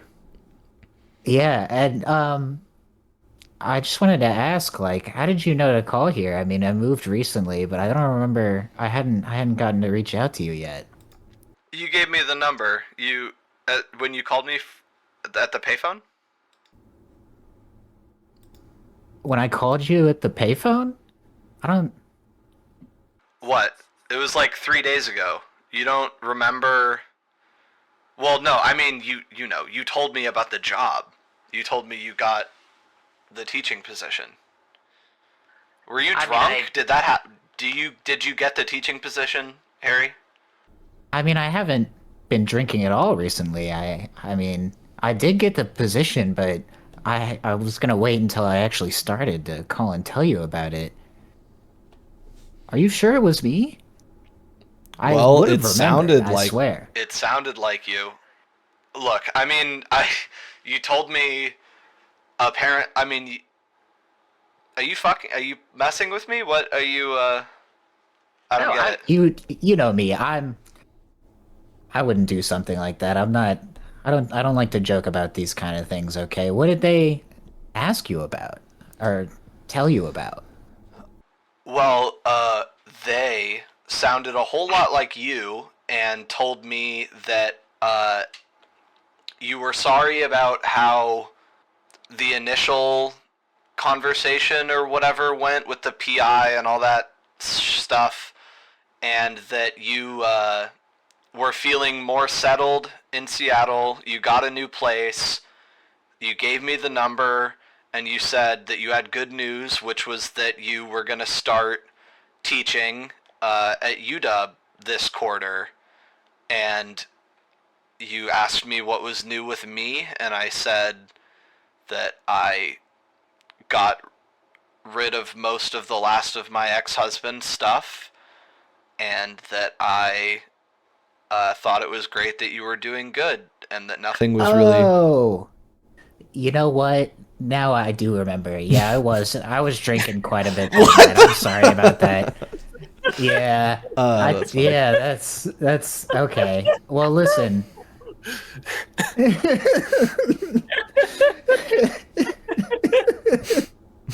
I was like super fucked up. I took like a bunch of mushrooms. I'm sorry, I was on pills. I wasn't drinking. I was on peyote. Like. Okay, so you back off and stop accusing her of being crazy and are putting it back under in the cat is going back in the bag. I see. Yeah. She's not. I know that some supernatural bullshit's going on, but I don't want to tell her about it. But listen, you know, like, I'm all for you living in the city, but it's pretty dangerous in a lot of these parts. I mean, crime has been really rampant, especially on, you know, the female gender. I know. I mean, I was really gung-ho about it, and then yesterday I read about a lady going missing at a truck stop, and then another woman who got killed in her apartment. And, I mean, it's like, look, it is dangerous, but hey, you live there. You know, I'm not going to be totally without a friend in the world. And you know what? I have good street smarts, okay? I think that I can probably make my way. Still millions of people in the metropolitan area, right? We can't all be in horrible danger all the time. Yeah, that's true. Listen, I've got some friends in the city. I think I could probably help you find a place if you really would like to move here. I mean, Yeah, I had no idea Just, things were going that well, but if you've got you know, places for me to look at. well, just seeing if there's any open apartments in their complexes and so on. But just make sure to come check out the area first. And definitely do not go out at night around here. I mean, there's only a couple parts of the city that are safe. Lots of drugs. Well, maybe you can just let me know if there's like a one-bedroom that you think would be good or safe, or a place that you could fit me in, or like if you wanna, if it makes you feel better, you can look at it first, and then I'll see about moving up there once you find a place. I think I can find you something good, and I would want to keep you at least close by to some friends. I mean, what about a job? I mean, what do you think you're gonna be doing for work out here? I mean, I think I canonically have a profession that's able to travel. I don't exactly remember sort of what I'm supposed to be doing, but whatever it is, I'm sure Seattle's a big enough city. Look, here's the thing. I've been meaning to make this change one way or another, and so I've put out feelers. I'm in the network. There's people I've spoken to. It shouldn't be impossible to at least get me a couple interviews. I mean, I appreciate genuinely I appreciate that, I get it. But yeah, if you find an apartment, give me a call. Of course. I'll focus on the job thing. You tackle the one bedrooms. Well, listen, you finish burning all his stuff and make sure you're doing all right first, and I'll get you set up over here, and it'll be just like old times. I love you, sis.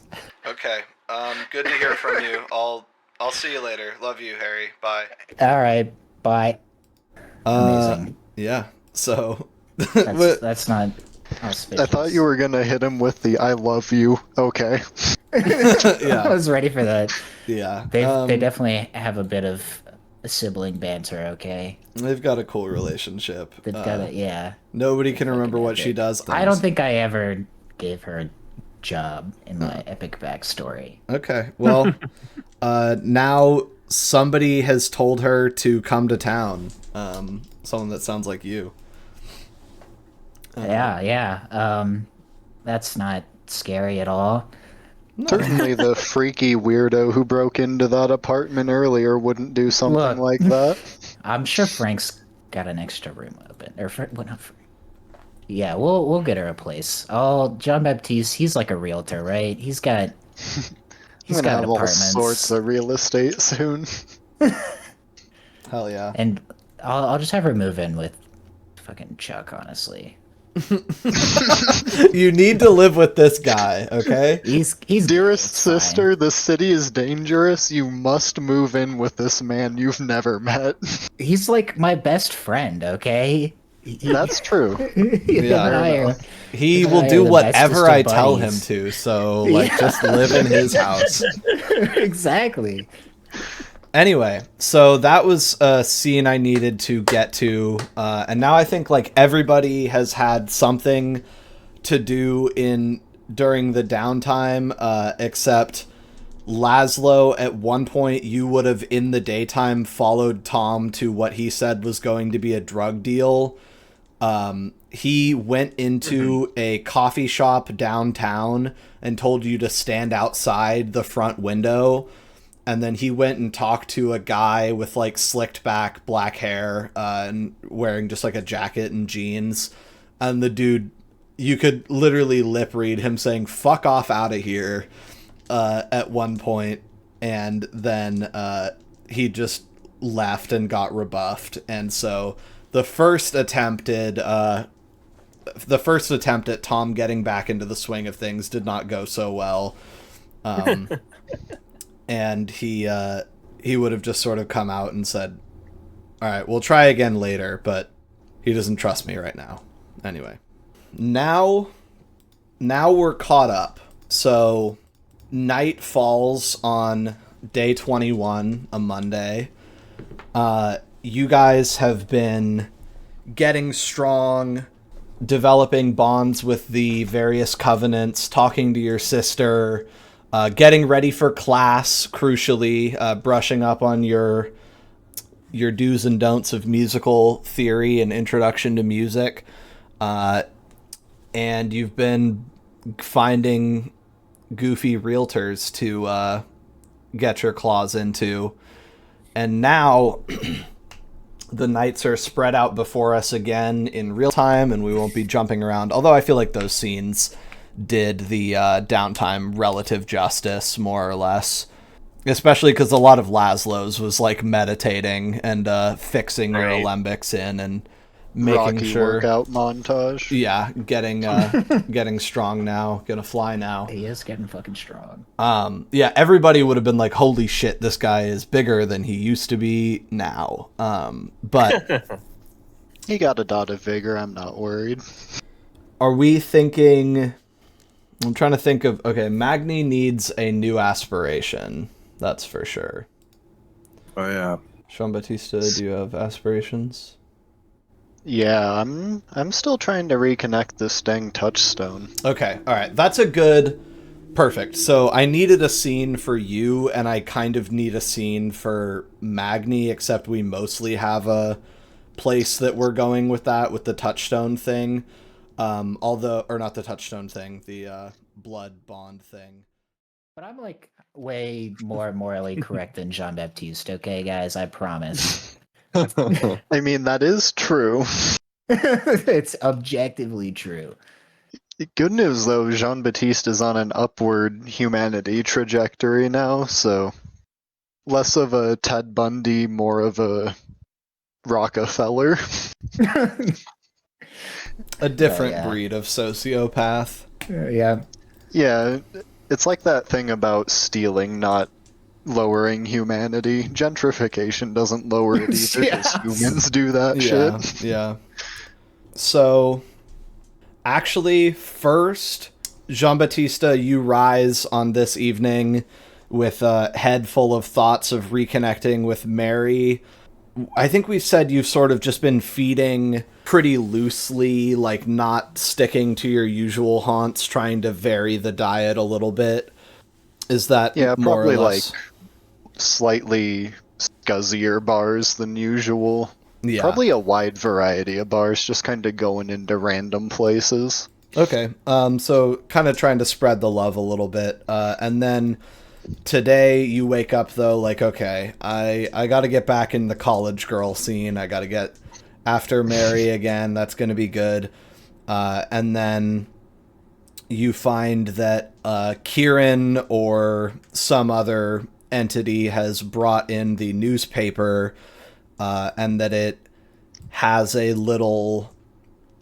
It's like the newspaper in the plastic bag, and inside of the plastic bag, rubber banded to the newspaper, is a white envelope that says Jean-Baptiste. I'm opening that shit. So first of all, I think it won't make a lot of sense if you don't read the newspaper. Yeah, I guess I'll check out what's on the newspaper as I'm grabbing it. Yeah, you sort of are reading them in tandem, like you open it and it's like, you're like, wait, what the fuck is this? Oh, okay. and you open the newspaper, and the headline, the first page headline says "Firebug Flu?" ?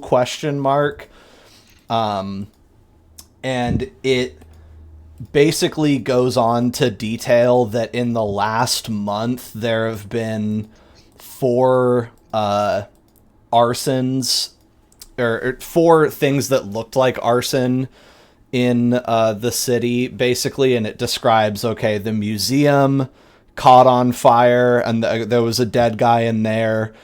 There was a guy notably arrested for lighting up warehouses in South Seattle. There was a guy arrested for burning half of St. George Cathedral down. And most recently, a guy seems to have killed his girlfriend and set their apartment on fire. And basically the newspaper article is just saying, what the fuck is going on? Like, is there some kind of like, is this some kind of mass hysteria? People are calling it the firebug flu. You know, why are these men being violent and setting fires? What is causing this? They don't know each other. Experts are confused. It's almost like some sort of pervasive evil has come to the city recently. Yeah. Could there truly be an unconnected, you know, could these truly be independent things? These like almost trance-like states that these men are found in setting fires. What could this all mean? And it's basically saying the cops don't get it. We're confused. Statements say, please don't set fires. You know, talk to your loved ones if they've been acting strangely. And then the paper says, in Frank's handwriting, roughly, consider this an official citation. No more fires. And then his signature, F. Fabretti. Jean-Baptiste is thinking, well, see, now they're going to be looking for an arsonist, so of course I'm going to stop my fires. And so roll intelligence plus politics, please. Gosh, I forget that I have fucking 5 in politics. Okay, 7 dice. 4 successes. Okay, so you are able to intuit from this combination of factors and from like racking your brains a little bit that in the Invictus, in an Invictus domain, ranking members are usually not tried for every crime they commit or whatever. So basically, something minor like this, like a pretty conspicuous masquerade breach, a Carthian might get pulled up to a tribunal and, you know, have some tax levied against them or be kicked out for this or whatever.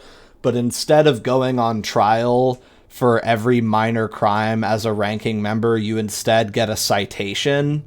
And that basically means it's like a 3 strikes thing. So you have been cited for violating the masquerade. If you do it 2 more times or kill someone you're not supposed to kill, which could get you 2 citations or something, depending on if you break multiple rules. Essentially, you would intuit from the severity of this and what you know about citations that if you do something like this 2 more times, they will put you on trial for all of these crimes. But for now, it's like a slap on the wrist saying, don't fucking do this anymore. So you have officially gotten 1 slap on the wrist saying, hey, lock in. We're keeping an eye on this behavior. I think he would consider writing a letter back to Frank and then probably go, Frank doesn't want a fucking letter.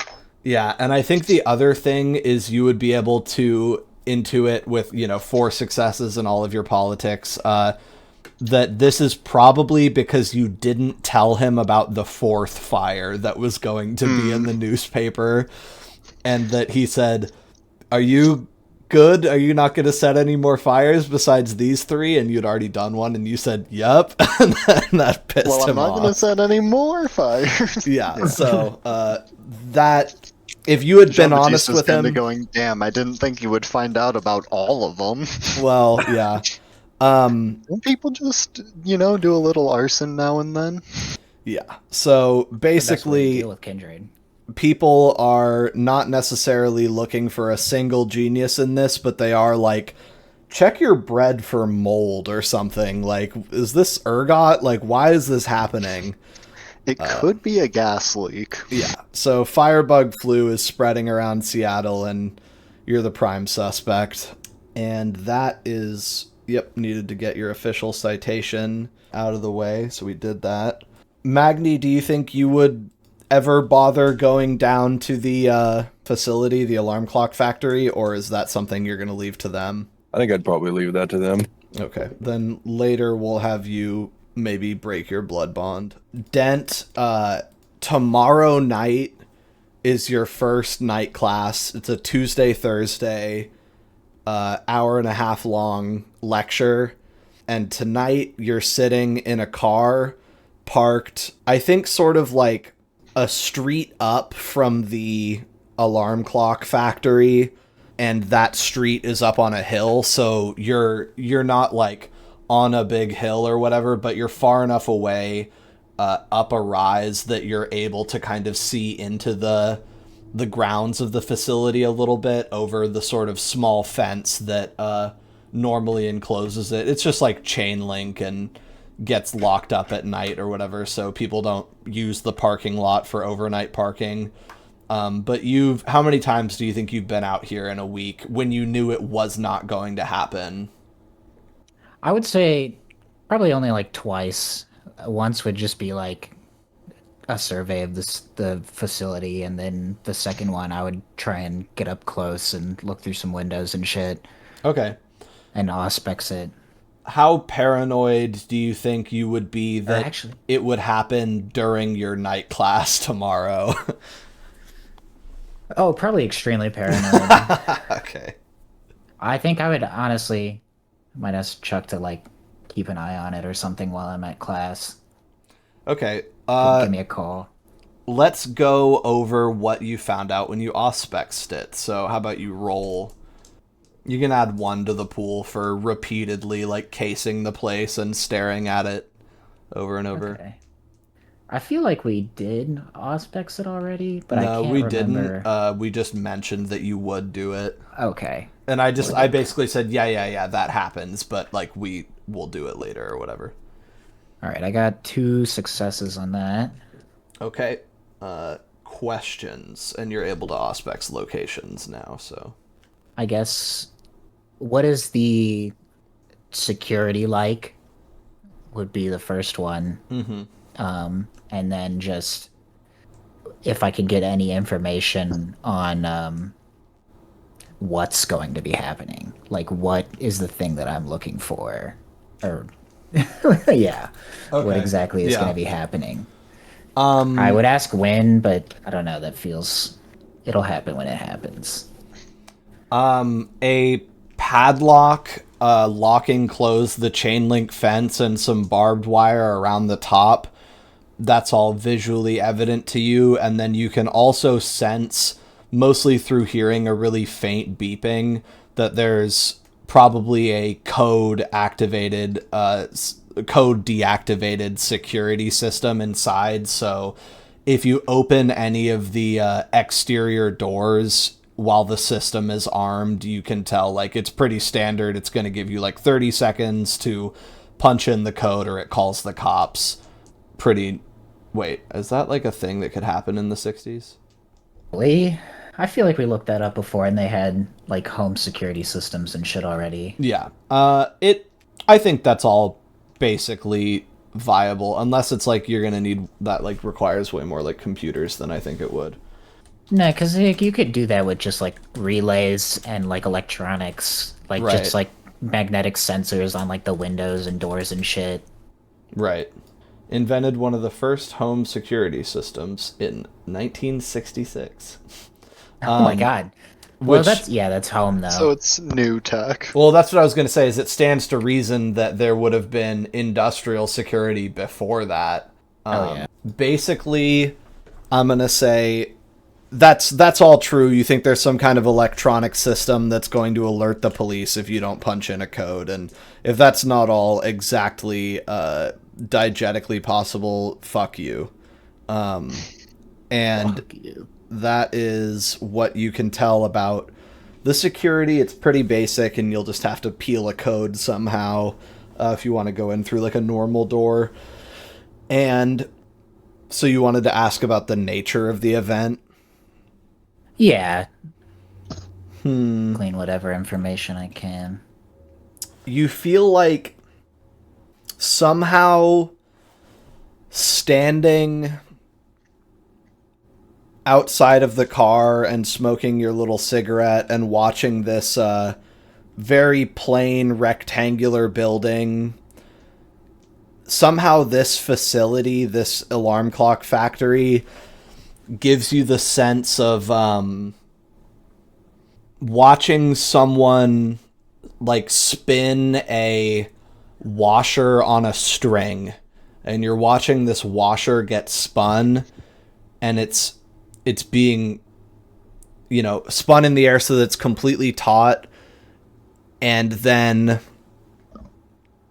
that washer, every orbit, it gets a little bit closer to hitting a wall, basically, and every rotation, every night, it's a little bit closer to finally popping off and this thing hitting the very edge of its orbit and knocking into something and causing something to happen. Another way to sort of explain it is this is probably a better analogy, is it's like those arcade coin machines where the coins are like pushing the other coins, and you put the tokens in to like build up resistance as it continues to push the coins forward. You know what I mean? Mm-hmm. You feel like something really small, infinitesimally small, is adding up in that facility and is going to cause some kind of cascade, and that's what you're waiting for. That little bit by bit, tiny little piece of matter or information after tiny piece of matter or information is adding up to cause something to happen. Okay. So it's infinitely small little adjustments bringing to bear something larger is what you feel like you're watching when you look at that place. Okay, so I would say that's probably the first time I go to the facility and I'm just looking down at it. Yeah, and then the second time, I want to try and get closer and see if I can watch somebody punch into the security code. Like, I'll try and get there early in the night, see them get off shift or something. Okay, and put it in. Yeah. Grab some fucking binoculars. Okay, so what, in terms of stealth, what's your, like, second tier ability? Can you go invisible yet? No, I can't. I haven't upgraded that at all. I just have face in the crowd. Okay, so you'll do a little 2 stealth. Face in the crowd, and stand up on your sit up on the hood of your car and binocular, and you're kind of trying to see through the windows of the building, because I'm imagining like it's got some like skylights or whatever. You're trying to just see across and into the facility and watch the guy punch in the code. Is that right? Yeah, essentially. Okay. You got to kind of probably get yourself in a really specific location, but Auspex helps. And so make another Auspex roll on the guy as he's being the last one in to close up and clock out, because it's a different night. That's a better idea. And I would like to use this roll potentially to like look through the windows, see if I can get a bit of a floor plan for the place. Mm-hmm. Oh. I got 3 10s. Oh, wow. And none of them rolled into anything good, so I just got 3 successes. Okay. You can tell that the door code is 1957. Little simple deduction tells you that's probably the year this plant opened. It's a classic. And looking in there, you can see basically there's a loading dock entrance around the back, like a garage for just getting the raw materials and parts they need.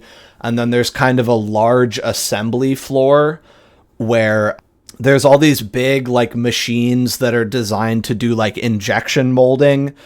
So there's like molten plastic getting pressed into the shape of an alarm clock. And then down the line, there's sort of a little place where the circuitry is assembled. It's like partially done by machines and partially done by people, like flipping the little basic electronics into each other. There's like some basic like stamping arms and like machines that go in here, but it's not advanced obviously enough to have like like robot arms that do everything. But you know, you could have like a little thing that comes down and injects things every 10 seconds. So there's like a conveyor belt for injection molding, a conveyor belt for electronics assembly, and then a conveyor belt where the two are basically slapped together and finished and assembled.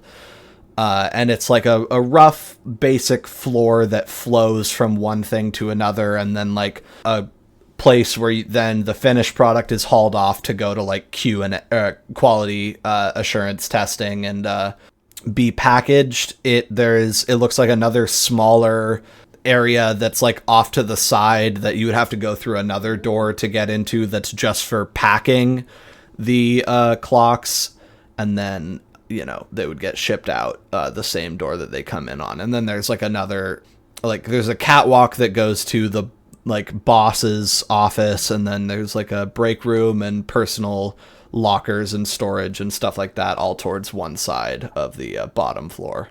And that's basically what it looks like. Okay, sick. Yeah. I think I've got a plan. All right. Luckily, Dent is extremely good at knowing what people are typing in when they type things in, so not hard for you to do all of that. And yeah, so you're kind of like, any day now, whatever I'm waiting for will kind of just happen all at once, but it will be very hard to tell when it's going to happen until it does, which is why I'm here, basically. Yeah. All right. Chuck says, do you find out anything important? Yeah. I found out the passcode for their security system, so we should be able to get in pretty cleanly as long as we, stay quiet, stay low. Oh. No idea really what's gonna happen, but I just have this like feeling that something's building up, I don't know. It's Well, that's, I mean, you want something to happen, right? Well, Damon wants something to happen, so I guess, yeah. I just hope it's not too dangerous. Well, that's good. Well, why does he have to be here? Laszlo's standing there. He's, he just kind of tags along, I guess. He doesn't have much else to do.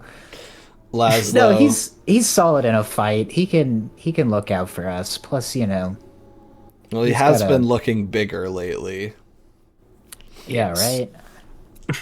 Laszlo, you're like looking down there and just thinking, I hope there's something to fight when this all happens eventually. Yeah, otherwise, what do you think about this whole facility thing, Laszlo, and about people messing with the Ordo? I still don't really know what to make of it. Like, is it a Promethean thing? Is it some other weird thing? Oh, also, yeah, I think I would honestly. Oh, what's up? No, go ahead, because I forgot that Laszlo needs to deny the money thing. He needs to get back the vials. Oh yeah. I would just ask Laszlo if he can fucking feel anything. Like, is there any weird sensations going on? Can feel anything? Because he's got some esoteric senses, He can. I've got 3 occult. Let's do investigation plus occult, only skill task. All right, that's 5 dots. Rip it. Oh wait, I should be rolling that. Well, you already rolled it, so what do you got? Oh, I didn't look at the dice and cleared them out. Okay, cool. Perfect. If you fail, are you okay with dramatic fails? Not in this case. Okay. You are reasonably certain that this does not have anything to do with Prometheans. Okay. Ooh. I'll relay that to Dent. Yeah, sounds good. Thank God. I'm relieved, but also less interested in this situation now. Speaking of which, I'll say a couple days before, Kieran, who's been going to work, notably, and that seems to just be going fine. Him and Chuck have been back at work. Yeah, I have him on, like, the We Love Jean-Baptiste programming still, right? Yeah, for 2 more days before you need to re-up that. I did adjust all of that stuff. Okay, cool. So, at one point, he's gonna go to work, and the vampires are going to sleep, basically, or asleep. And he's getting ready for his day, because now you guys are more on opposite schedules a little bit, now that he's allowed to live his life again. And he says, kind of in a to whom it may concern voice, and with a lot less interest than somebody should say this, there's a giant bee at the door, like a giant wasp. Oh, fuck. So that's for you. Oh, that's for me. Oh, that's for me, don't worry. Do you go and answer the door for the giant wasp? Yeah, I'll get the letter in my hand, ready to just give it back. Okay. So it is a large, when I say large, I mean the size of your hand, wasp with yellow and black striping, and the striping is like unusually thick, where it's like back abdomen only has like 2 stripes, like black near the end and yellow up near the body. And it is just like hovering in midair outside of the door, and Kieran is just like, he actually goes and like locks himself in the bathroom until this is over. The correct action. It's just buzzing, and so do you give it back the envelope with the $200 and the empty vial? Yeah, I guess I'll say send my apologies to Sir Gordon. Okay. It does not give any sense that it understands you, but it does what it came to do, which is pick up your, like, quarter-pound letter in its, I'm gonna say it holds it in its mandibles and then just flies up into the air and away. In Silk Song, one of the grab equivalents is just being held in the mandibles of a flying thing. That's funny. Yeah. I figured it was... I feel like it could get a little bit of more of a pinch going than with its little hands. I don't know how that would work. But anyway, the horrible mutant wasp flies away. Evidently knows where you live, but it's been like 2 weeks at this location, so you guys have talked to people, shared information. Eventually your address, unless you really, really try and hide it, comes out one way or another. You did know where Conrad's warehouse was, so... Yeah. He knows things. Yeah. And the wasp takes off, and I think you would receive a short phone call that I wouldn't necessarily... I'm not going to, like, roleplay out, but basically Sir Gordon would just call and say, like, it's unfortunate that you've decided not to go forward with the deal, but I understand and I completely appreciate your autonomy. I'll just let the interested party know that it's not going to work out this time. Thank you for considering it, Laszlo, etc. and then would sort of just leave you alone, but you said no, so there you go. You sent back the $2,000 equivalent. Also, you guys need to pay your taxes because it is past the first of the month, so I gotta collect some taxes too, which I intend to basically embezzle from to pay my own. Okay. So do you want to have done that previously, kind of? Yeah, I'm thinking it'll be something like 20% extra, and then if they really, really, really don't like that, I'll cut them a deal and make it 10% extra. And then also, he's gonna do that to everyone, but whoever he likes more will have an easier time getting the lower rate, like Dottie will almost definitely. Okay, so we'll be, I guess this time we'll say that you're primarily pulling from the Invictus right now, just so that we don't have to worry about you, like, fighting with the Carthians quite yet. Frank will handle the hard beats, and you can just sort of stick to collecting from the unaligned and the Invictus right now. Makes sense to me. Oh yeah, Miss Lizzie and Carla are other ones that might get the less extortionate rate. Okay. Then let's do a couple rolls.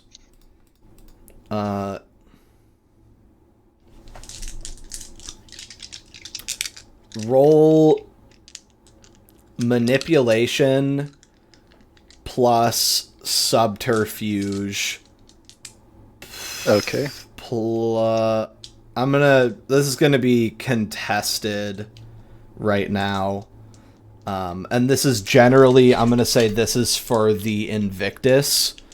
Could I get bullshit as well if I talk a whole lot about a whole bunch of made-up things that Frank and Prince Ed are making everyone pay? Yep, that'll work. Cool. And so we'll roll... I know it's so expensive, but Prince Ed has instituted all these new fees. Alright, and so we'll add that to yours, and then you're gonna compete with a, like, ranking Invictus pool. And I don't think you're going to be pulling... You're not pulling from anyone superior to you, because they're not kicking up to you. They have other people they're kicking up to, you know? So... Yeah, that makes sense. Yeah, so just go ahead and roll, and then I've got a pool.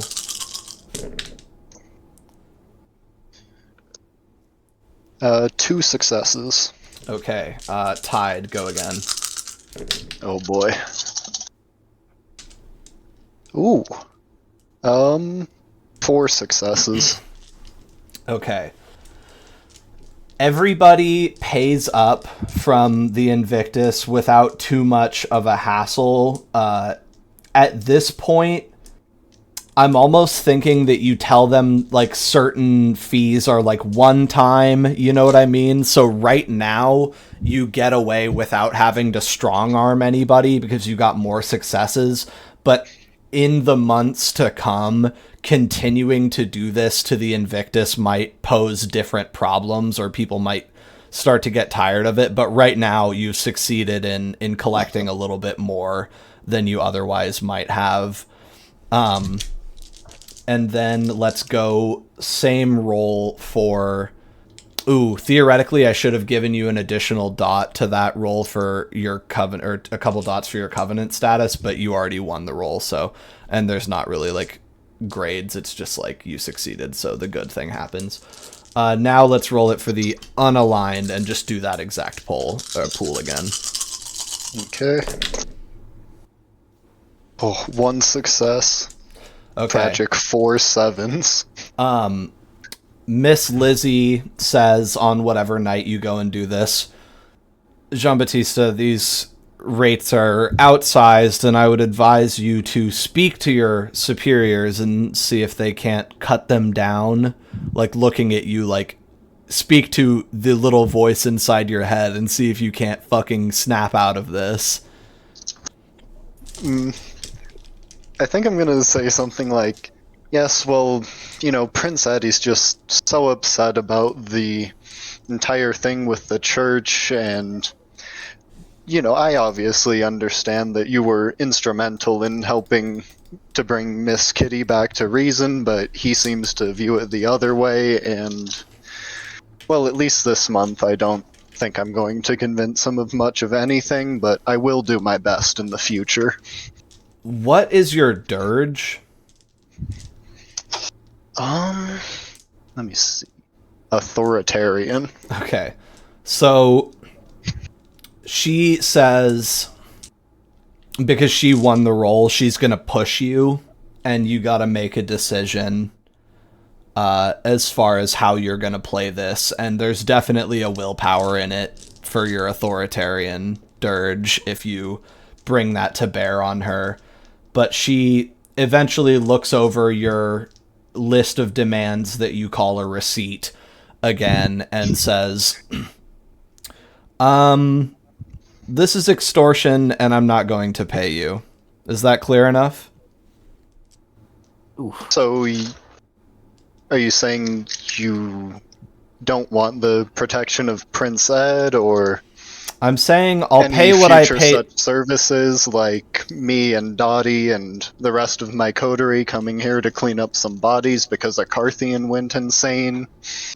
That was not a Carthian. Cult member. Okay, if he doesn't make that mistake, she can't punish you for it. But I think so. You're sort of like, so you don't want our protection. Yeah, he's basically asking. So what? You want to say fuck the Invictus?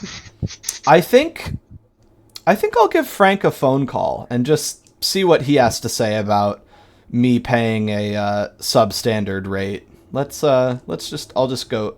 Carla, can you dial Mr. Fabretti, please? Listen, I can cover a little bit of it. I obviously can't just make your taxes go away, but perhaps we could give each other some sort of discount. I could cover your, say 10-20% of this. Okay.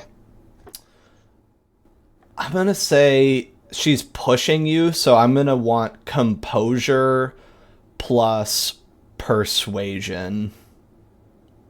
Okay. Because you're like sweet talking basically now. Like, wait. Yeah, hold up. I can make the taxes go away. You just gotta make me want to. It's not subterfuge because she knows you're lying. You know what I mean? Yeah. Yeah, that's the thing about J-Bat. He will lie even if you know he's lying. Okay, wait, what's that pool? I think I'll do this with minuses. 5. Okay, take away 3. Ooh. Alright. No success. I think she becomes kind of conversational now. Like, she puts you on the back foot and then she says, well, you think the Carthians are gonna not blink at 10 or 20%? I'm pressing you over your 20%. You think this is gonna fly with people that actively dislike you, Jean-Baptiste? Well, this is why I'm not asking it of the Carthians. I don't think they're very reasonable, and frankly, I don't think any amount of taxes I ask them for will be paid without pulling some teeth, as they say. Well, it just seems like a funny way to treat your allies. Here, take this, and if we need to talk about settling up later on because I find out that I've truly run afoul of some kind of legislature, you come back and, just something in writing might be nice at some point. Now here, this should be plenty. And then you look in, and when you count it, it's like $10 heavy.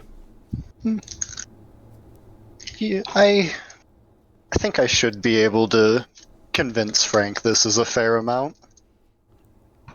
That's great. I'm glad to hear it. And then she stands up and begins sort of rubbing elbows with somebody and gets them a VIP table. And you just got mogged. Oh god. But that's He'll get okay. out of there disappointed that he couldn't work out some sort of cheap cremation deal, but maybe next time. Yeah. I mean, hey, she hasn't made it this long in this city by rolling over for the Invictus every time. Yeah. It was worth a try.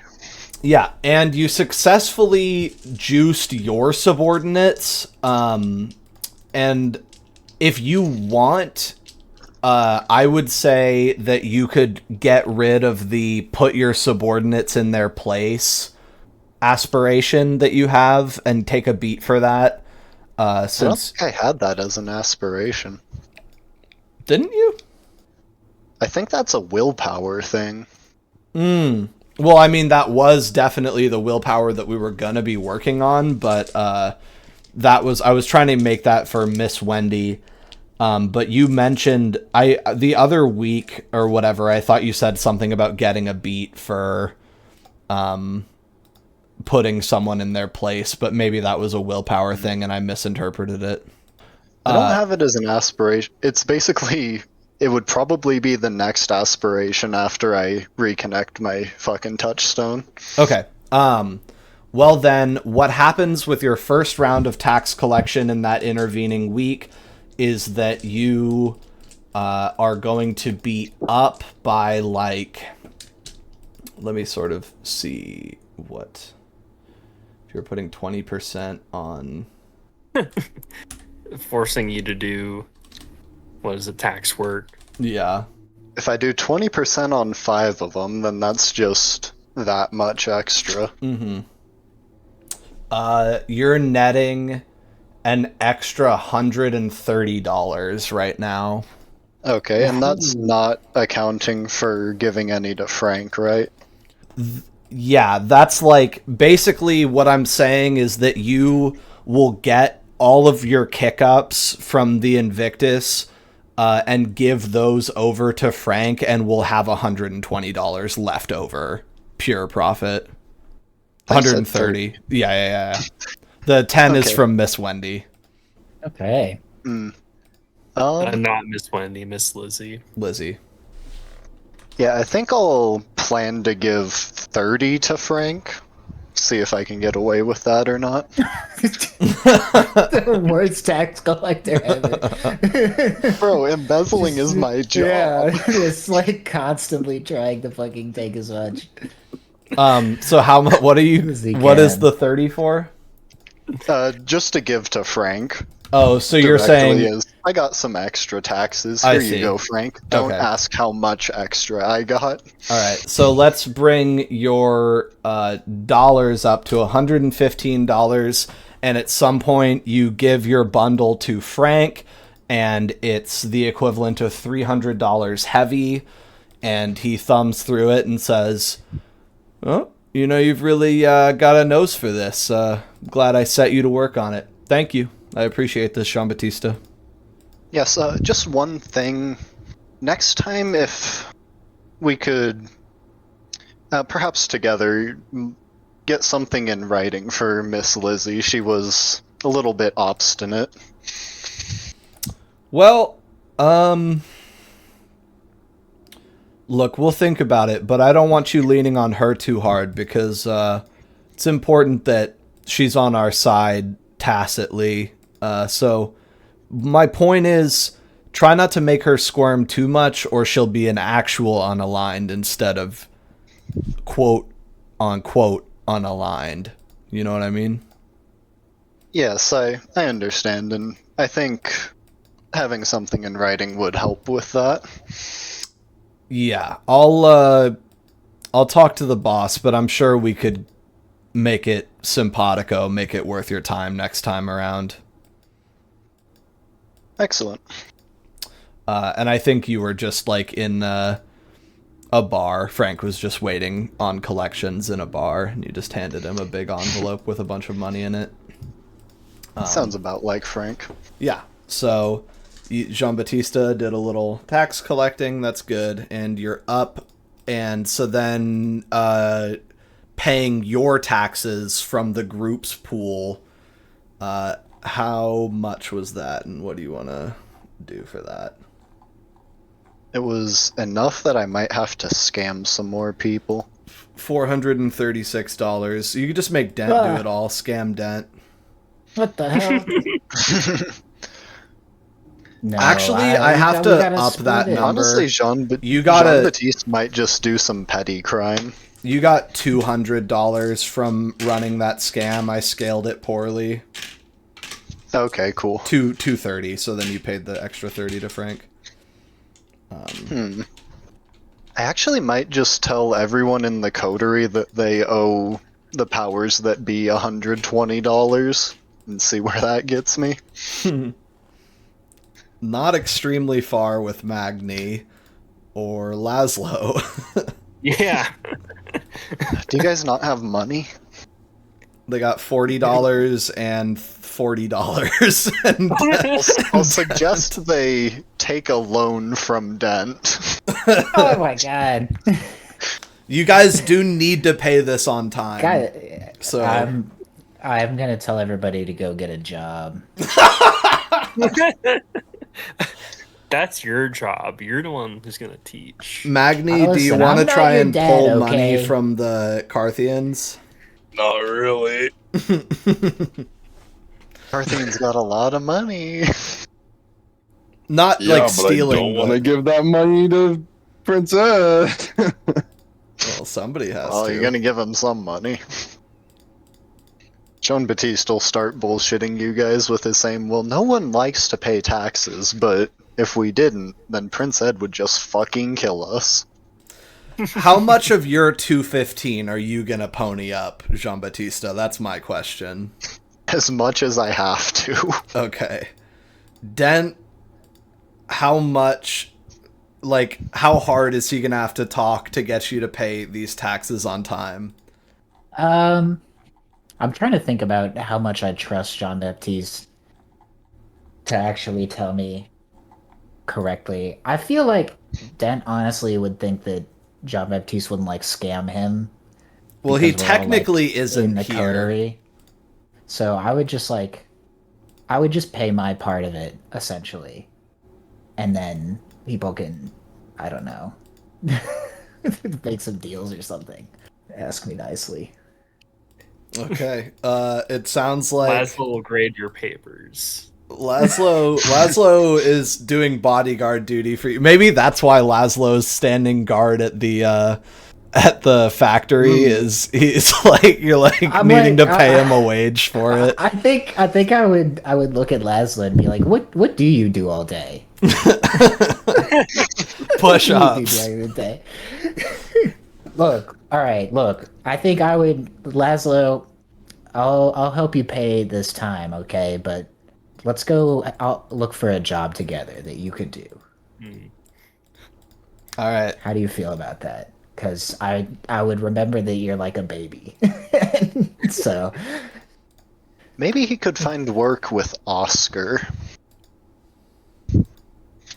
Oscar or Henrik? Oscar, he's got his whole stonemason thing going on. He does. Seems like a good place to be strong in a fucking freak show. Yeah, there's a good point there. that's a good idea. Okay, everybody needs to pay $109. Dent is covering Dent and Laszlo. Magni, Yeah. what's your plan for $109? And I'm writing a check. Or for getting Dent to cover you this month and then paying him back somehow? God, it's so expensive. So glad we don't have to pay rent. I Yeah. mean, this is essentially Anymore. paying for you to get your dream job. That's true. I can't wait to get paid from that. That's hopefully more than tutoring. $2. I thought that was a lot of money too. It was. I was It like was- $2. Okay. Hey, But it's, I that's don't the think problem that- is the vampires are working on a slightly different scale, you know? Yeah, right. They're all like millionaires. You owe the powers that be $109. How are you going to try and convince Dent to pay it for you? Dent, if you don't do this, mean, I'll I'll give kill him- you. Just retroactively say that you went like job searching during that last week. And just be like, yeah. Hey, I mean, Just if you want to how pull they'll on the invite you. Carthian status, you could see if they have like a job for you, like a do nothing. That's a good idea. True. Do they have an underground boxing association in this city? Not as of yet, but that's a good macro plan for Magni to start one. Well, first off, I'd give Dent everything I have. I'd give him all the $40 I have. All right, all the $40. Um, All right. Well, I'll loan you the money for sure. So we can just do the math on that. Whatever, 109. I also minus have 40. what is technically your shotgun that Frank gave you that you gave me. Look, how about this actually? I'll just be like, hey, I'll just like cover it. You don't have to pay me anything. Just like, you owe me one, all right? All right, I'll put Okay. one that big good? favor owed Yeah, just to like a- Dent. $110 worth Go of beat up that favor. guy for me, please. $70 worth Yeah. of favor owed to Dent. I thought Den was getting Yeah. all of One No, I'll get all large of it. Magni Well, he favor. well, Magni, do you want the $40 and a big favor, or I don't want to leave him with $0. that just prompts him to ask for more money? So Yeah. you want to keep your cash, Maybe Magni? I'll Yeah. ask if Sure, yeah, I'll Jean-Baptiste keep can my help cash. out. And All right. What was it? 39.80 or something? Does he need cash? I think it was like $39.85. Okay, cool. One big favor owed to Dent, $109. And that's what I thought would happen. So I love that 320. the Magni. Sorry, I was just saying. I love that the Magni big favor was immediately go beat up this guy for me. I mean, right? Yeah. most likely, Basically, yeah. like having a hit man. Literally. Okay, so it should be 1561. Den knows where he lacks. for in your thing, I think. Right? Gotcha. It was 100. You had $1,888, right? Yes. Minus in the beginning. 327. It should be 1560. And now Yeah, I hope you I've get- got a new quest to go find Laszlo a job. Yeah, Magni, you should look into getting a job. Magni, getting there's jobs. something the Carthians Yeah. could set you up I with think- if you want to ask during your scene. All got a fucking Yeah, I think I'll wage ask slave. in the scene, but I think immediately that was actually Magni's thought when he had to pay the money. He was like, "Oh, I need to get back into fighting. Mm-hmm. I need to make some money around here." Do you I wanna- could go because the fighting rings are at nighttime, so I could just go fight in the ring. Yeah. Kill the fuck out of somebody in Yeah. one goddamn punch. True. Well, now he knows how to control his strength. Okay, Jean-Baptiste, you still owe your portion. Are you good for it? 110, right? 109, yeah. I'm gonna put in a little bit extra as well. Just want the whole Invictus hierarchy to think of me as somewhat, or at least the people above me to think of J-Bat as just like a money duplication glitch. So Okay, then we'll just throw in the change of the $6 that you would that's have kind of what hung I over. was thinking.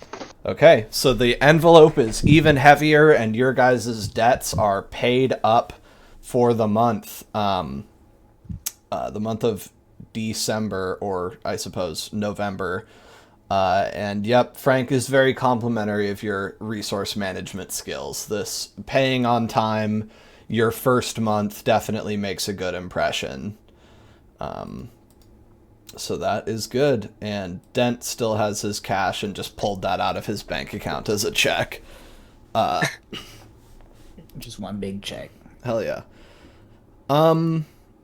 Okay, so I think what we have time left for is basically a Magni with the Carthians scene and maybe a Jean-Baptiste contacting Mary thing, and like Dent getting ready for going to work tomorrow, and then we'll sort of carry on from there next session. So essentially I want to like end the whole weird time skipping thing by saying like what is done next in this session is done tonight on this canonical night, and then moving forward next session we'll start a new day and it'll be like played live completely without any of the flashback stuff. Okay.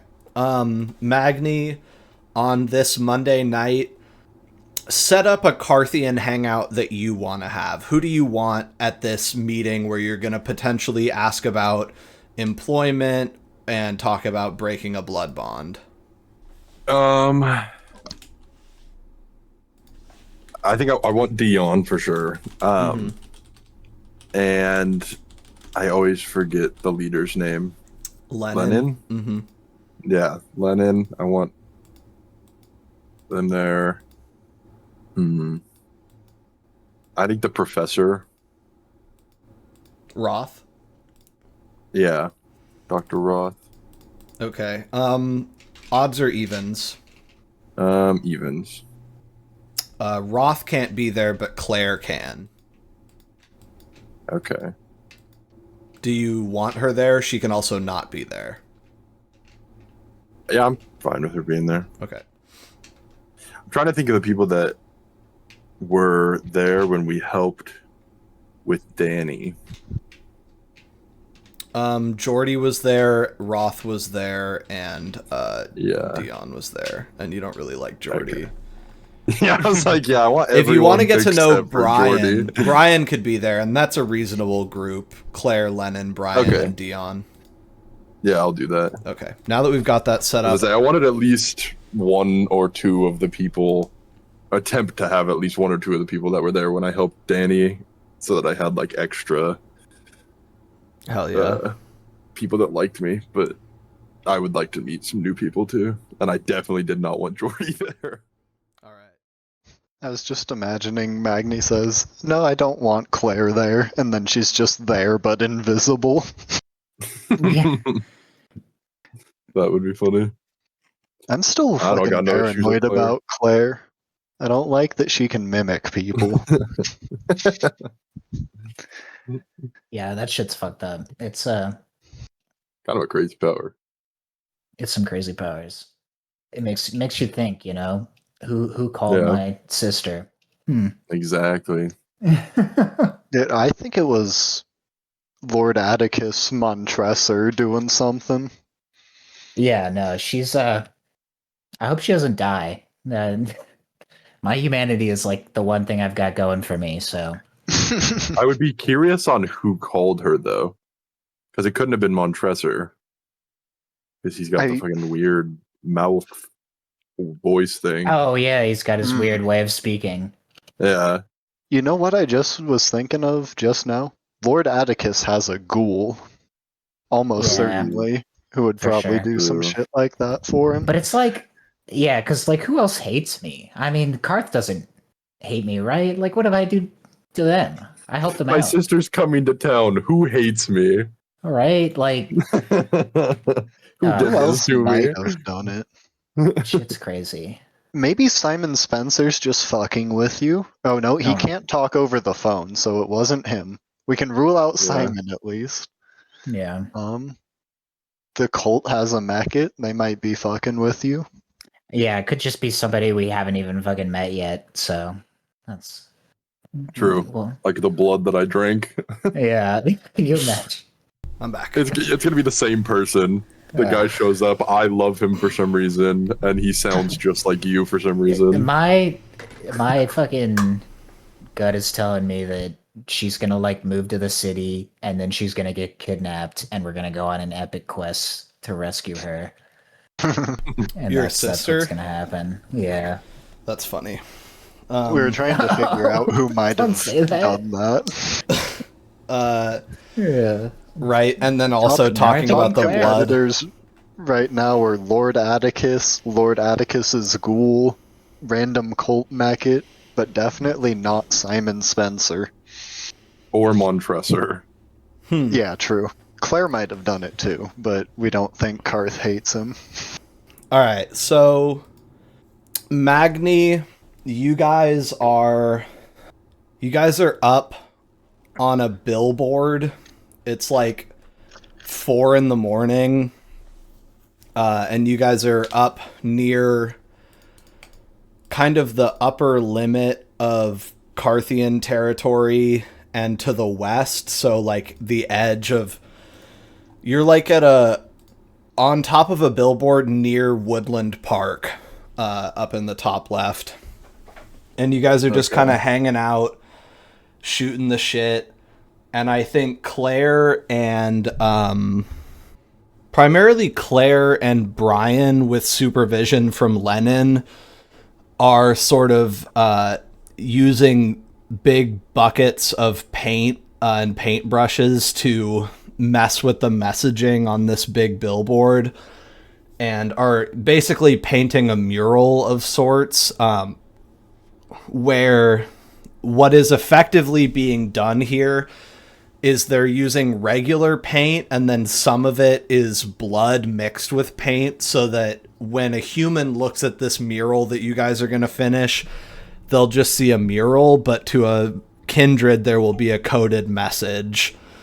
And right now, if you had a quote-unquote job that you were doing here, it would just be like lookout, but you're just really like kind of chatting and shooting the shit with people, and they're taking their time painting this because they know nobody's going to be around, and they've got like a ghoul on the corner anyway. So if you want, you can be up on the catwalk of this billboard, which is like 2 stories up, or down on the ground with whoever you want to talk to, or whatever you think best suits the scene.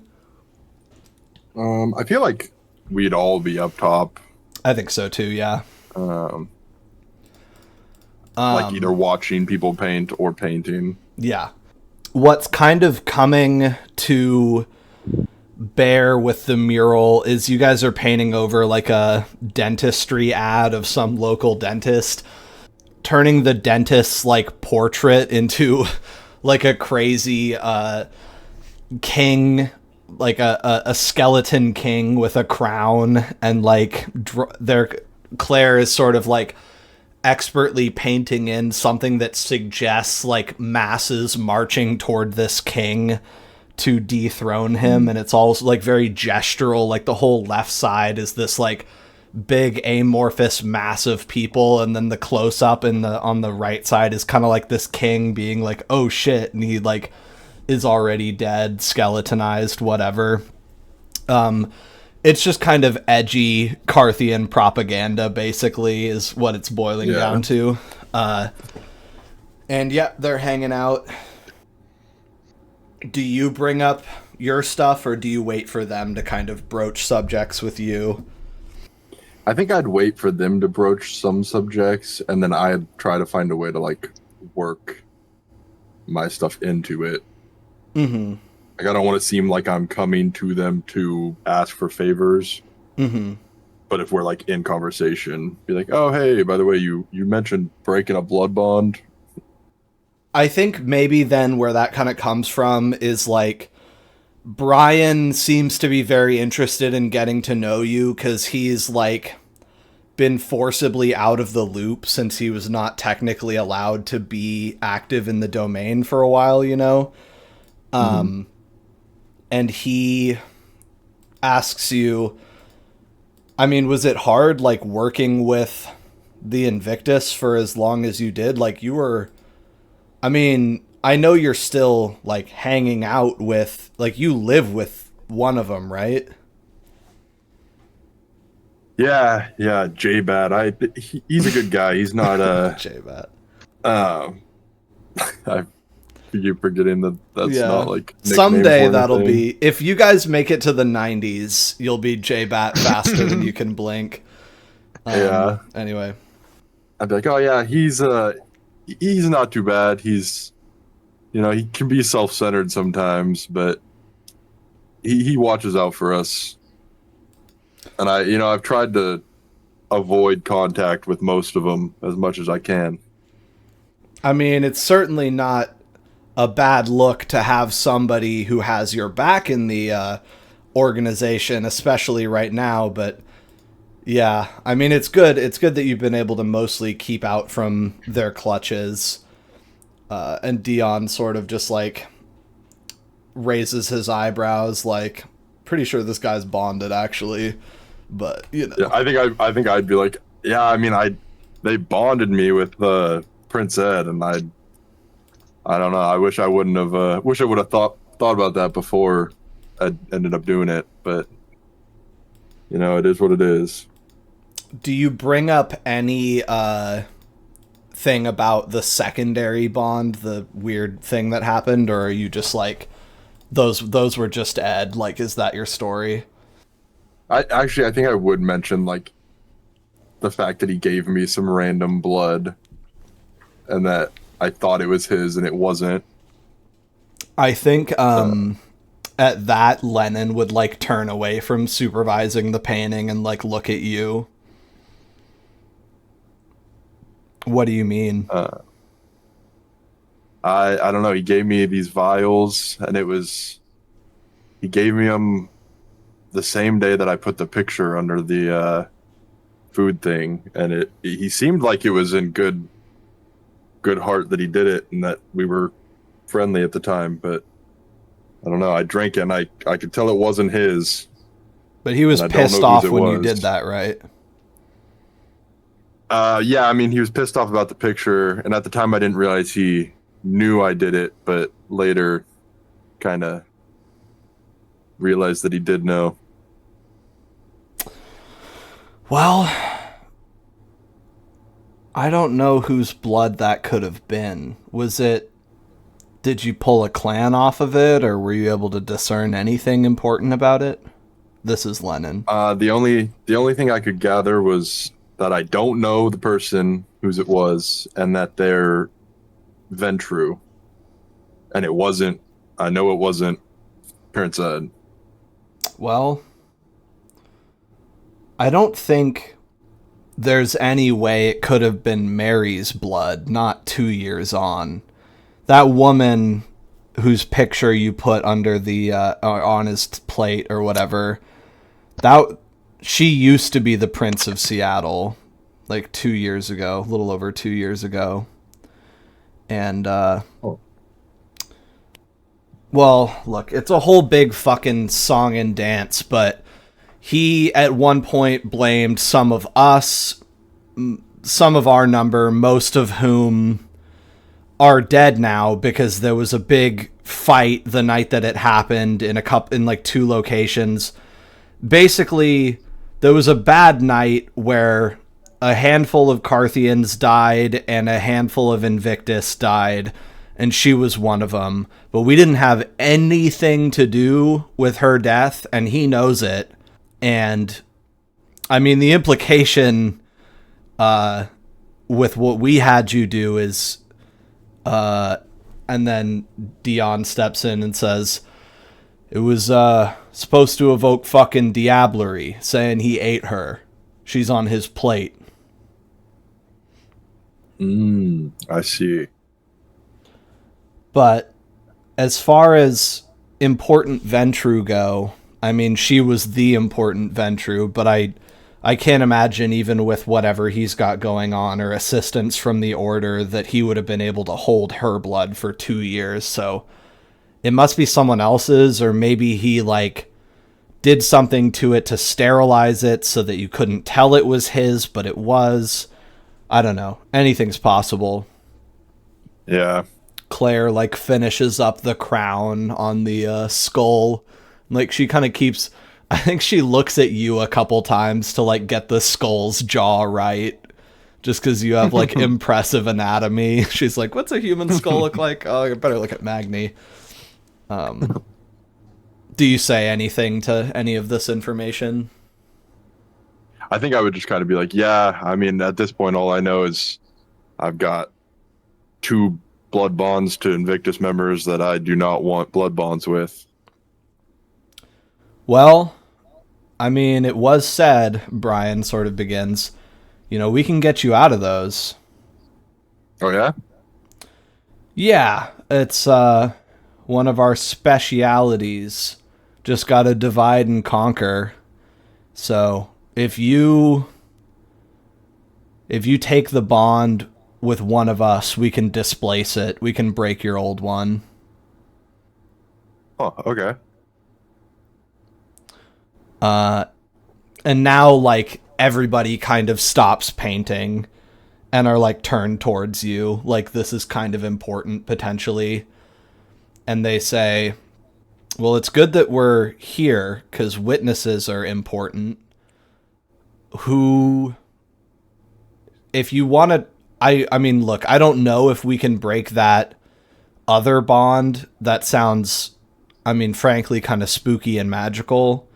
But we can give it a shot. Definitely, though, who do you want to break Ed's bond with you? And I think it's almost like a spotlight shines down on Lennon. You can not pick her, but she is important and posturing in such a way that it's like, it would be wise to take the leader of the Carthians as the blood bond. Yeah.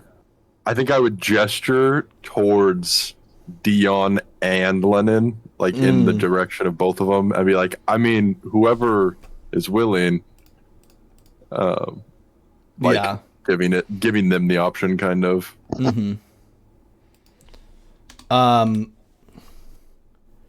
I think they would say, well, look, do you want to just try... You have 10 out of 11 Vitae since you woke up or whatever. Do you want to just try one and see if it takes, get rid of Ed's, the influence that you know, and then go from there, and you can decide later on to get the other chopped, or we can do both. Sure. I mean, yeah, I could. I mean, the other one doesn't seem to be an immediate threat or effective one on me right now, so Claire kind of quietly says, might be worth holding on to just so we can study it, test out some things on it, find out.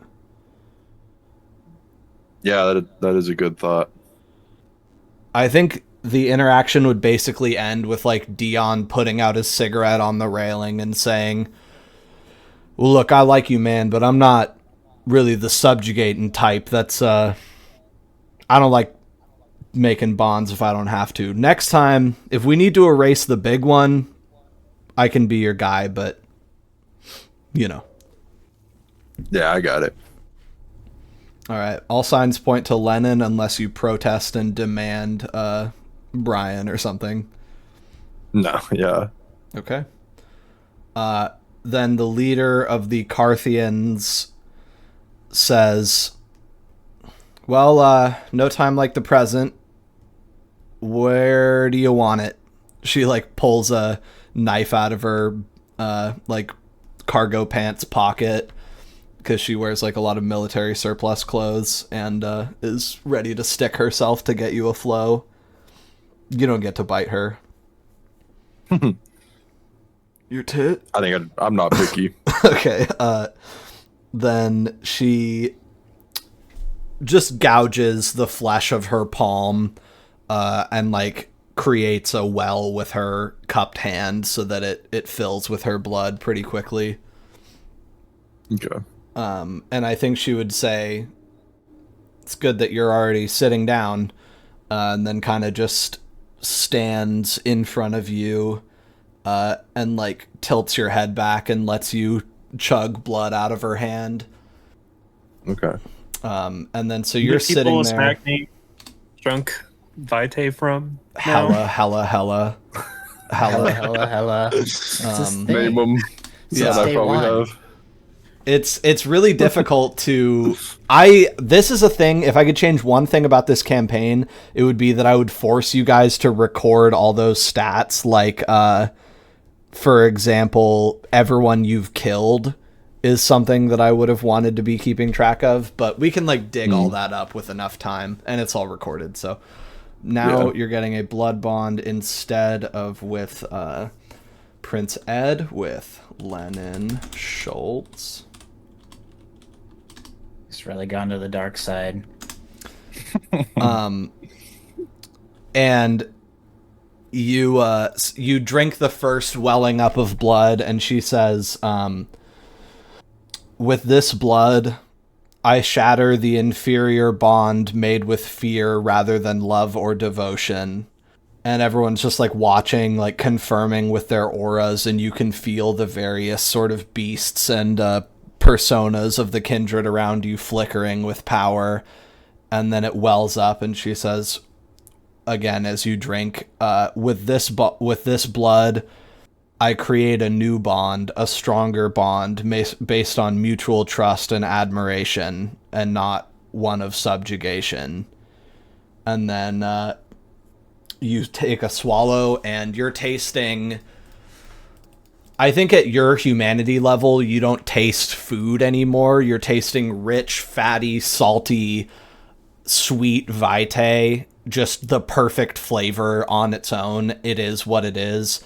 And you're tasting an outpouring of feeling and emotion, and you feel Lennon's excitement at getting to bond you, that this is something that she's secretly been sort of hoping for, or at least that's what your Deva, like, I'm so special brain is trying to tell you, you know? And you're like, yes, this is like, both of us have worked hard for this to happen. And you look at her and you see a Greek god. You see someone who has...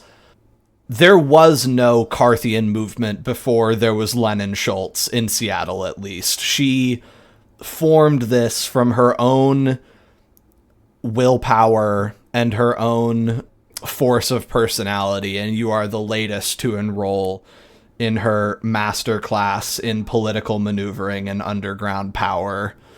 And her blood has honey traps, so you take a beat. Ooh. So that's good. Regular beat. Cool. And then sure enough, you can feel any lingering affection that you had for Prince Ed dissolving away. As you stand up, she closes her wound and I think would hold out her hand to give you a like one-armed embrace. She goes for the bro hug. I think I'd return it. All right.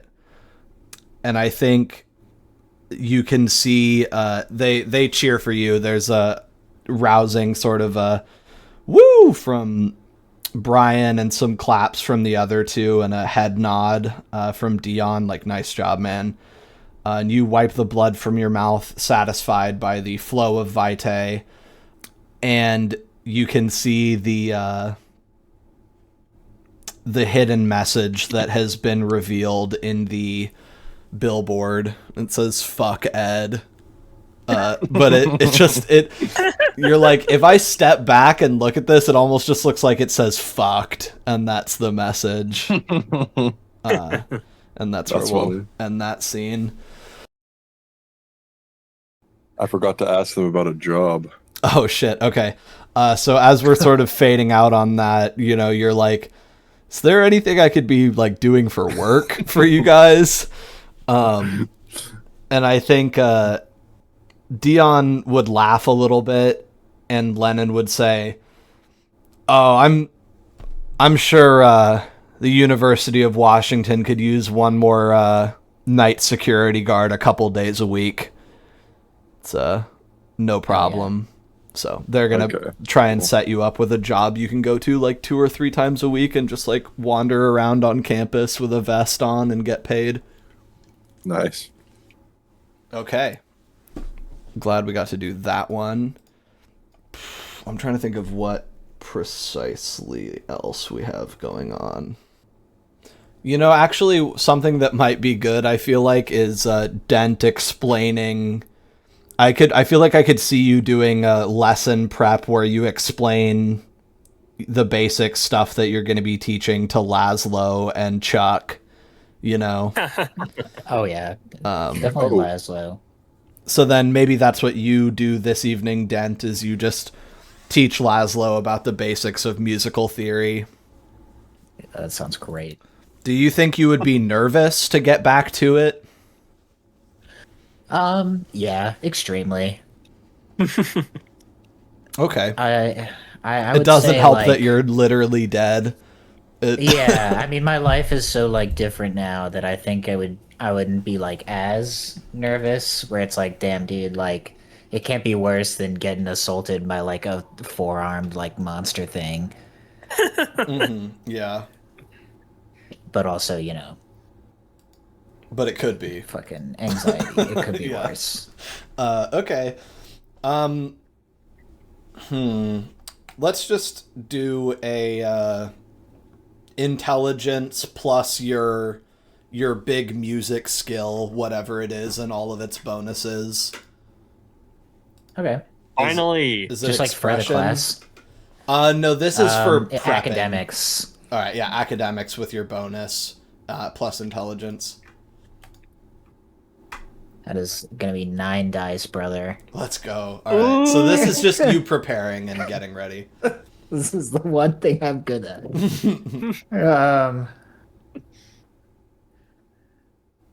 That's yeah, that's gonna be 6 successes. Oh shit. Ooh. That was okay. really good, actually. That was like almost all the dice I have. That was fun. So no matter dead or alive, you know, richer or poorer, Olympia or Seattle, there's one thing that Harrison Dent was meant to do, and it's fucking teach motherfuckers how to make some music and what it means to make music and be a musician. And you know, you're giving Laszlo a lecture on I'm not going to condescend. I don't know fuck all about music. You're telling him, what are you telling him? You know about music, man. Oh, you know, just, you know, the circle of fifths, Yeah. you know, like Scales. chord structures, scales. Yeah, it's just Laszlo's learning a little something. Laszlo, here's why music sounds good. It's math, okay? Laszlo's learning more about music than he's learned about anything ever. Yeah. He's heard like 2 songs in existence. Do we even have a way to play music? I don't even know. The radio. We gotta, yeah, I'll play some stuff on the radio for him. Okay. Culture, my man. J-Mac anytime you works guys over were that way. Oh, yeah. Anytime you guys were listening to Knock FM, Laszlo's just hearing music. Oh, yeah. So I'm going to say what that exceptional success does is not only are you prepared for tomorrow, but there is no roll for tomorrow. When we next week play through your class, it's just going to go great. Like, you know it. You're going to fucking blow this out of the water. Like, you know, your information recall has only sharpened becoming Mekit. Like, Yeah. you're more prepared to think things quickly and do things with those thoughts. You can literally like slow your perception to a crawl to pick up details that human beings couldn't possibly hope to. Like you're going to be okay. And you feel finally settled about this. And the nerves kind of evaporate as you're like, well, it can't be that hard. And it can't. I know what I'm doing. Yeah. And He knows exactly what pace to set the class so everyone's learning appropriately. we'll give you back a willpower as well for the exceptional success on doing what you sick. do, because you're the everyman. This is your real job. You finally get to do something real and worthwhile. Fuck this bullshit. Yeah, right? Because I can't find an appropriate condition to give you, so willpower will do just fine. That's great. So you guys are listening to the radio, and I'm going to say that you have turned it on as Jean-Baptiste is trying to call Mary, and so he's like on the other side of the room, like shooting death glares at you, like, will you please turn that off? But I'm going to say you turn it on in the middle of the conversation, and you're just like quietly playing the Knock FM Mexican radio station and explaining to Laszlo, like, okay, well, that's the accordion, and It sounds like he's playing a pretty simple progression of just 3 chords there, from what I can tell, but the accordion's pretty complex. Anyway, so Jean-Baptiste, you're on the phone. You're trying to reach Mary. Is that right? Yes. Okay. Trying to bullshit Mary, to be more specific. All right. It rings 3 times, and you think she picks up. Hello? What? Hello, is this Mary? Yes. Is that Jean-Baptiste? Yes, I'm so sorry I haven't called you, and oh my gosh, I've had to move apartments, and listen, the last couple of weeks have just been a gigantic mess for me. I don't want to get into all the real estate stuff, but I don't even want to tell you about my sire. Suffice to say, it's been a very busy, stressful week for me, and I'm very sorry I haven't been able to contact you during all of it. Okay, let's have a roll. Manipulation plus subterfuge. Well, I don't know. That's all true. Yeah, he's trying to skirt the line between truth and fiction. Yeah. Do you have anything in expression? 2. Manipulation. Could I get expression plus bullshit? This is an edge case where I'm going to give it to you because it is contested and she's going to take 2 dice from you anyway. So it basically will reduce it. So manipulation plus expression plus 1 minus 2. Okay, so that'll leave me with 4 dice. Rip it. Alright. 2 successes. I knew it. I knew what they were saying was a lie. These girls are so jealous of me, Jean-Baptiste. They're saying that you picked them up in a bar, and I know you wouldn't do that. I know that they're just jealous. Someone said you were calling yourself like Philip something. What the hell? It's fucking bullshit.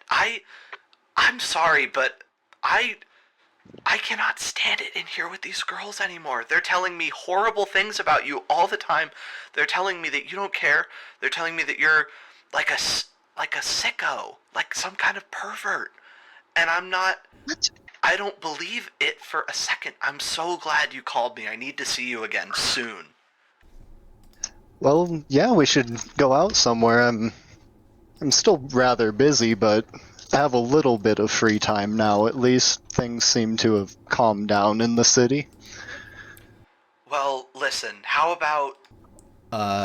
would you like to be doing this next session or the session after? Or, well, I mean, time is relative. Would you like to set this for Tuesday or Wednesday in game? I think J-Bat's thinking like Tuesday, sort of as soon as possible. How about tomorrow? Can you get somewhere tomorrow? Maybe morning might be good.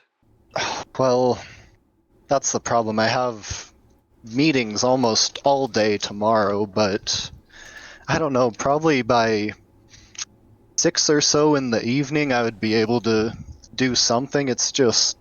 Okay, real estate is just murder in this city. You'll need to pick me up, and some of these girls are crazy. They might try and stop me from getting to you, but just come to the school tomorrow, and if you can get me out of my dorm, I'll go anywhere with you.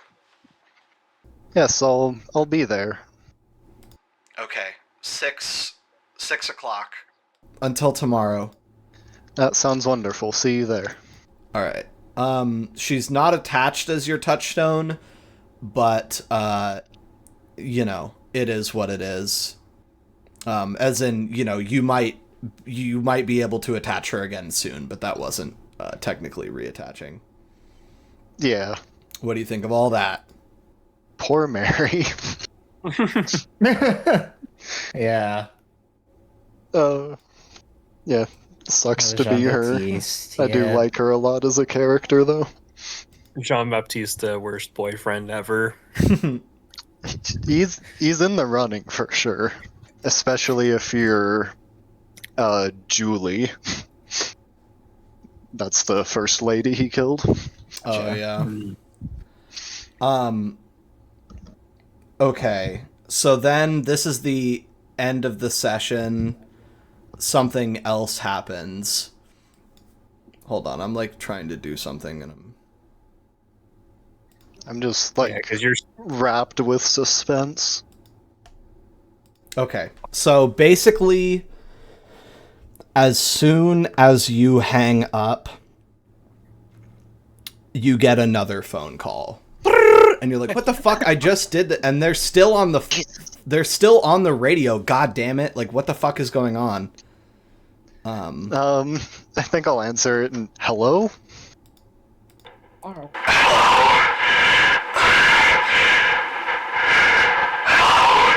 Who is this? It's Spencer. Listen, I know. Look, there's something really bad going on down here. That's all I got for you. You gotta listen. I know you're not supposed to trust me. The phone's tough for me, but you gotta believe this is real. We're all, somebody's gonna need your help down here soon. I don't know who's all gonna be left, but it's not looking very pretty. Oh fuck. Click. end recording. Might be a good time to call Frank. And then Yeah. Dent, you can hear on the radio, basically underneath the Mexican radio station that Knock FM is hosted on, at all times, there's a little waiting tune that's just talk about chord progression. It's just a really simple, like, doom, da doom, da doom, da doom, doo doo doo doom. It's just like the little, really short little loop that tells you they're not broadcasting. And then Yeah. at a certain point, there's like a harsh squeak on the station, and that doom, da doom, da doom turns into this doom, doom, doom, doom, doom, doom, doom, doom, doom, doom, doom, repeating. That doesn't sound good. Yeah. Yeah. I guess it's the fall of Seattle. Oh, I guess it's all over, says Laszlo. Doom it is. Well, I guess it's over. He's all, well, guess the church was right. They got you. They got you all. And I think, what do you think? Are you calling? I don't think I want to do another phone call back to back to back, and we're out of time here. So we'll just play a song here. But that is where we're gonna end. Is a nice little message from Knock and from somebody who claims they are Spencer. Yeah.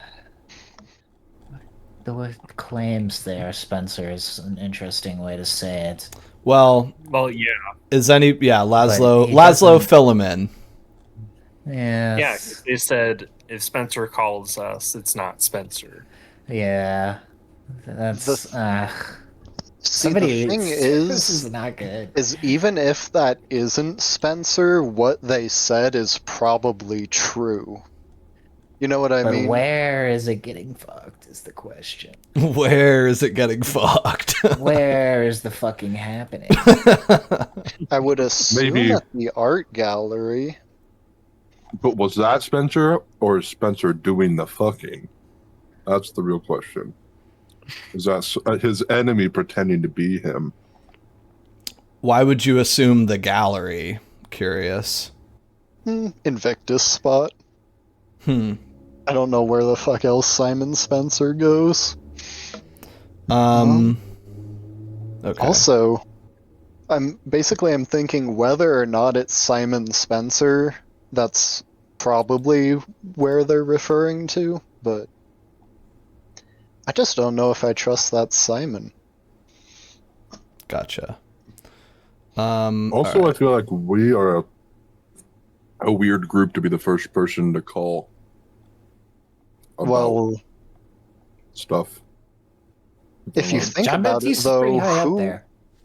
well, think about this. Who else can Spencer call to get someone as strong as Magni, someone as strong as Laszlo, a high rank Invictus, and a Mechit all at once? It's okay. You could That just is say, very and fair. Dent. Hey, Hey, no, And you've a guy got who can Dent. see shit is used. yeah. Oh, I just realized, Dent, was You that can see Spencer I shit. was speaking to? Use your Yeah. magic powers to tell me, please. Yeah, do you want to end with that? Let's do We that. can end with me auspexing the phone. Yeah, All right. yeah. He looks around like, oh gosh, what am I? Oh, I got Dent. Okay. J-Bag goes, "Hey, Magic Man, Alright. who was that?" And there is obviously an SOS playing on the radio. We established. So Yeah. Yes. That's what that is. Okay, thank you. I mean, I deep, deep, deep, doop, doop. Anyway, Yeah, you got that it. would know because he was an army radio operator. Yeah. Yes. That would. Your brain is like, ding, Morse code. That- Okay, that what's would going know on it, over yeah. here? All right. So let's. All right. I got 2 successes. Okay. What 2 questions do you want to ask about that? Well, I'll just start with who was the last person that called us. And then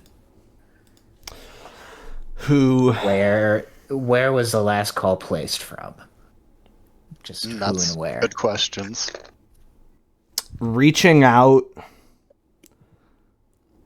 into the aether with your mind, you pull 2 impressions. The impression of place is far simpler. It's down in the old town. You can almost feel brick under your feet and smell the air coming off the lake, hear seagulls. This was placed from a payphone in Pioneer Square. There's every chance that it was next to an open manhole cover. You can feel someone surface to make this message in Pioneer Square. And we're finally going in the sewers. And Underground Seattle. the who is much more complicated because the answer that you get is they said they were Simon Spencer, and they are someone very much like Simon Spencer.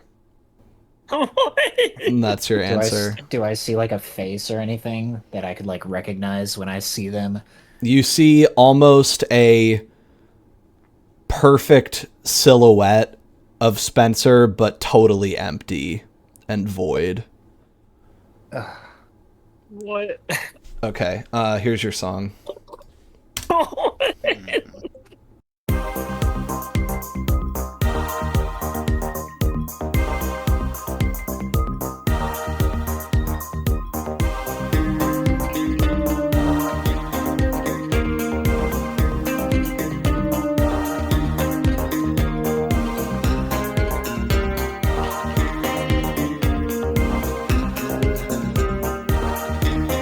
Words like violence break the silence, come crashing into my little world. Painful to me, it's right through me. Can't you understand? Oh, my little girl. All I ever wanted, all I ever needed is here in my arms. Words are very unnecessary. They can only do harm.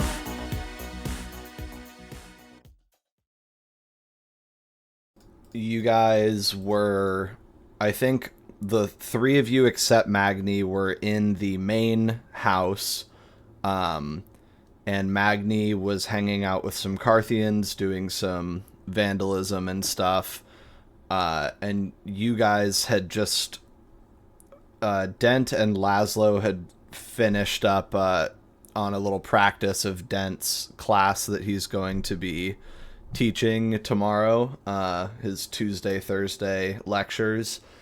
And then Jean-Baptiste had sort of done a series of phone calls where he talked to Little Mary and talked to, well, I mean, that's kind of the important thing, is a guy that sounded like Simon Spencer. And one thing we know is that Spencer cannot make phone calls. He has said, if you hear someone on the phone, they're pretending to be me. I cannot make phone calls.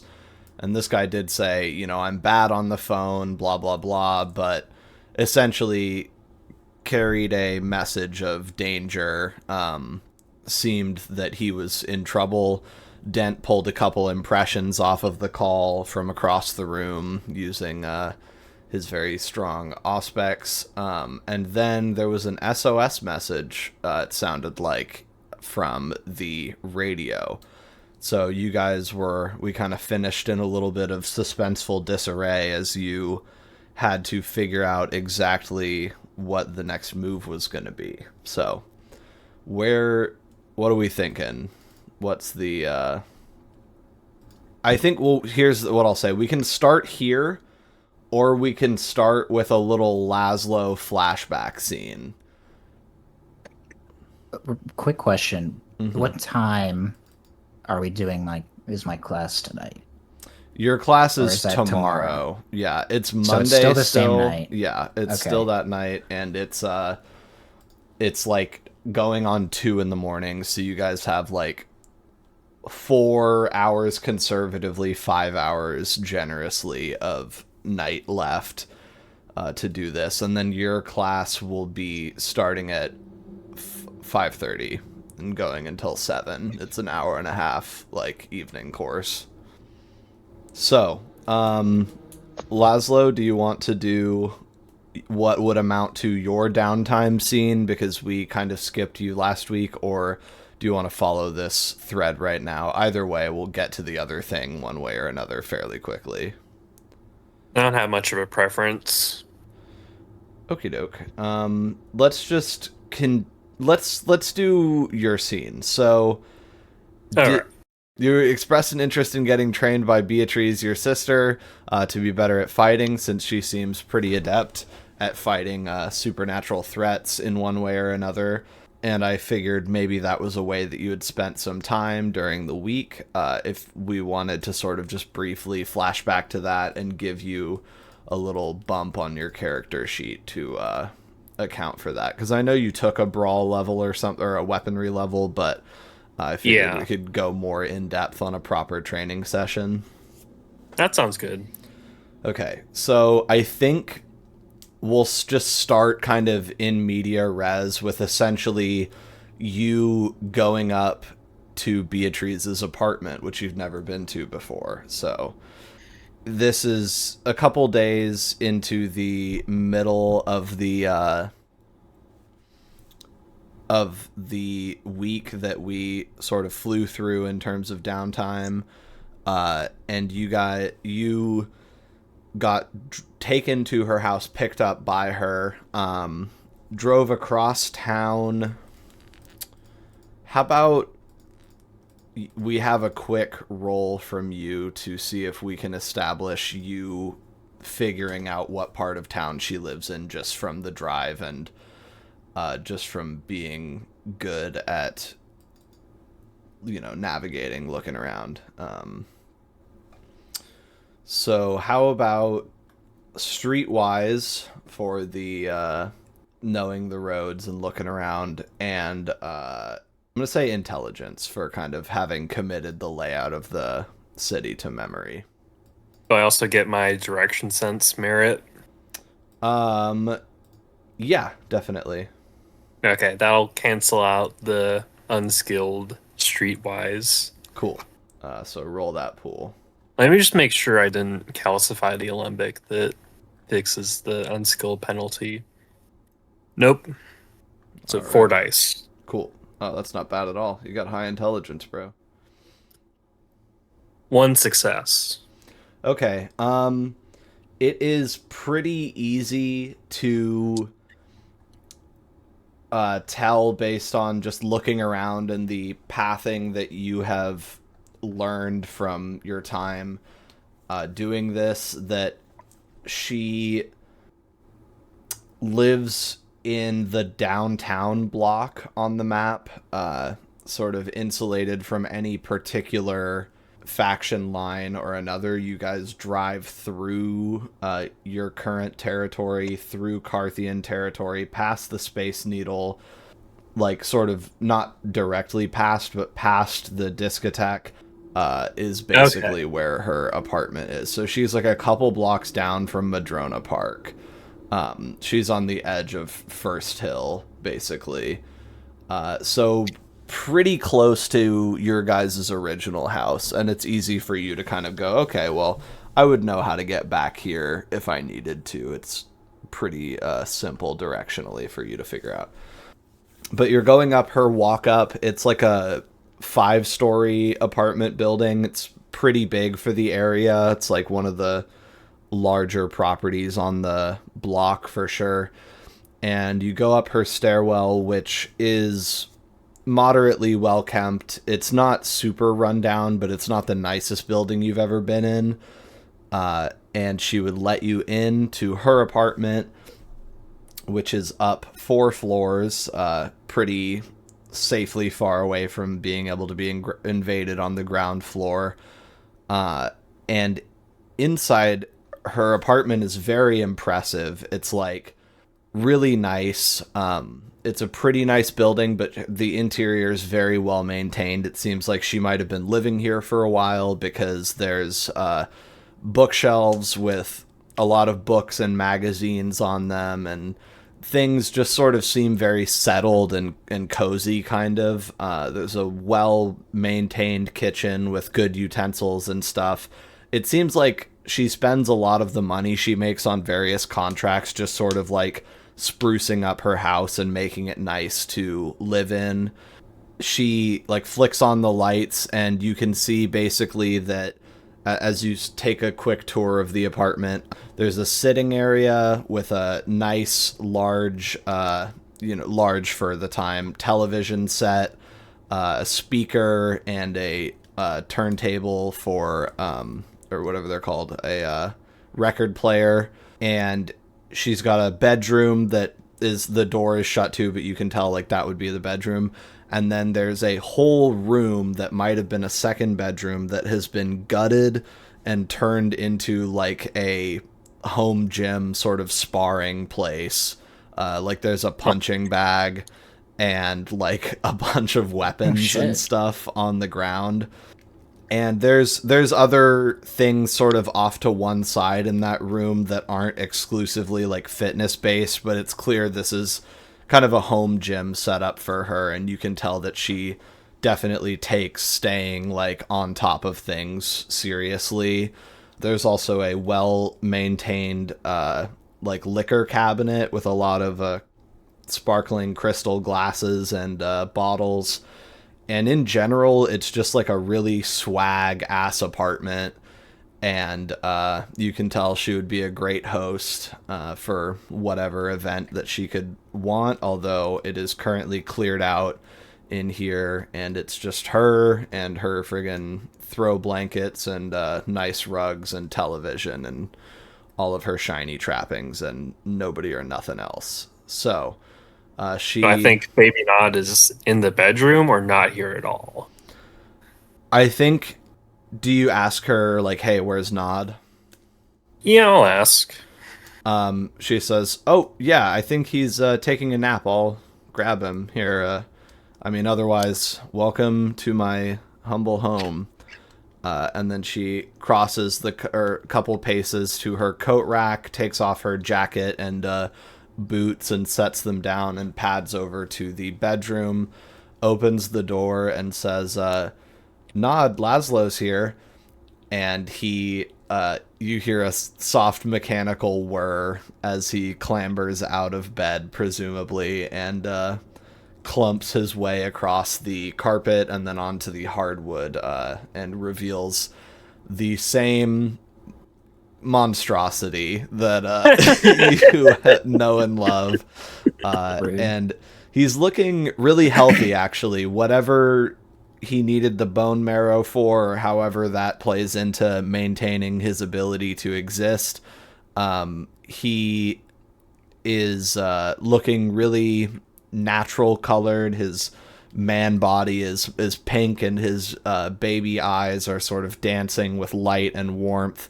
And his mouth breaks into a big happy doggy grin as he sees you, and holds his arms out for an embrace. I'll give him a hug. Okay. There is warmth in your heart as you share an embrace with a fellow biomechanical freak of nature. And he steps back and sort of, in a way, looking at you as if to say, "You're so big."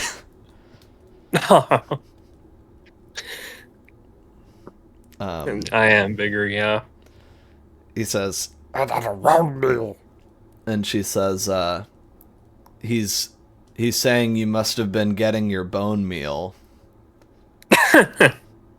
It's a bit different for me.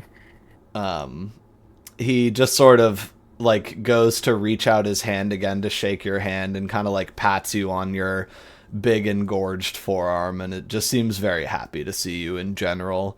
And then goes and busies himself in the kitchen with something, and she just sort of lets him do his thing and says to you, you can put your stuff anywhere, just dress down to whatever's comfortable, and I can sort of walk you through some basic tips as far as fighting goes, and then we can see about getting more specific about what exactly you want to learn while we're here. All right.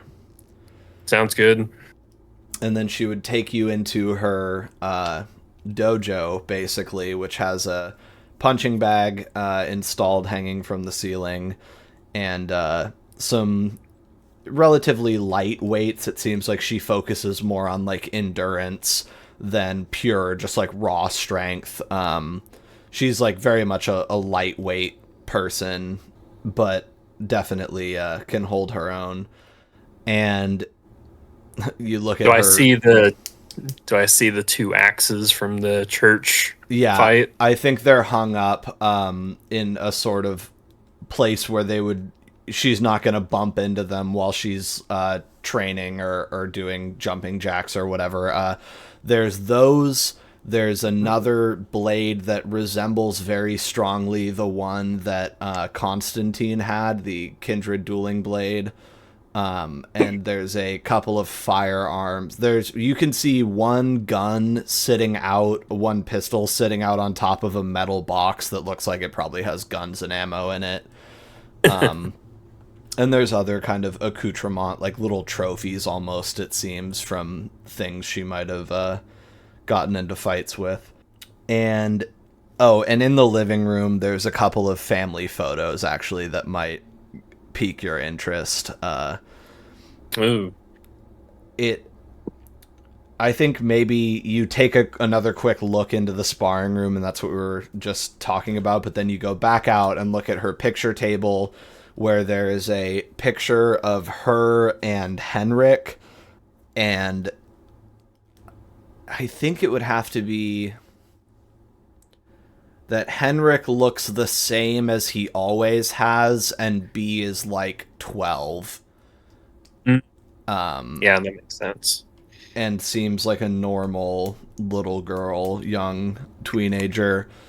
And then there's another picture of Lord Conrad, and it is both of these pictures. There's a slight blur to Henrik's, but it looks like he's trying really hard to stay still. And Lord Conrad's picture is like him facing the camera, but there's like a big blurry smudge, as it's clear that while the photo was taking, he was like impelled to stand up and turn around. But it managed to capture his likeness for a moment before the beast sort of directed him to not be photographed. But they're both there for what it's worth, and you can sort of see the warmth in Conrad's eyes that you remember from, his sort of best moments. Right. And there is a portrait of Baby Nod that is not actually a photograph. It has been painted to look like him. It sort of is generous with his features, because you like Baby Nod, but he wouldn't look good on like a photo. Like the inflammation around his joineries would really stand out and suck. So it's like a very idealized drawing and painting of Baby Nod, who is standing at your elbow and hands you a cup of hot chocolate, it looks like. I don't think I've had hot chocolate before. Yeah, would you like some? I would. You take the mug, and its warmth spreads into your hands through the ceramic, and it's this very pleasant, warm feeling eases the kind of constant tenderness in your joints, and then as you sip it, the warm, chocolatey, milky goodness seeps into your insides before being disassembled and warms you up from within, because you're always slightly below normal human body temperature, and you're your extremities, but your core is hot, but somehow this still warms you up even with the fire inside of you, and just makes you feel very nice. But Beatrice says, okay, well, come on over and let's get this figured out. And essentially, I want to know, she's going to give you basic sparring tips, but I want to know, do you want to focus more on bare hand fighting, weaponry fighting, or guns? I think weaponry fighting. Okay. So she's like, you're going to be using, either blunt instruments or knives or things that don't shoot and aren't your fists. So I weaponry. think if I wanted to learn hand-to-hand fighting, I would ask the expert Magni. Yeah, definitely. This is her forte for sure, the fighting with axes and whatnot. And to that end, would you like her to try and teach you fighting styles that are better against mortals, kindred, or effectively Pandorans, things that are not mortals or kindred? Probably Pandorans. Okay. Because that's I'm going to be fighting them when I'm at my weakest in terms of having people with me, I imagine. Typically, right? Okay. So she says, well, how many... So you basically describe the things that I'm going to try and fight are derivatives of my condition and whatever. That's who I'm really interested in fighting, because I've come across a couple of them. And she says, so which one, how many have you fought before? 2. Okay. And what were they generally? There's the one in Lord Conrad's lab that I described to you, and then the other was when we went out in the woods to rescue Cab, and then there was one of these freaks with him. But what were they as far as their fighting styles or their physical characteristics? What qualities does a Pandoran have in general? More limbs than usual. Did the second one have 2 heads? It had a split face thing going on. It had a hammerhead thing where it looked like 2 heads conjoined into one. So it had too many eyes and stuff. Yeah, I think I'll just describe more parts than normal. What did they fight like? Was it just erratic? Always trying to chase down me? Yeah, They're very pretty single-minded. Yeah, they're very desperate fighters and single-minded, and they rely on getting to bite you and sort of consume from you, which you would be like, oh yeah, well, I know what that's like. That's a good onboarding point. But generally, yeah, kind of animalistic, extremely aggressive, things like that. And the one that you fought also, like, went invisible and seemed to, like, get activated powers the longer the fight went on, kind of. So a certain mutability to them. And I think after you describe those qualities to her while you're sipping your hot chocolate, she would say, okay, well, if something is enraged, frenzying, animalistic, then it's sloppy, and you can usually more easily dodge their attacks because they're more telegraphed and predictable, kind of like big haymakers and big splashy dives. So focus on, being light on your feet, getting out of the way instead of, because again, if something wants to bite you and suck out your essence, the best way to avoid being bitten is not wrestling them away. Although she looks at you. I mean, maybe for you right now. She says, if they're sloppy, you're light. You get out of the way instead of having to try and prevent them from biting you. That's another layer of defense for you. And you can exploit when they overextend themselves by going for a big hit, and using their momentum against you, especially if they're a larger opponent. And she just generally goes through the beats of how best to fight an opponent that does not care about self-preservation at all, because that's a thing that some vampires end up as. And ways to turn their recklessness against them and use it as a source of strength for you. And then Tai Chi type stuff. Yeah, exactly. She's very much a judoka. Like, you guys haven't seen her do too much throwing, but that's absolutely a hallmark of her style, is like getting big dudes to run past her instead of fucking actually getting her. And she, in general, just, corrects, is okay, now get up and show me your fighting stance. And gives you a hatchet and shows you, oh, nope, you're standing wrong. Stand like this. This is how you sort of keep your guard up. Okay, do a strike for me. No, not like that. Keep your, arm high and then bring it down and follow through, okay? You want to bisect this thing. Cut its arm off. So no... At a certain point, if it becomes clear that it's going to stick in its flesh too deep or something, be careful, but blah, blah, blah. And so she gives you this lesson, and essentially, do you have XP to spend right now? I've got 4 XP. God damn. Okay, so basically, you're going to get from this a Pandoran specialty in your weaponry column. Nice. So write Pandoran, and whenever you're fighting a Pandoran with weaponry skills, you get a +1 to those rolls. And I am going to, for this scene only, give you half off, basically, on buying weaponry dots with your XP.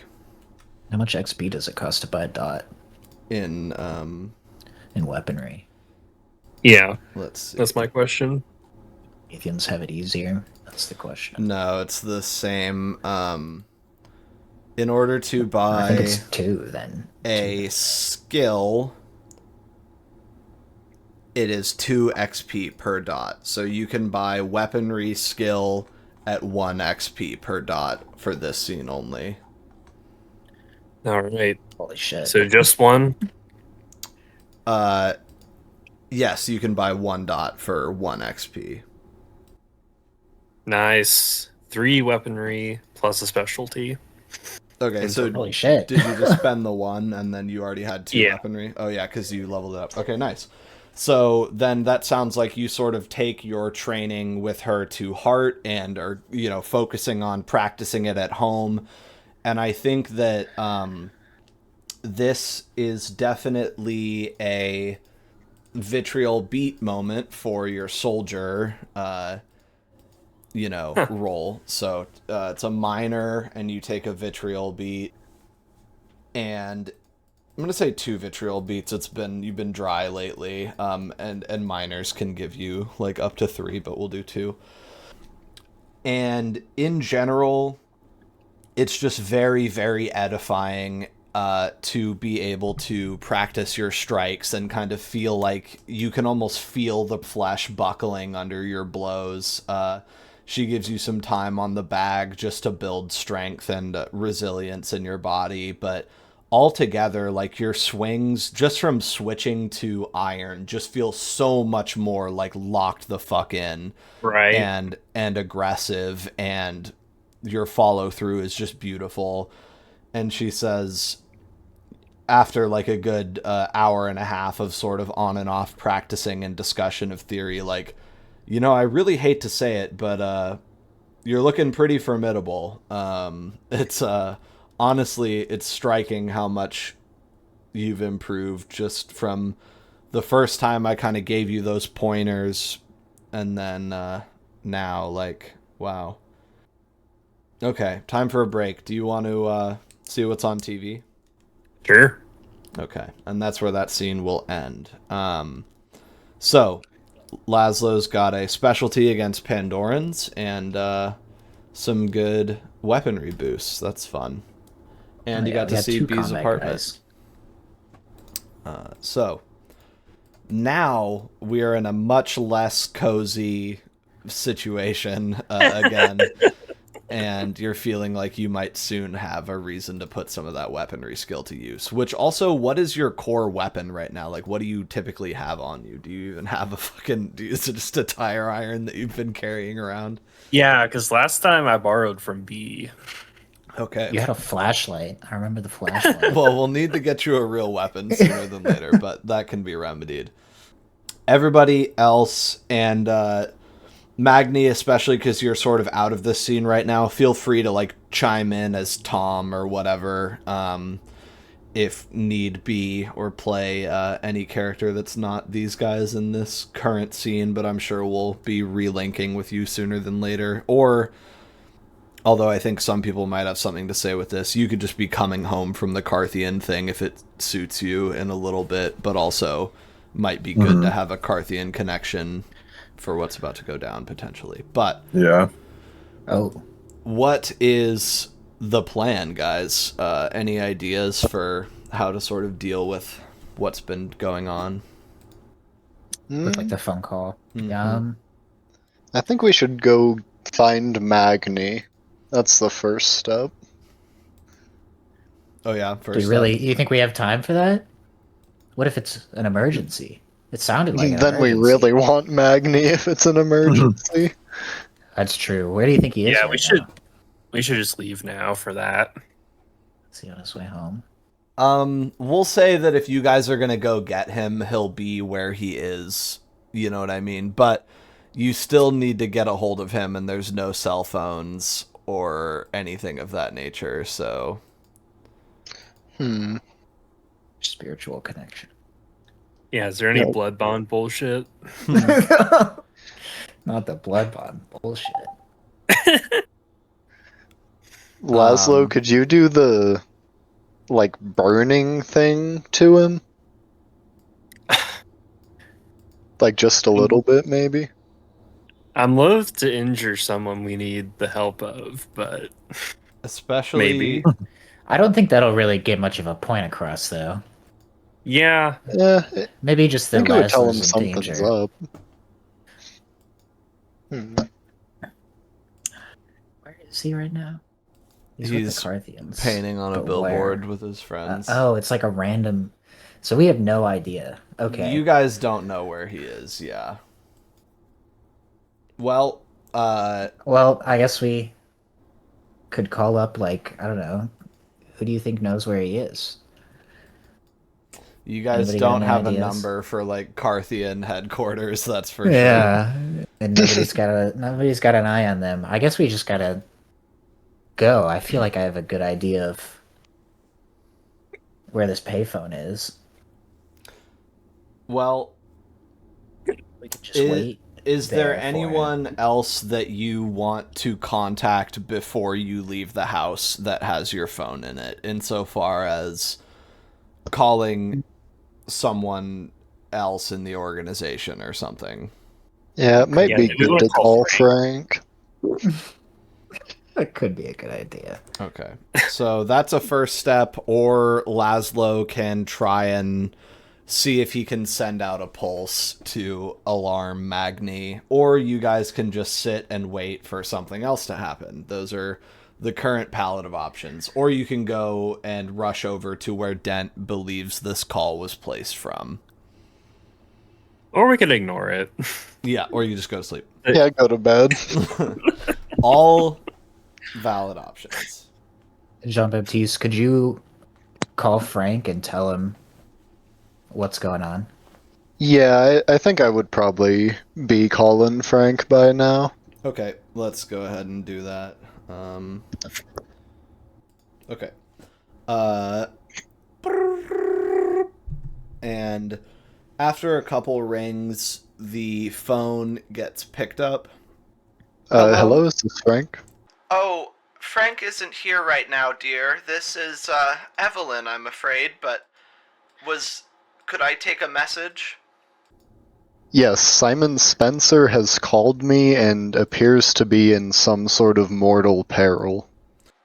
Well, Mr. Spencer can't use the phone. So, I mean, it would be my advice that was some kind of imposter and should be ignored if possible, or reported. And, well, Knock FM has also gone to some sort of distress signal, so in any case, we're going to go investigate the matter. Well, that does sound relatively serious. With a little bit of, I think, time on the phone with her, you would realize that this is the old woman ghoul. That's who I thought it was, yeah. Yeah, but she's identified herself as Evelyn. Is this the one who Magni took as a hostage on the bridge before he faked his death? Yes, and she was also at Thanksgiving and seems to be one of the Invictus ghouls. But anyway, Evelyn says, all I can say is that I saw Mr. Spencer only half an hour ago. He was departing from where I am currently, and he seemed in perfect health, and he was headed north, I think. Well, you said this is Jean-Baptiste? Yes. I believe he was headed to your house. Did he mention what for? He just had some... He had a crate with him, a sort of case of something. I see. Well, in any case, we're going to go investigate. I think I'm just gonna hang up. Okay. You've hung up on her, and it sounded like Spencer was on his way to see you. Oh, you're still on the phone. Yeah, your on phone the moved. phone. On the phone. So, all Evelyn knows is that Spencer might have mentioned that he was going to see you guys and had something on him. Well, look, why don't we just write a note, put it on the door, and we go. Pioneer Square. Okay. Yeah, that might be our best move. Leave a note, something like Magni, go to Pioneer Square, big fight. We need help. Going on. I'll call Chuck too and have him meet us there. Okay. Yeah, that's a good idea. Is Tom coming? Hold down the fort, Tom. Okay. I don't know. We want to make it the whole posse. How many seats do we have in our car? I'm bringing everyone I can. Well, if Okay. Chuck comes, you have 2 cars. There's also the cab, which potentially could be used as a Magni finding device.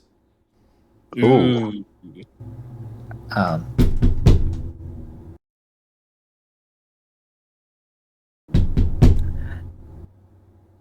Is someone at is the somebody door? knocking on our door? Yes. Yeah, I guess I'll check the door.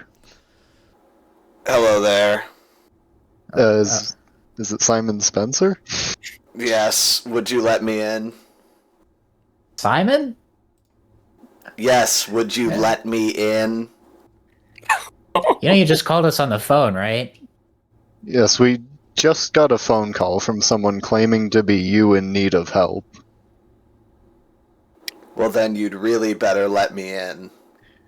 Alright, let's let him I'm in. gonna look at Dent, like, is this Simon Spencer? I'm gonna put my hand on my Glock and have Jean-Baptiste open the door. Or would you rather have Tom open the door? Is he holding any sort of box or anything? I'm just gonna push in Yeah, front do you want to look and open through... the door. Okay, alright. Dent wants this fucking door open. I think it'll be okay. You pop the door open as Jean-Baptiste is sort of going for the peephole, and you just push him aside and open it.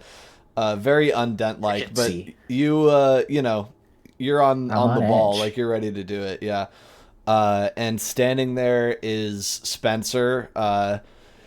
He, I think, is facing the crowd, so he's kind of in that blurry, flickering mode that he goes into, but he drops it and just looks picture perfect like himself, his strange old self. Gonna And ask him what is going on. on the ground next to him is like, it kind of looks like a big metal toolbox, but like really large. Like he would be carrying it in 2 hands, and it's sort of just set at his feet. It's green and has like clasps on either side of it and a lock. And you say, "What's going on?" What is that? These are guns. Okay, well, just come inside. All right. And he picks up the guns, apparently, and carries them over the threshold.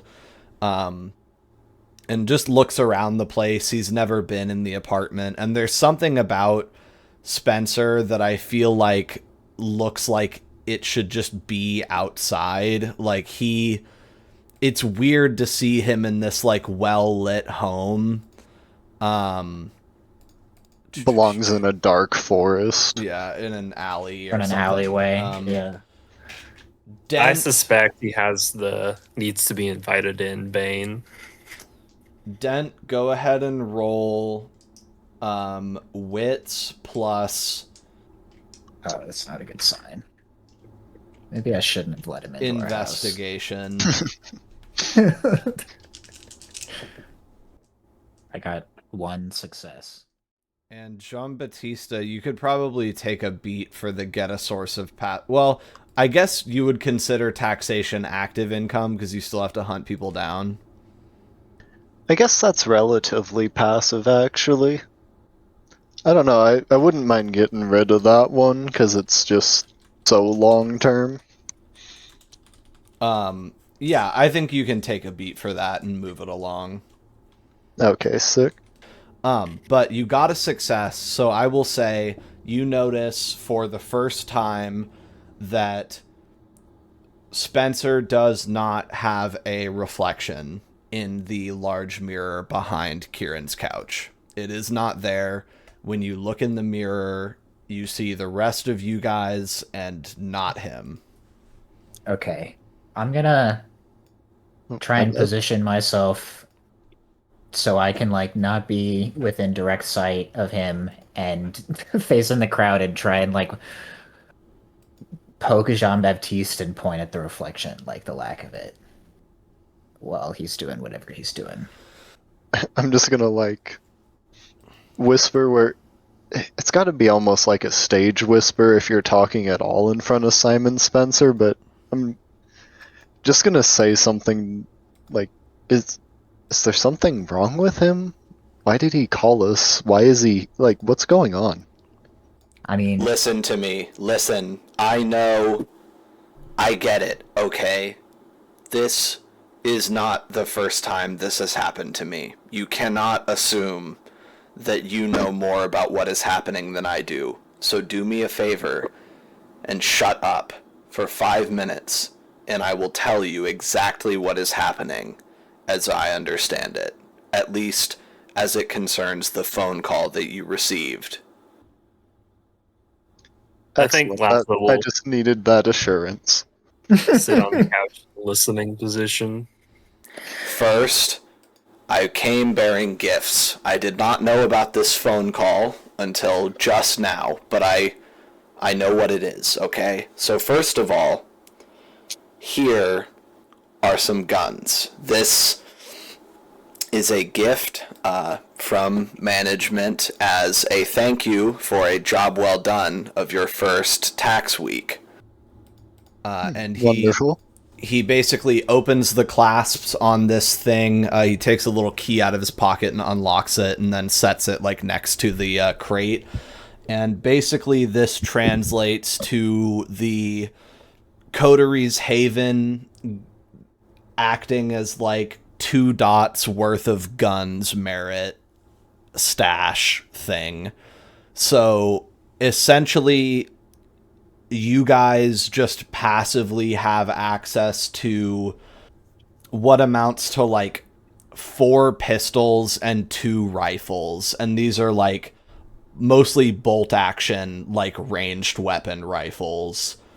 Like you get an like M1 Garand, like 4 or 1 like pistol with a magazine and like 3 small revolvers and like a larger, more modern hunting rifle kind of looking thing basically, and a bunch of bullets for them, where the idea here is that these are kind of like a fluid gun resource. It's finite, but you guys like shouldn't run out of bullets for things that aren't specialty weapons for a long time. You know what I mean? So this acts as kind of a catch-all. If you guys were at the house for any amount of time in a night, you can be assumed like, I want a gun in this scene. Okay, you brought it. You know what I mean? And Yeah. theoretically, you could also flip this stash for like a good amount of money and get rid of the resource and get just an amount of money. Yeah. But now you will never be without guns. Everyone's got a gun. These all have the serial numbers filed off. You know, they're untraceable. Being caught with them would be a felony because they don't have serial numbers, but nobody knows where they came from and things like that. But so he brought that, but that's not what you guys are waiting to hear, so I'll get to it. He says, there is something that can happen to Mekhet. There is a subspecies, if you will, except it would be more apt to say that all of you are a subspecies of me, in a way. A very long time ago, in a place that was ancient Egypt to the ancient Egyptians, there were a race of sorcerers who found a way to divide their soul into pieces. Now, different things would happen if you removed different pieces of the soul after death.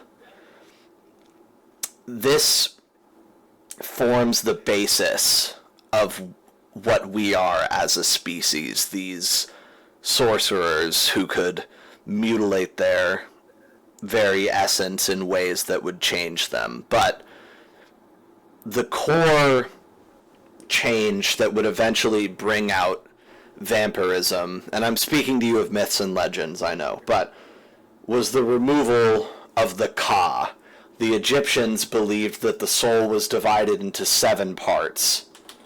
I'm going to Google them and tell you about them. The soul was 7 parts.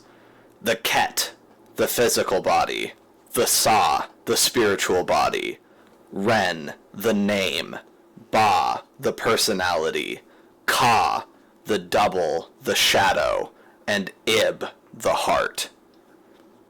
These are the Ak, and they represent everything that you are.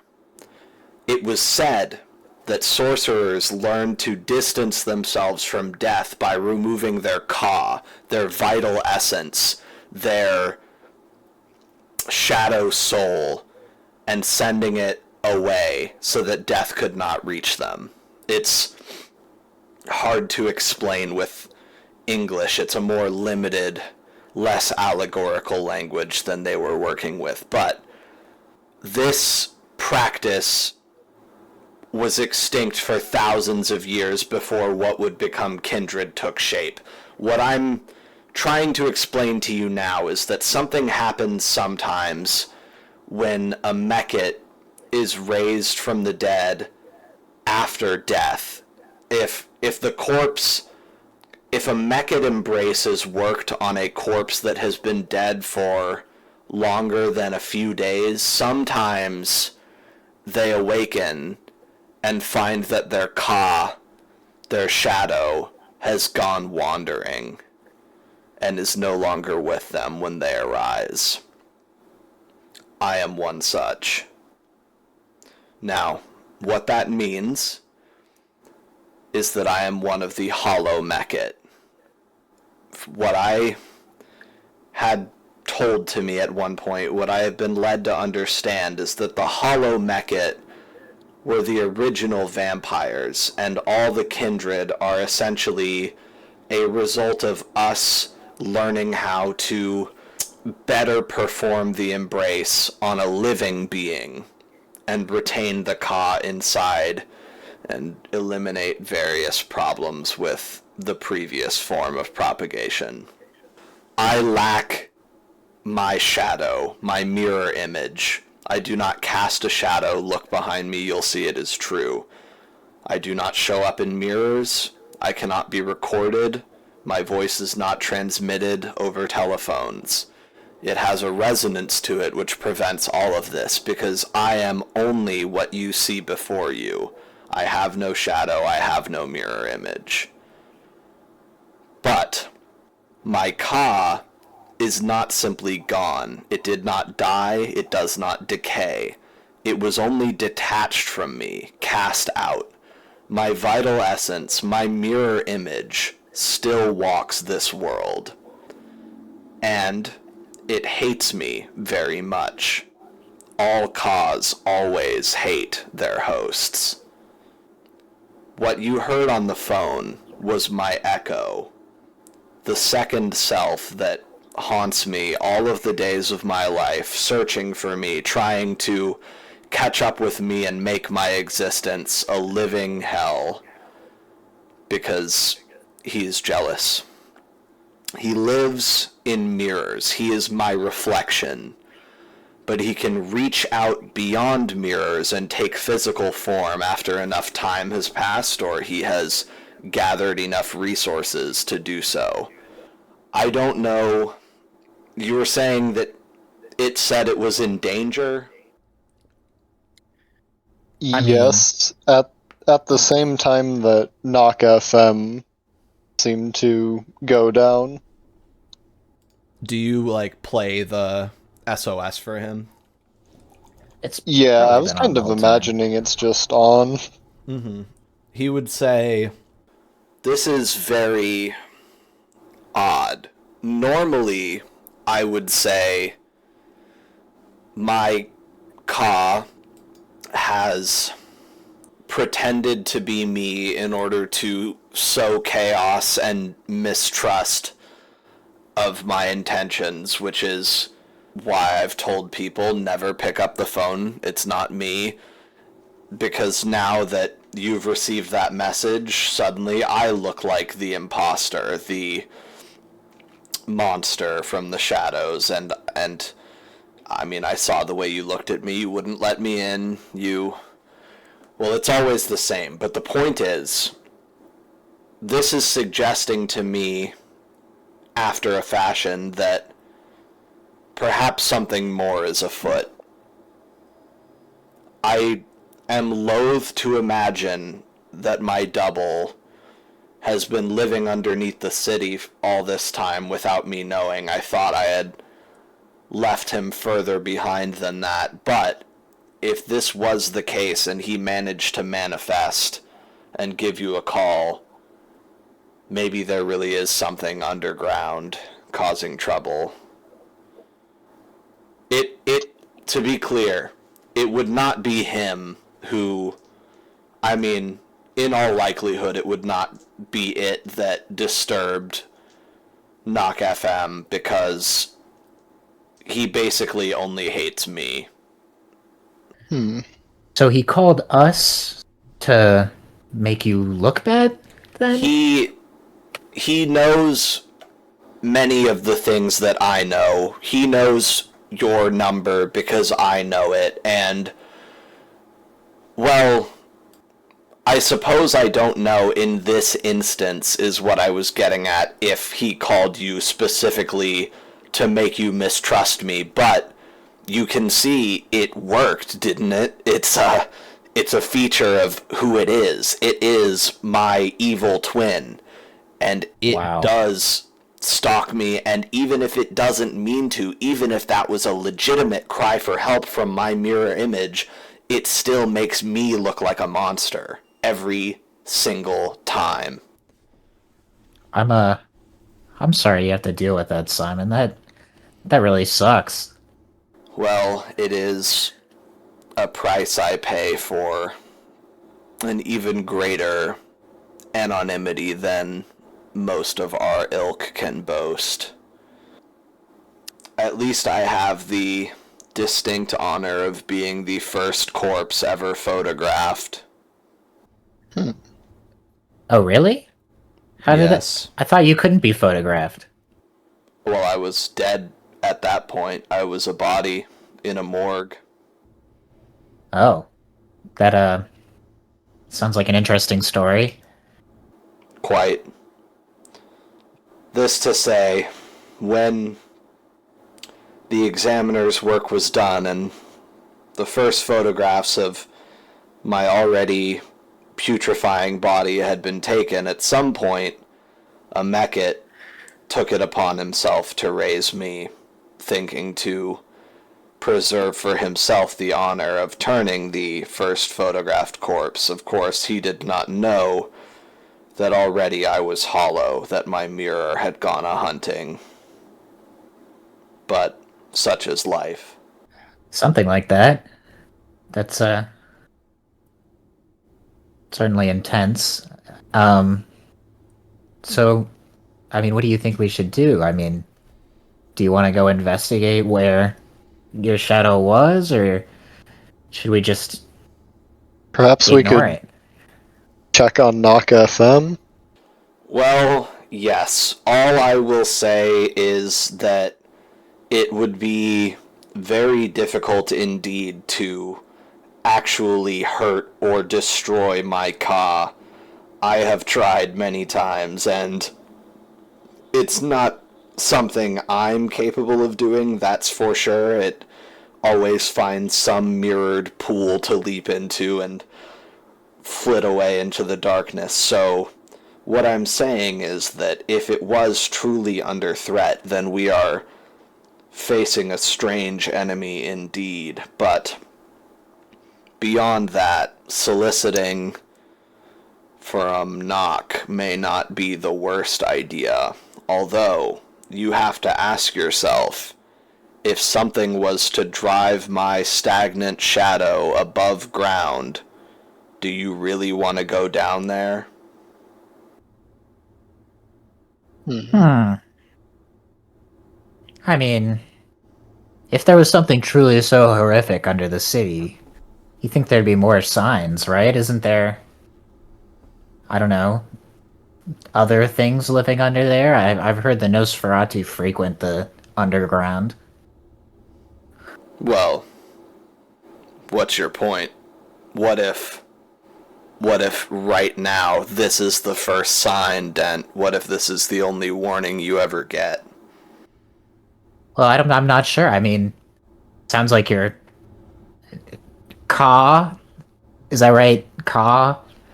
You may call it such if it pleases you. Sounds like a trickster, right? I mean, Yes. He seems like a trap, honestly. It's if it called right before you came here, I mean. Well, I won't be going down there, that's for damn sure. I have no desire to see where it drinks stagnant water and eats carrion flesh. It is a disgusting creature, and I hate it very much and will not be coming to its aid. I hope it dies. I kind of would have figured it would eat, like, I don't know, mere people or something, but that sounds horrific. It sups at still pools and eats rotten flesh. It is a most base beast. Do we have doesn't a sound means? pleasant. Do we have a means to contact Knock FM? Well, yes, they have a telephone. I suppose I could give you their number if you want to start the investigation right now. Yes, I would truly like to know what's going on from their perspective. Right, well, here you are. And he gives you a slip of paper, he takes out a pen from his coat and goes in search of a slip of paper and writes down their phone number. And if you want, Dent, I think you can take a beat for learning Mechit history. It's definitely a... Yeah, that was... Right after you said that, I was like, damn. Yeah. Some epic history, man. Hollow fucking Mechit. Surprise lore drop. Hollow Mechit are... That's sick. They're in the book. It's not... I wish I made them up, but I'm just taking... I feel like I remember that, yeah. Yeah, taking advantage of the good lore and using it. That's... No wonder he's so goddamn weird. There was a chance that anyone could become a Hollow Mechit, except that you weren't a posthumous embrace. You were embraced right there, so then that's not going to be you, luckily. Your cause firmly affixed to your body, or whatever the actual reality of the situation is. But that would be pretty cool for a character, though. Yeah, so that's why he doesn't show up in pictures and why he's obsessed with them and mirrors or phone recordings. He doesn't leave imprints, basically, or shadows or things like that. Like, if you can't see him or hear him, then you can't see him or hear him. He doesn't leave traces. And Magni, you're home. Unless you want to be with but I feel like this is a good way to, if you guys are going to get all back together. Magni sees the note on the door. Yeah. We hadn't gotten there yet. So, I guess so. Basically, I think that conversation probably, start to finish, all of that phone call nonsense is like another good 40 minutes or whatever from the very beginning of the session to now, and that's enough time for Magni to kind of mosey on home, since you only have to cross basically like the only line between Carthian and your territory right now and go just across to where you're at, and you find a Spencer and these guys in here and a bunch of guns. I'm calling Knock FM. Okay.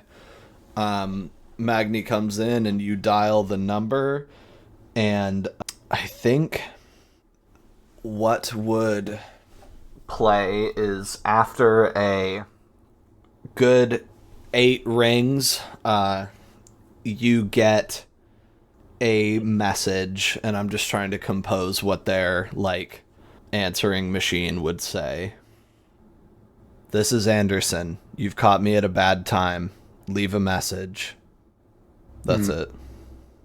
Yeah, I think I'll just hang up. Okay. So, Yep, they are not there to pick up the phone.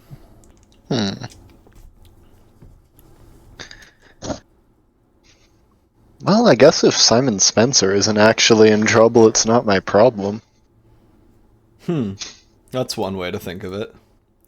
And now you can see why I said that there's actually a lot of different things you could end up doing with this situation and this information. Yeah. I think Spencer says, "Look, it's getting crowded in here. Why don't I clear out and I'll keep an eye out for my twin or anything strange, and you do the same. If you see my double, try and let me know, or let someone know who can let me know. And I will get in touch with admin about this knock business." Yes, I'll be on the lookout for such things in the future. Thank you for informing us. It was, well, rather enlightening. Do you know how to get to the underground? No. There are several entrances. One that typically works for street level to underground level entrances is the basement of McLeod's Tavern in Pioneer Square, can get you down there. And also, there, I believe I have heard about a back entrance that is over an old bank. It's a few blocks, 4 or so, from McLeod's. I don't know exactly what business inhabits it now, but there's a disused back door, probably with some cacophony markers and such, that I've heard is often used for salons with Anderson and other knock cronies. I see. If you would do me a favor, I would be so indebted if it would be possible for you not to mention my unique affliction to anyone. Yes, of course. Yeah, that sounds reasonable. Well, I will no longer take advantage of your hospitality. Thank you. I'll be on my way. I'll Okay, kinda well, bow and usher him out. best of luck. Hope you don't see your shadow anytime soon. Indeed, or we would be in for 6 more weeks of winter. And then I think he sort of just turns on his heel and goes completely invisible and stalks off into the night. I think I'd chuckle in real life, but if he said that to me, if he said that to Dent, he would just be like, "What? Don't make fucking jokes, Simon. You're insane, dude. That was scary. I don't want to hear that. You're terrifying, man. What? Brought us a fucking box of guns." Yeah. All right, I've made a meme for this situation. Where was the underground entrance? Sorry, There's one in I missed, Pioneer like, half of it. Square. Hell yeah. There it is. That's the fucking Ka, right, in a nutshell. That's quite good. That's fucking real. I was calling it no the John mirror, DM but it's shit. technically the vital essence. It's like his life force in some ways, which is why it can eat. Well, I'm just glad Simon Spencer wasn't getting jumped. Yeah, but that does raise a few questions. Like, is it the church stuff that's in the Seattle Underground? This I place, doubt it. Yeah. That they were keeping I under reckon control it's or whatever. Knock FM is having some problem. Maybe the shadow caused it, but I think it's just like trying to capitalize on it. Who knows, though? Yeah, it's kind of hard to even tell, because why would he call us to get us to go into the sewers specifically? Well, we almost did it, so... Yeah, I mean, it was very close to working if Matt hadn't told us to freaking call. We would definitely would have missed. We would have just left instead of calling Frank, and I mean that would have been fun, honestly. Yeah. I'm sure we would have like run into Simon as we were leaving, though. I don't know. There wasn't any getting around that. I just assume these Mackets know, like, literally everything. You see, it makes me feel like a bad Meckett, you know? I'm not nearly as mysterious or creepy. Yeah, you need Or to up cool. the creepiness, up the I don't think mystery. I don't think Dent has any of that in him. Is the problem? You need just 40 more years. Yeah, At least he's older at than you. least. I think you've got it in you. It's just hidden depths. Like, you're the kind of Meckett whose secret is, like, it's all behind your facade of normalcy. You know what I mean? But That's true. I've got some weird shit going on. Okay, I swear. who's on Team Fester and who's on Team Investigate? I'm on team. I don't know actually. Whoever wins. Whoever's One got the vote most votes. seceded. Like, because I don't know. I mean, Magni, you found your coterie in a strange state of affairs. You caught the tail end of that. Do you think he would just kind of be like, whatever the fuck that was? Yeah, I think whoever makes a better argument is what I'm deciding, because I'm just like, what is going on? Assuming you I'll got see caught up everyone on hemming things. and hawing, and I'll just say, well, I have no desire to go underground. Yeah, I mean, it does back in the sound kinda day, it cool. was said that only Meckett and Nosferatu were allowed underground, so that would truly show that there was something going wrong if you guys were able to all get down there anyway, so... I mean, I do feel like we I should want to check out know. Knock FM. Yeah, what happened with Knock FM? They he didn't called pick Where are up they the at? phone. is an answering Okay. machine. Oh, damn. You guys Well, let's did just go to see Knock FM. Anderson a couple days ago, or a week ago, at the swearing in. That was the last time you've heard from anyone in their thing. I think the SOS signal is definitely more urgent. I think it would behoove us. Okay, Dent has a vote for investigate. You guys can split it up. There's a lot of mortals that you can take with you. I mean, they probably wouldn't like that very much, but... Well, I Yeah, guess I mean, it is a Monday night. the underground would be more of a me and Dent thing. If That's anything. true. Although, Um, if there's something to if fight... the two of you wanted to go investigate it, that could be wonderful. I just personally don't want to go down there. Laszlo, you need a weapon first, though. Do you know how to use a Yeah. gun? Well, Not really. all right. What do you want to use? Just like any sort of weapon, something I can hit things with. How about an axe? It's good at Yeah, that dismemberment. That's a pretty classic weapon. If you guys Yeah, use want, axe. you can also pass another day and, like, just sleep on it, and then Dent has school, and, you know, there's other stuff going on. I mean, I like Yeah. that idea, but an SOS on the radio sounds pretty urgent.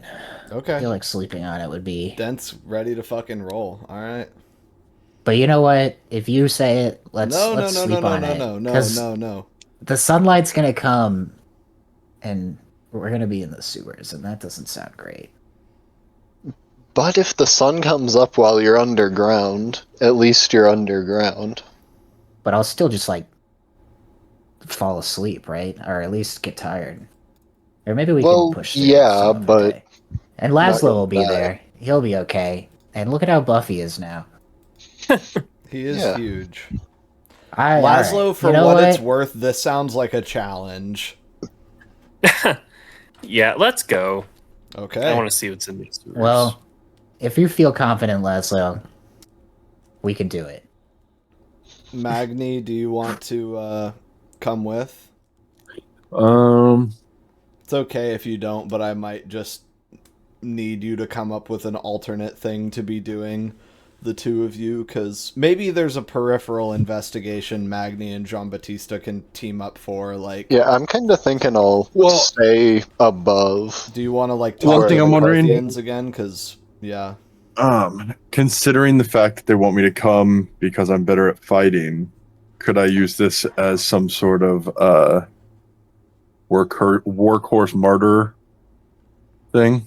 Yeah, I think it seems like you're hesitant to go, which suggests to me that sort of going, look, y'all need someone to look after you, even though Magni's kind of already had a big night. I think you could regain a willpower here.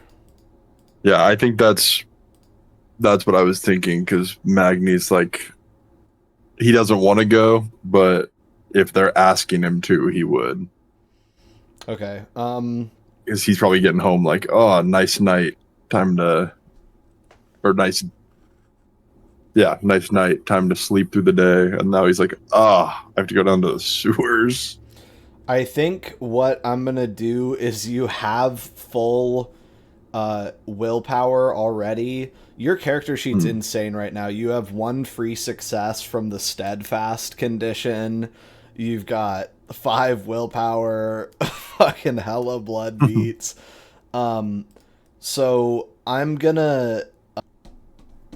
thinking the best way to do this is basically like a half beat, that the next time you do a thing that could get you another willpower, you will basically get a full beat and a willpower, whether or not your willpower pool is full or not. Okay. So go ahead and spend some willpower soon, and I'm going to say plus. So this is a little thing for you to worry about later. Just kind of playing fast and loose with the mechanics a little bit, but I feel like this is a pretty sensical use of, like, keep on doing your willpower thing and soon you'll get some, but I don't necessarily want you guys to be drowning in XP right now. So you guys will be headed out then. Jean-Baptiste, is there a place that you want to be investigating or going? That bar that was the entrance to it. Okay. Is that where I'll start at least? Okay. Do you guys want to go to where Dent thinks the call was placed from, or McLeod's bar with Jean-Baptiste, or try and find that back door? Aren't they both in Pioneer Square? Yes, they are. But, you know. The big area. Yeah, it's like a neighborhood. It's like a small neighborhood. But there's also the Pioneer Square. Yeah, there's yeah. So it's confusing. Yeah. I would say I would rather just like go see the area, like the manhole cover briefly, and then see if we can go to one of the actual entrances, I think. Okay. I think I would want to check out both in a safe and methodical manner. Very safe. Alrighty. So you guys load up into the car then, I suppose. And you guys drive over there.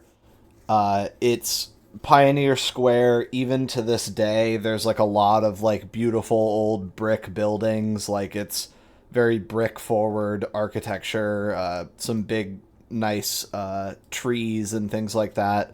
You make your way down the west side of the whole city through Carthian territory.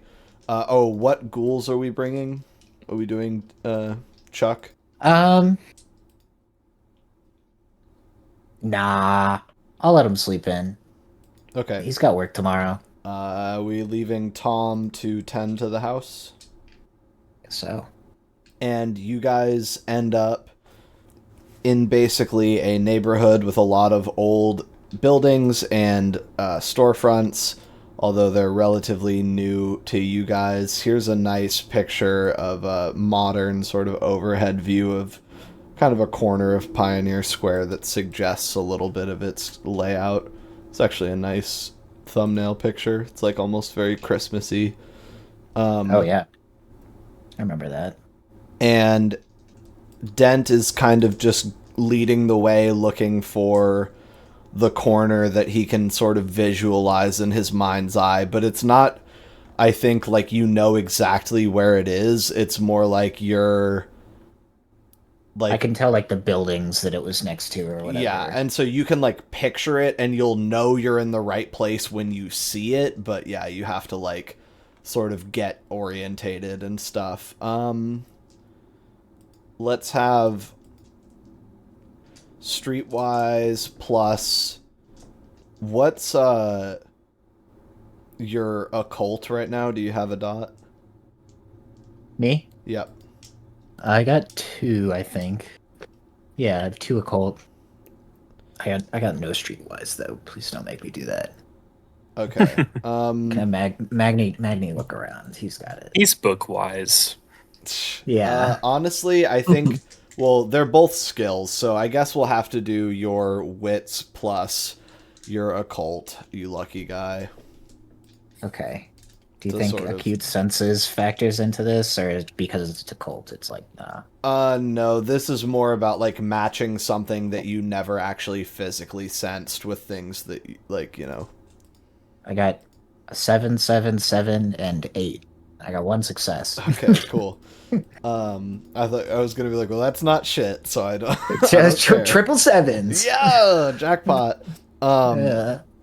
Eventually, after like half an hour of driving and then like 10 more minutes of searching, which is putting you guys at solidly, we'll say this part of the adventure is starting at like 3:20 in the morning, and you guys need to be home by like 6:30 roughly, or 7 is like sunrise. So you got, 3 hours left. You find what appears to be the corner. There's a payphone about 10 yards from a manhole cover that is slightly ajar, shifted off of its where it should sink home. Interesting. And it's in sort of a broad triangular corner walk area, just like the one pictured, I would say. You guys, I guess drop us off here and we'll check it out. Yeah, so is it Magni and Jean-Baptiste going to the bar, or do you want to stick with these guys, Magni? Well, is he going to be able to get underground? I mean, I don't know. Or be fucking crazy? If they tell you to fuck off, you just leave. I mean... That's true. What's the worst that could happen? I mean, considering Magni doesn't even want to be here to start with, I think wherever you guys want him, he's just like, okay. Whatever. Well, we can I don't split care the either party. way. We can split the party in half. Each person with a big buff guy. Jean-Baptiste, what do you think? I'm not like, I don't think I really need Magni around. I'm not planning on starting anything crazy. All right. Okay. Come with us. Magni will watch your guys' back, and Jean-Baptiste drops you off and is, I guess, forced to kind of... Oh, shit, you can't drive. Yeah, make Magni park the car somewhere. Okay, then you guys park the car, like, we'll just say up the block a little bit, and Jean-Baptiste is forced to walk around until you find McLeod's. I do want a roll for Jean-Baptiste because there's so roll intelligence plus streetwise. What's that pool? Let me see. I can tell you it's 1 dice. Yep.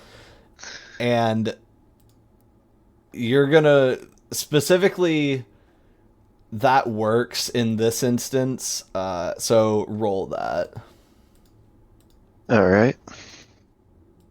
Ooh, a success. Okay. You wander around for a little while, but not for too long before you realize that the bar that you've already walked past once, McLeod's, might just be McLeod's. Because that's It's damn language. yeah, that's how McLeod is spelled in Scottish, McLeod. And you're like, is it this fucking bar? But basically, if you failed that, you were going to be doing that for like an hour, if not longer. Like, there's no fucking McLeod's! But you manage to lock in and go, okay, I think I know what's going on here. And we'll cut back to you because you've got like 10 minutes of sort of going up a couple blocks, even with the success that these guys are going to be at the manhole. So here it is. It's iron. It's got scum and fucking dead leaves on it, and you guys are standing out in the cold, which doesn't really get to any of you. What is the move in this situation, gentlemen? You guys think you can lift up this manhole cover? Look at the two big buff boys. I think Magni goes, I could lift this thing by myself. Yeah, doesn't seem like And it I'm would be the hardest task in the And world. I guess I'll go check Yeah. out the payphone, see if they can find anything about it. Okay. You walk the couple dozen paces to the phone, and these guys are staying puzzling at the manhole and deciding exactly how far to throw it when they get it off. What are you looking for around this payphone? I'm going to say there's a guy on it when you show up, just for fun. Okay. I'm just gonna look around for like reflective surfaces and see if I can glimpse anything. Okay. There are street-level windows of several stores. There's a coffee shop. There's a, like, baseball memorabilia sort of store. There's a bar. There is, like, fish and chips, like a chippery. Different businesses all around you, sort of inset into these brick buildings. It looks like they're, some new, some old, in terms of the storefronts. The air is very crisp, and you sort of passively smell around, look for things, traces of things. Let's have a roll, I think. Do you want to just do wits and occult again? Can I just get odds or evens from you? Okay. Odds. Okay. And now can I have wits plus investigation? And what's the pool? So I think it's 5. Yeah, 5. Or +1. I guess 6. Yeah. I got 2 successes. Yeah, 2. You stand there for a little bit, and then kind of just scanning around, looking up and down. Eventually, in a third-story apartment window, you catch sight of a reflection on the glass that looks very much like Simon Spencer. And he's, like, up 2 stories, like, across the road from you, and you really are, like, locking in with Mechat's senses to see it. I guess I'll auspex him. Okay. Go ahead. I got 2 successes. Okay, what are your questions? What happened to him to make him call us? You think you can see in the reflection 3 sort of deep, bloodless cuts across his face. You're like, he's got, like, cuts on him when you stare at him for long enough. Okay. Like slashes. Yeah, something like damaged him. Yeah. What caused those slashes? You're staring at them, and you get that kind of, like, shifting, zooming effect that you associate with using your enhanced perception and enhanced sort of scanning. And the only thing that you can think before he flits away after this is that they look an awful lot like claw marks. Fucking werewolves. Okay. Sweet. And then I'm going to say he just kind of walks away in the reflection, almost like he's receding into the apartment, even though you know he's probably not physically embodied in there. Yeah, I think I'll just turn around and relay that, what I saw, to Magni and Laszlo. Well, that's concerning. Yeah, it sounds incredibly dangerous. I mean, Simon spent God knows how long trying to kill this guy, and now he was like in a window, you know? How does he get cut? How does he get slashed if he's oh God. He did say, I'll say that the guy can physically embody, so maybe it happened. Yeah, you'd think. But yes, it does make sense that he could be damaged. It's got to be connected to what the SOS. I mean, certainly something's going on. I think the timing is just too coincidental. Bro's got Occam's razor out. That's what cut him. It's got to be that. I mean, it just has to be. Magni's like, you want me to lift this fucking manhole cover or what? Yeah, just keep an eye out for, massive clawed horrors beyond our comprehension. Okay. And I'm not even gonna ask for a roll of any kind. You get your fingers under there and just wiggle and scrape it until the manhole is completely open, and you can just see a metal ladder receding into the darkness.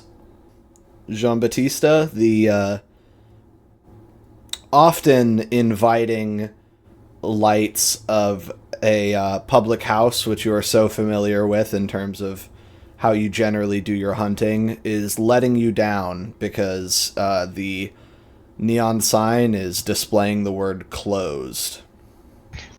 I'll start looking around for an easy way in, see if they left a window openable or something. Highs or lows? Lows. Okay.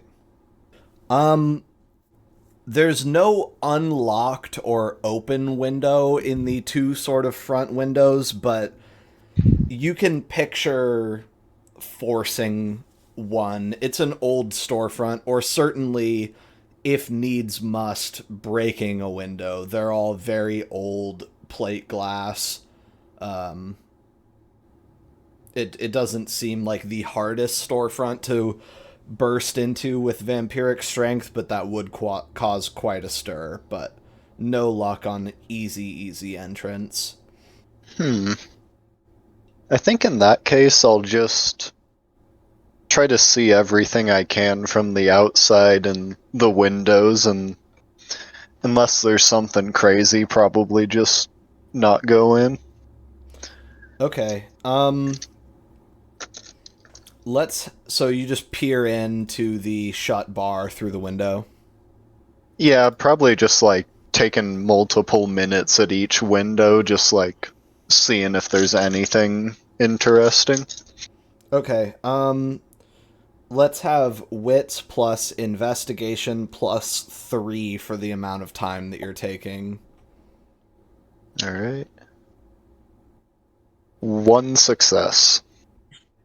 You look through the window, and it's very faint through the sort of streaky glass, but after enough time squinting, you can definitely tell that above the furthest doorway that you can see in the back of the bar, not sort of past the actual physical bar, but all the way through, beyond where it looks like restrooms are, that above the back door jamb of the furthest possible door is scratched in lettering that would be very difficult to discern from sort of just random scratches to the human eye, but sort of smacks of a kindred fingernail.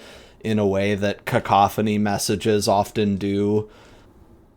You can see 3 words: ask, seek, knock. Alright. Yeah, I think I'm still just gonna head off. It's whatever there is to find in here, I don't want to find alone. Okay. Found a possible entrance and going to regroup for that. Are you thinking of going back to the car, or... I think he's just gonna try to look for anywhere that's open. to wait? Yeah, to wait. You know, just do whatever. It is Probably so steal late. someone's wallet.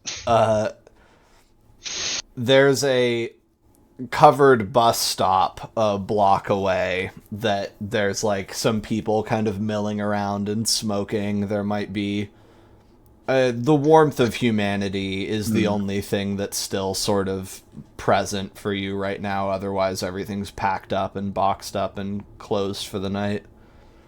Yeah, I think he'll just hang out there and like wait until someone's alone and then mesmerize them away of their, or mesmerize their wallet away from them. Okay, that's something for you to do. You're just waiting for the vagrants to reduce themselves to the easiest to prey upon. Yeah. Sounds good. 2 people are puffing on cigarettes. Do you want to ask anybody for one to bide your time or just hang out? Yeah, I'd probably get a cigarette and just sort of mostly just listen to him and like occasionally chime in with something. Okay, cool. There's like 2 people.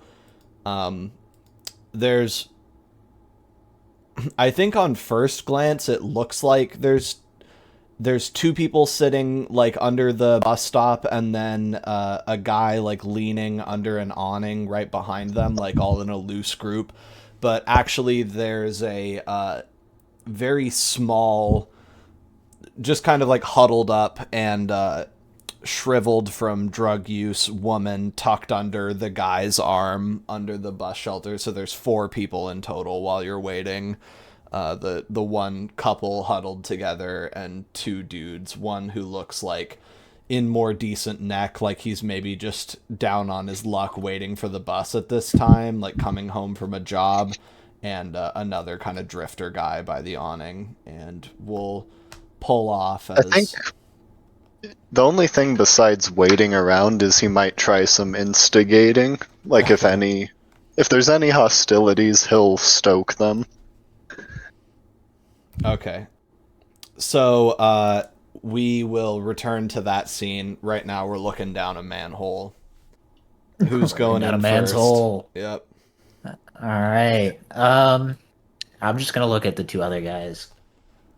Laszlo, I'll there's jump a in. fire burning in your belly. Yeah, Magni's already in. And I imagine you're in there right after him, huh? Yeah, Magni I just don't goes, know. I'm not waiting for these guys to figure out who goes first. Yeah. I am Magni, gonna- then Laszlo, then Dent. Okay. That's what I imagine. I want to attempt to like try and drag the manhole cover mostly back where it was. Okay. Interesting. I don't You want go anybody in falling last. down. And you do have to give me a strength roll because you're weak as shit. I think Dent would at least try. Okay. Strength plus He wouldn't remember until he was like about to climb down, and then he'd be like, "Wait, what if somebody falls?" Free food. strength plus athletics. Or well, Yes. are your athletics? Just tell me it's a chance die. No. You can have strength plus resolve, because the other way to think about it is making it an attribute task where Dent's like, I refuse to endanger some poor person's life, and like sits up there like like dragging it like half inches at a time. So Magni's just gonna hear me dragging the fucking cigarette thing, and he's gonna come up and be like, "What the fuck, man?" And just, attribute like, throw it task, over. strength plus resolve, because it's not urgent. Making him do a fucking extended action. It's okay. I didn't get any successes, Okay. and Do you want to You know spend a what? point of blood to do? No, you know what? I'll make it a. Can I make it a dramatic failure? Yeah. You. I've been meaning to do one, and this Here it seems is. like a fun time. Take a beat. I got you. Did this to myself too. Drop the manhole cover on us. You Oh. gain a Don't think- willpower. I can only hope. It's gonna hurt me, I'm sure. Here's what's going to happen. You take a beat from the dramatic failure. You gain a willpower because I'm invoking your everyman. Because you're going, I refuse to let a cyclist fall in this hole and injure themselves. It's not going to happen. I'm going to close it. This is a public health problem.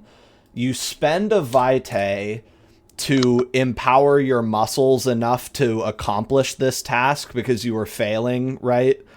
Yeah. So you use the inhuman strength thing that everybody has, and then you like are able to lift it with one hand, and you drop it completely on top of you guys, on top of the hole, closing you guys in, so it'll be harder to get out from underneath it. And it also goes, you like drop it from like 3 inches, so it goes clang and clang, clang. Echoes down into the sewer, loud as fuck, like startlingly metal on metal loud, and echoing like 4 times in the sewer. And I shout, "Fuck!" Now 'Cause it all gets of one of my China fingers. knows you're here. Magni goes, what the fuck are you doing? I just wanted to. Fuck. Alright, so you're down a vitae, up a willpower and a beat, and anything down here knows that you're over here. Sorry. And quickly you guys get down the ladder. I imagine actually Magni and Laszlo are already down there just looking up Yeah, at they this were just guy like, what the waiting. fuck is he doing, dude? And now only a few basically like quarter-sized holes of moonlight are coming through the grate, and otherwise it is pitch pissing black down here. And Laszlo cannot see at all, and you guys have reduced penalties for seeing in the dark, but you're still penalized. I'll Flashlight Sorry. time. I'll hit. I don't know if we have. Do we bring a flashlight? I'm sure. Well, I You're lying did. on the ground, yeah. Okay, we're good. Okay, thank God. I was gonna give him my lighter. Um, It's amnesia time. Laszlo clicks on a flashlight, and it floods the little area that you're in, which is pretty cramped. Like, it's not a huge, ginormous sewer pipe that you guys have found your way in. You're mostly hunched over. Magni and Laszlo are like, you know, crouching kind of, and the kind of orange non-LED light of the old school flashlight opens up the sewer corridor, and you can see the tube, which is mostly, this is not a sewer per se, this is like drainage. There's a stream flowing under you with leaves and stuff in it. It continues sort of unbroken for a while, and then right beside, like a couple paces down, you can see what can only be described as a squeeze.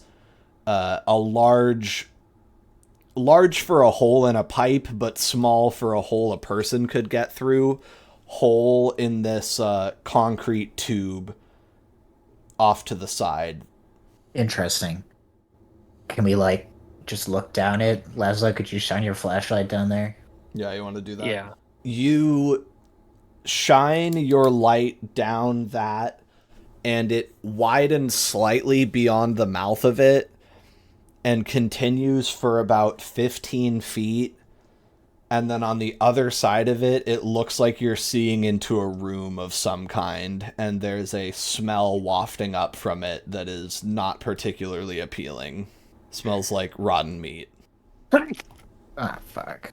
Laszlo stifles a sneeze again. Looking at him like, you still sneeze? That could very well be the Shadow's home, because Spencer said it ate like rotten meat. I mean, yeah.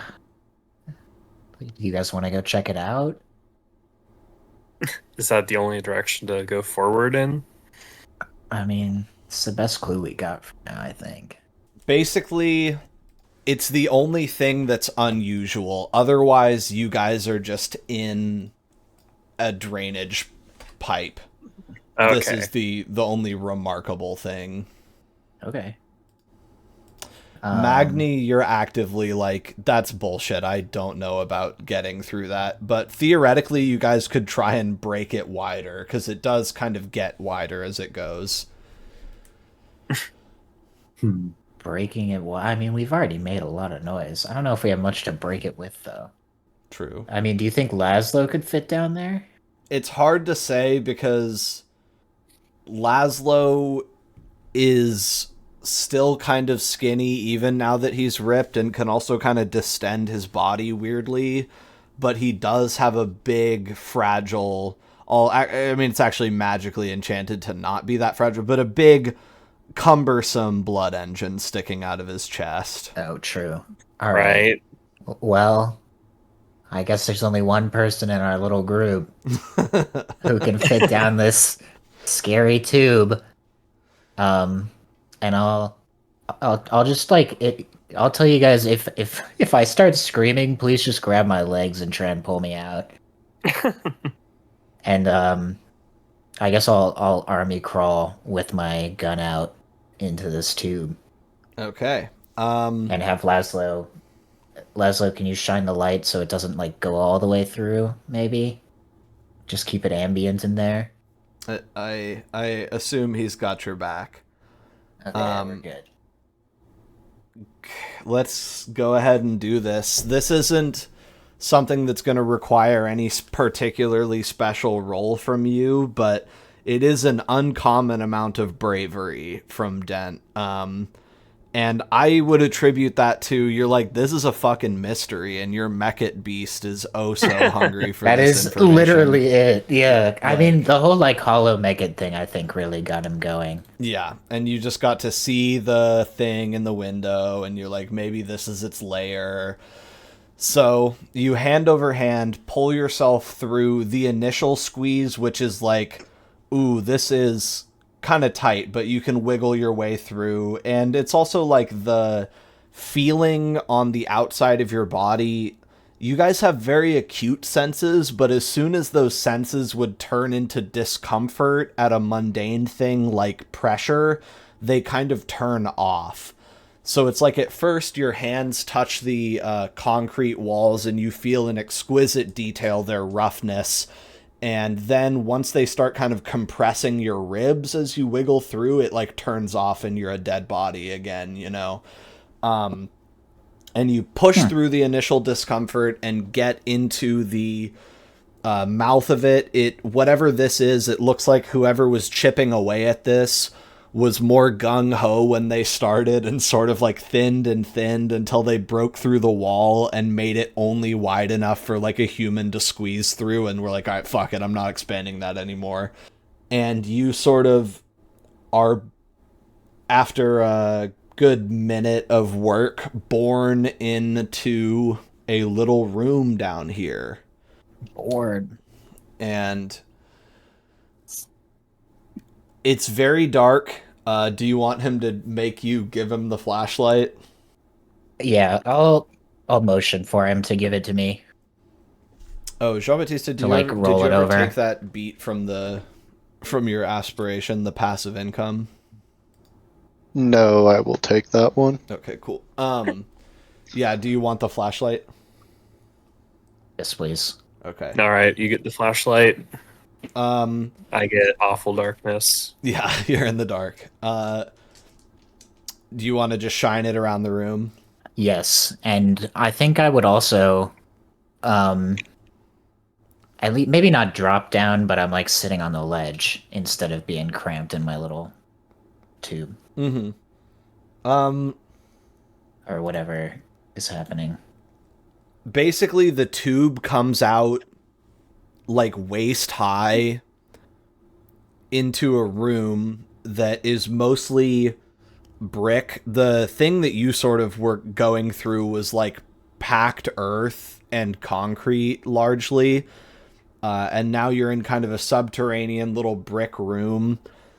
If this used to be some kind of storefront, you can no longer tell what it is. It's kind of a bedroom size. It's like only like 12 by 12 by 9 roof. And there's gotta be like 15 mirrors in here. There's floor to ceiling, like fashion mirror. There's a picture mirror like the one hanging behind your guys' couch. There's like hand mirrors on the ground. There's a big circular mirror hanging on the wall.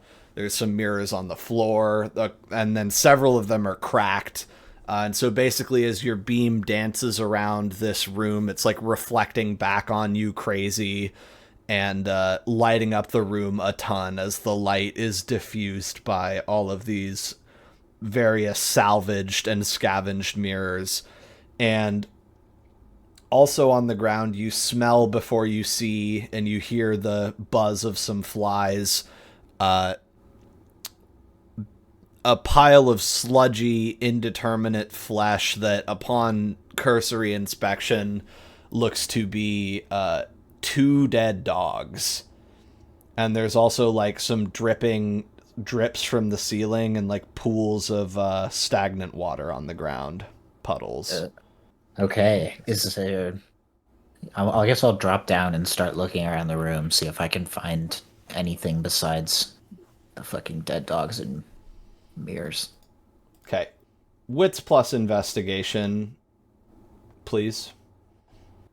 Another singular success. Okay. At the far end of the room, there appears to be the start of another tunnel. Actually, it's a hallway. It's just kind of like low, and it looks like it was dug out professionally. It's a low, long, like man-made tunnel, not like excavated tunnel. And it's covered by a door that is closed at the end of the room, but you're able to just open it up. And it was like locked from the inside, which you're in, and you can open it up and see into a long, thin, low, dark corridor that could be just stooped. You just kind of have to stoop and walk through it, and it's like one abreast. And other than that, it seems like it's just the mirrors and the nasty crap in this room to you. Let out a really big sigh. And I have to go deeper into the freaking stuff. Into the freaking sewer maze. And I guess I'll try and like talk lowly to the other guys and be like, there's another passageway. This was definitely where the Caw was hanging out. There's like 2 gross dead dogs in here and a bunch of mirrors. I think I'm gonna take this hallway. Do you guys want to just look around over there, see if there's this goes to another entrance? As Laszlo. All right, I guess we can look around. So what are you saying, Dent? Like I'll go through the door, they go see if there's another way around. Oh, just through the pipes. Like, I'll try and send them in the direction that this door is going. Okay. If that aligns. I think Dent really wanted to go on this adventure in the sewers, but now that he's in the sewers, he just wants to leave really badly. Yeah, got my secrets. I'm out of here. Yeah, he's fucking terrified. Things to do in the sewers, leave. But it's like adventure, you know? It's adventure. I just wish that I had 2 people with really high strength scores on either side of me. One thing Yo. I will say is that the dogs are very different. You can kind of investigate them a little bit, and one is like a French bulldog with its guts ripped out and its head almost like bitten off by like what looks like human bite marks. And the other is like a big dead some kind of like dark-haired German Shepherd mix. It's like very like forbidding and intense looking, even in death, but it is also dead and has bite marks out of it. And That one has like a collar on and stuff, and the other one just has a bare neck. Awesome. I don't think I really want to touch either, honestly. Okay. But I appreciate the detail. I think that the other guys would be pretty easily able to tell that these pipes are like mutually exclusive or perpendicular. Like they're not really going to be able to get around to you by going that way. Okay. I mean, do you want to try fitting down? I mean, what do you guys think? All right, you can stay here. I guess I'll just explore the sewer maze a bit. I'll try not to go too far before I come Just back. a little bit. If I don't come back within like 2 minutes or so, please come get me somehow. All right. Dent calls back to them, and it just kind of sounds like Magni is waiting impatiently, and Laszlo's like, man, I wish I could be in there. And you go to set off on your own, and let's go to Jean-Baptiste. It's been a little bit up there for you, and we are down to just the drifter who, now that the bus stop people have gotten on the bus that came, has moved into position underneath the covered bus stop. So, what's your story? Who, me? I'll look around. Yes, you. Well, I'm nobody in particular. I'm making my way down. Down where? It's a good question, my man. It's a long way down. It's taken me this long. I don't know. Where do you think we go when it's all over? Probably hell. Every last one of us? No, not everyone, but us probably. Who's us? Frenchmen? No, me and you. Man, what did I do to you, huh? I gave you my cigarette. I'm sure you've done something or another. I'm a poet. Are you now? Know it. I write simple things. There's a, well, I don't know if you've heard about it, but there's a whole lot going on to write poems about right now. You know, this is, it's going to be looked at as a crossroads of sort, this time we're living in. I don't know if you're aware. Do you have a benefactor for your artistic endeavors? What, have I sold out? No, I'm going all the way down right now. I told you I got no prospects. Interesting. Well, do you have any of your poetry with you? Well, sure. Do you? No. I have no poetry. Well, what could you want with mine? I was simply curious, but seems you may not have anything of value to offer after all.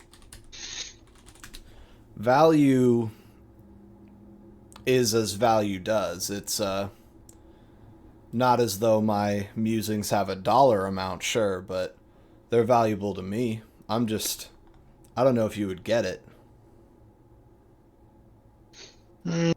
Give me your wallet. Alright, let's do it. Yep. Resolve versus my intelligence expression dominate. J-Bat does not know what's up with this guy.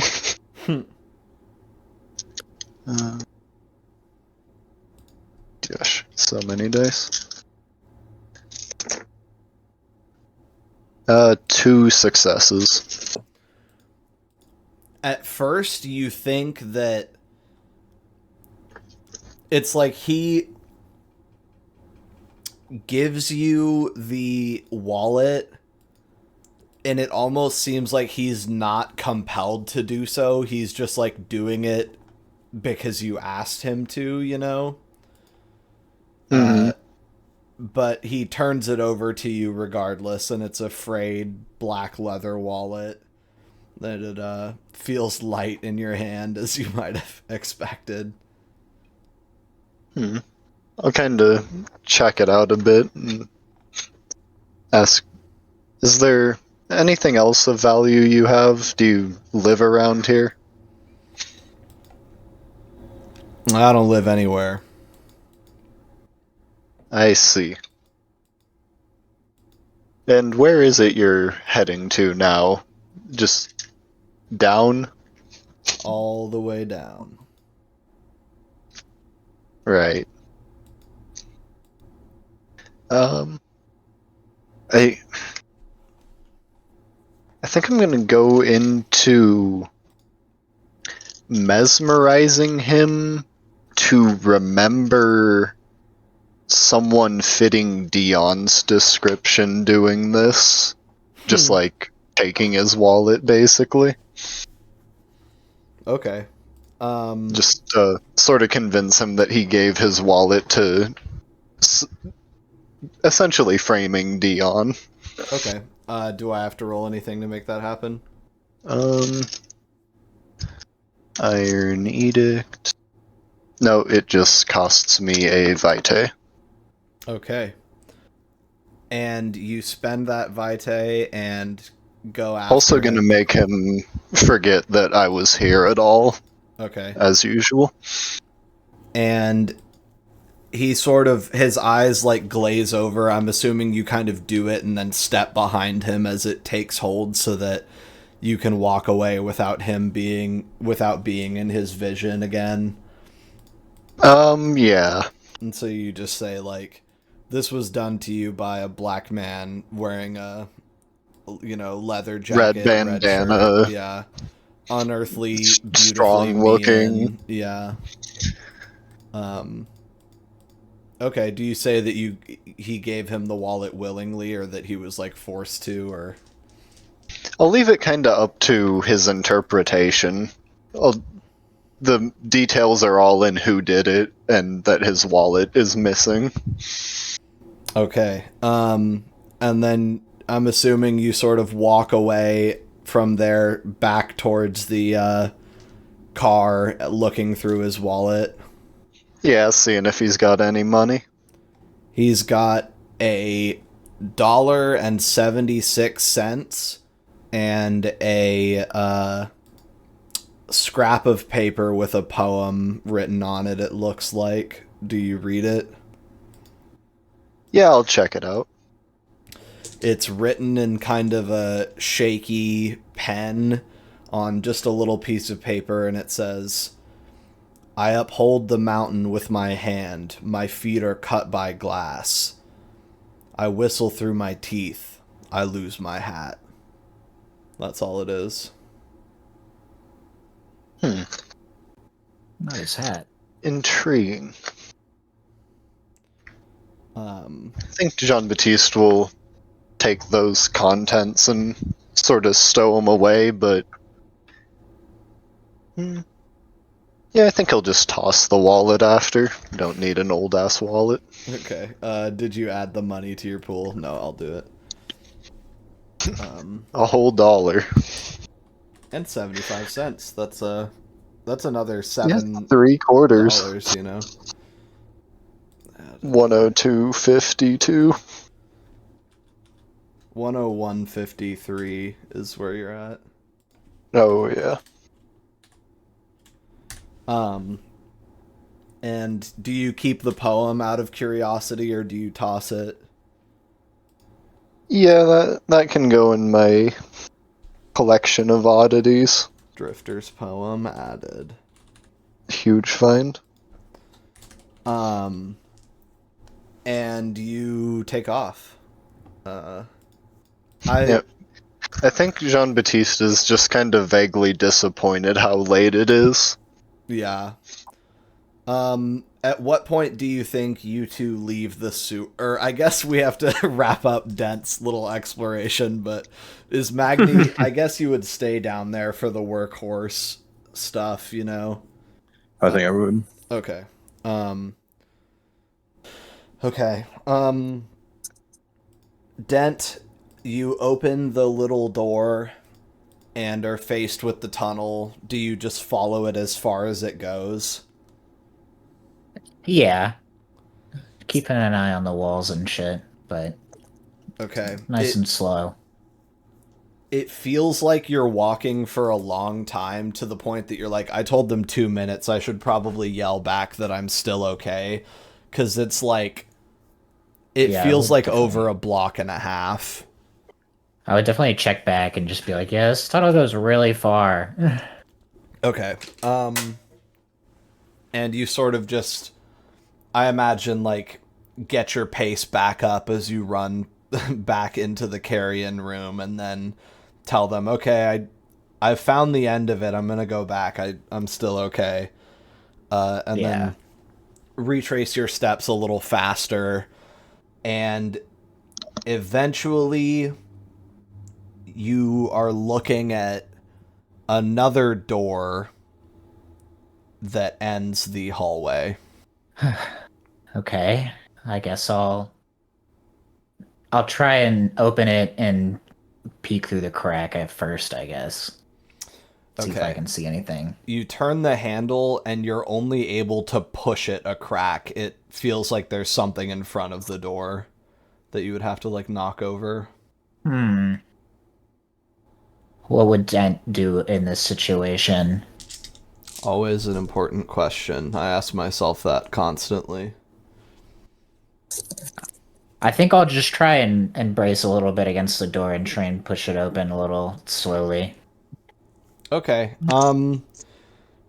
It's not so piled with rubble that I think there needs to be a strength check, but basically you push and push, and then you can see, like, okay, there's, like, an armoire up against this door. Do you want to try and knock it over?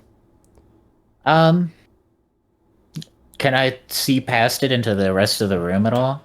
Yeah, you can shine the flashlight sort of through it, and it looks like you are in a storefront. It looks like this place could have maybe been a bar or like a coffee shop at some point, or even a convenience store. It's really hard to tell because it's also just, like, piled with, like, crap, like broken crates with, like, moldy, like, sludge in them, like, actually mostly long since turned to dust, and, like, weird misplaced furniture, like this armoire and, like, a stack of chairs, and, like, there's broken glass on the floor in several spots. It looks like there was a storefront that just got filled with random debris from other storefronts and detritus. And you get the sense that you are looking into a storefront in the Seattle Underground. Oh, okay. Is there any other entrances or exits? The storefront, like the room that you would be going into, it seems like there's a front window that's totally broken out and, like, a door. So it's to go in. You would need to kind of get into this room to see, like, the fullness of the underground in a way.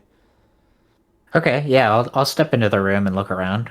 Okay, do you want to just cautiously kind of push around the I think I would push the armoire all the way. Try Okay. and get the door completely open. you knock it over, and if the dramatic failure didn't do it and get things on high alert, then bam, this dusty dresser sending a cloud of splinters and dust up into the air and also making quite a loud noise certainly would. And you hear a growl from beyond the broken window of the storefronts. Oh, fuck. Immediately, I think I would run back and close the door. A second growl joins it in chorus, and fuck. two dogs leap through the storefront window, looking quite similar in size and shape to the dead dog in the previous room. The weirdly fucked up one. It was just crazy one. It was just big and an impressive, scary breed. Yeah. Yeah. No, they're not the French bulldog. They're not the French. I wish. I wish, man. Yeah. So, do you want to try and close the door before they can get to you? Absolutely. All right. Let's have dexterity. Dex plus athletics to like basically almost as more of a mental task of like, go now, body, move right now as this stimuli happens. I've only got 2 dice, man. All right. Oh, but I got a 9. Okay. I hate to tell you this, but that was contested, so... No, I heard it. I heard yeah. Yeah. I was like, wait, why is he rolling dice? Unfortunately, throwing the door all the way open is going to be to your detriment here, because before you can fully shut it, you're not shutting it a quarter turn, you're trying to slam it the whole way. One of these dogs leaps with incredible swiftness over the windowsill and then just bounds and leaps across the room, and the other dog is following it, but this dog is just flying through the air. Can I burn some celerity here? Yeah, that will let you interrupt it, right? I think so. Yeah, this is a good situation for that. So go ahead and spend a Vitae, and then you can actually react fast enough to slam it shut on it. I fumble it, and I spent it. You lock in, and time seems to slow to a crawl like it does when you're in Auspex, except that you can move at normal speed. Thank God I got fucking celerity. With your celerity. thoughts. And boom, you slam the door shut, stirring up a ton of dust and grit in the tunnel, and you hear boom as the dog slams into the door. But that was a really good sound effect. It wasn't bad, was it? Yeah, that was good. And unfortunately, you can still hear some growling on the other side, and then as they begin to slam against the door. I think I'm just going to take a couple pot shots through the door, see if I can hit him. The gun? Okay. Let's do it. This is going to reduce the damage of the gun, and it changes the way that you aim, basically. Okay. So, basically, roll dexterity plus firearms -2 in this instance. Another 2 dice. I got nothing. Okay, the shot sort of blam, blam, blam, but you don't hear any reactions to them or impact. Maybe one whizzes by and it kind of hides itself, but there's also like an overturned armoire there. Like, there's kind of stuff for the dog to be behind if it needed to be. I like to imagine Laszlo and Magni just hearing all this. Just like, what the fuck is happening? You deal damage to the door's structure, so the dogs can break it down easier also. Yeah, I think as soon as I see it not working, I'm booking it. Okay. You can only use celerity like once per scene because you only have one dot in it. So, or you can use it for speed maybe, but not to interrupt multiple actions. That might be what it is. So anyway, you just look it up. hightail it down the corridor. Yeah, if you think you might want to expend a thing to try and beat this thing to the end of the tunnel before it breaks the door down, you can check celerity rules, or you can take your chances. Because I think the dots is just like a multiplier. But you can't use to make celerity to make 2 attacks or another attack followed by an instant action. So it's more of like a combat thing where it stops you from using it twice in one turn. Yeah, well, it also is like you can't interrupt more actions in combat than you have dots in it. That's a thing that's come up before. But I think that it's definitely within your abilities to spend it to double your speed for the turn is what it would be.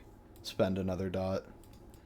So in this abstraction, what I'll say is if you use another dot of celerity, you get to the end of the corridor before it breaks the door down.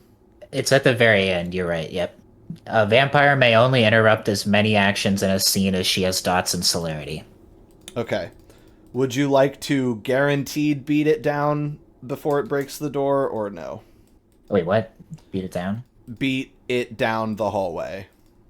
Oh, okay. Would you like to beat it off before it can get to you? I'll just I'll start running, because if I can use it while running, I just can't use it to interrupt another action. So I'm just running, and then if I see them start to like catch up or like hear them start to catch up, I would think I would use it again. Let me see.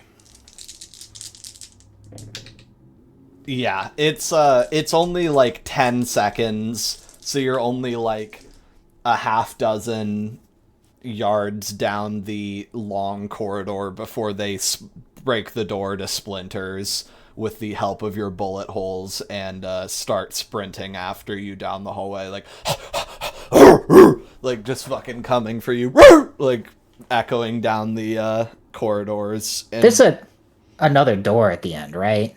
Yes. You have another chance. Can't wait to shoot through this one. Okay, so do you want a celerity? Yeah. We'll burn another celerity. We'll beat him to the door and do the same thing again. Except I'm not going to shoot the door this time. All right, I got your vitae. Again, you sort of are seeing everything in slow motion and begin to just like burst down the hallway. What's your speed normally? I think it's 6. No way. 9. It's 9. Okay, I was like, it can't. Anyway, now it's 18. Oh, slow as hell for the scene. Yeah, slow as hell. Which is definitely faster than the dog's speed, and so you are able to beat them to the door, shut this door, lock it, and that buys you some more time. So do you want to potentially weaken the door again now that you sort of hear them on the outside, or do you want to just try and get out of this room? No, I'm diving through the hole. fucking hole and crawling. Okay. Are you? And I'm gonna be. I am very much communicating. Dogs. There's fucking dogs. There's fucking big fucking dogs. All right, guys. Do you just sort of help him pull through the hole? Yeah. I will. There's just these 2 fucking ginormous dogs. It's. Oh my god. You manage one to dude grabbing each of his hands, pulling make him it out through. Yeah, you guys pull him out, and you make it through before there's really a shot at them breaking down the door. And it doesn't. I don't think they are necessarily chasing you into this room. Bloodthirsty ass dogs. Yeah, they are after you, but they let you go at this juncture. They've chased you out. And you are standing there. It's interesting. You normally, even when you are exerting yourself, never get like quote unquote out of breath. If you lack the strength to do something like move the manhole cover, it just feels like a physical limitation in your muscles, not like exhaustion. But after like popping the celerity, now you feel like exhausted. You know what I mean? Yeah, like, losing you're, that like, vitae. yeah, you are drained and you're starting to feel quite hungry. And you are like, holy shit. But there's something invigorating about using your body in that way, though, I imagine. Certainly. So you've just ran a crazy sprint. Yeah, I think I'll just describe the experience. And I think there's got to be another way into there. I mean, there's got to be another way to get to that bar besides through this weird pipe. Yeah, for sure. Do you guys want to surface, just clear out? Yeah, that sounds good. I vote for that. Yeah, I think I'm the first one to go up because I'll have to push the manhole cover back out. Yes, please. Okay. Go ahead and just make a simple strength plus athletics to make sure you can do it in a timely fashion without assistance. Right. I got 4 successes. I'm almost imagining it like you stick your fingers in the holes, extend your arm up and like throw it like 2 feet, like kunk, and it like lands on the ground. And lets you guys all crawl out into the night. So, I guess based off of my observations, the size of those dogs, does that kind of line up with the claw marks? Can I figure that out? The shadow is no longer there, so let's have intelligence plus... Do you have anything in medicine? No, definitely not. You know what? I think we could do this as intelligence plus resolve, because you're like having to remember something that the dogs were doing as you were trying not to die. Like, this is about like... Well, I mean, I saw the dead one at least. Pretty closely. Yeah, that's true. You can have intelligence plus investigation, but I'm going to add some minuses. What's the pool? I think that's 7 dice. Okay, I'm gonna keep senses. I'm gonna take 2. Are you okay with dramatic failures? For like remembering it? Yeah. I think I've had enough for one day. Okay, so I'm rolling 5 dice for you, is that right? Yes. Okay.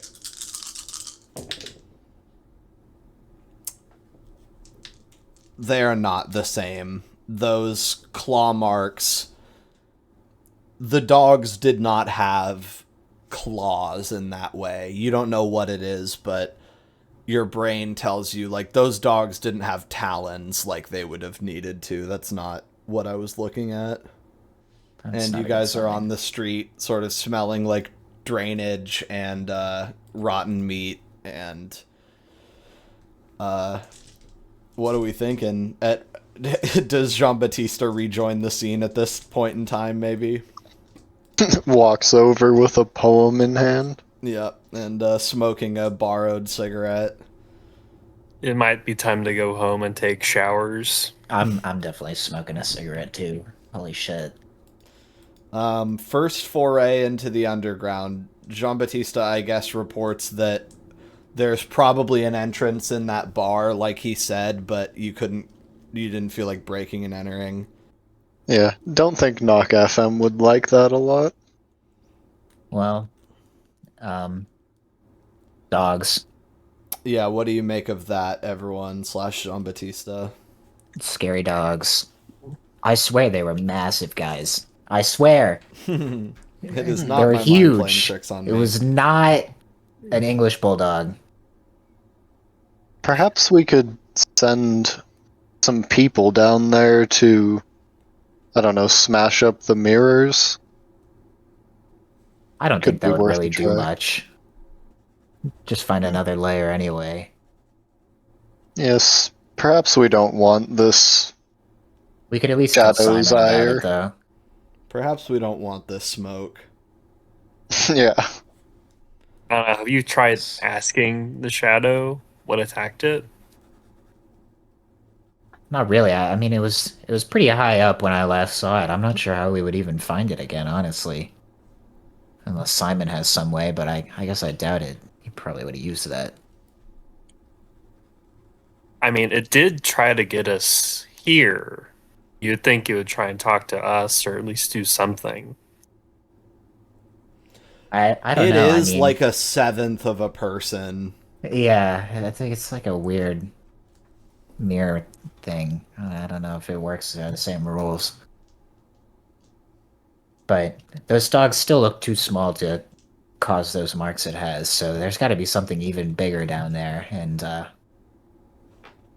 also, I- one of those dogs you could maybe presumably say was dead. Like, Yeah, he killed it. they're just, you know.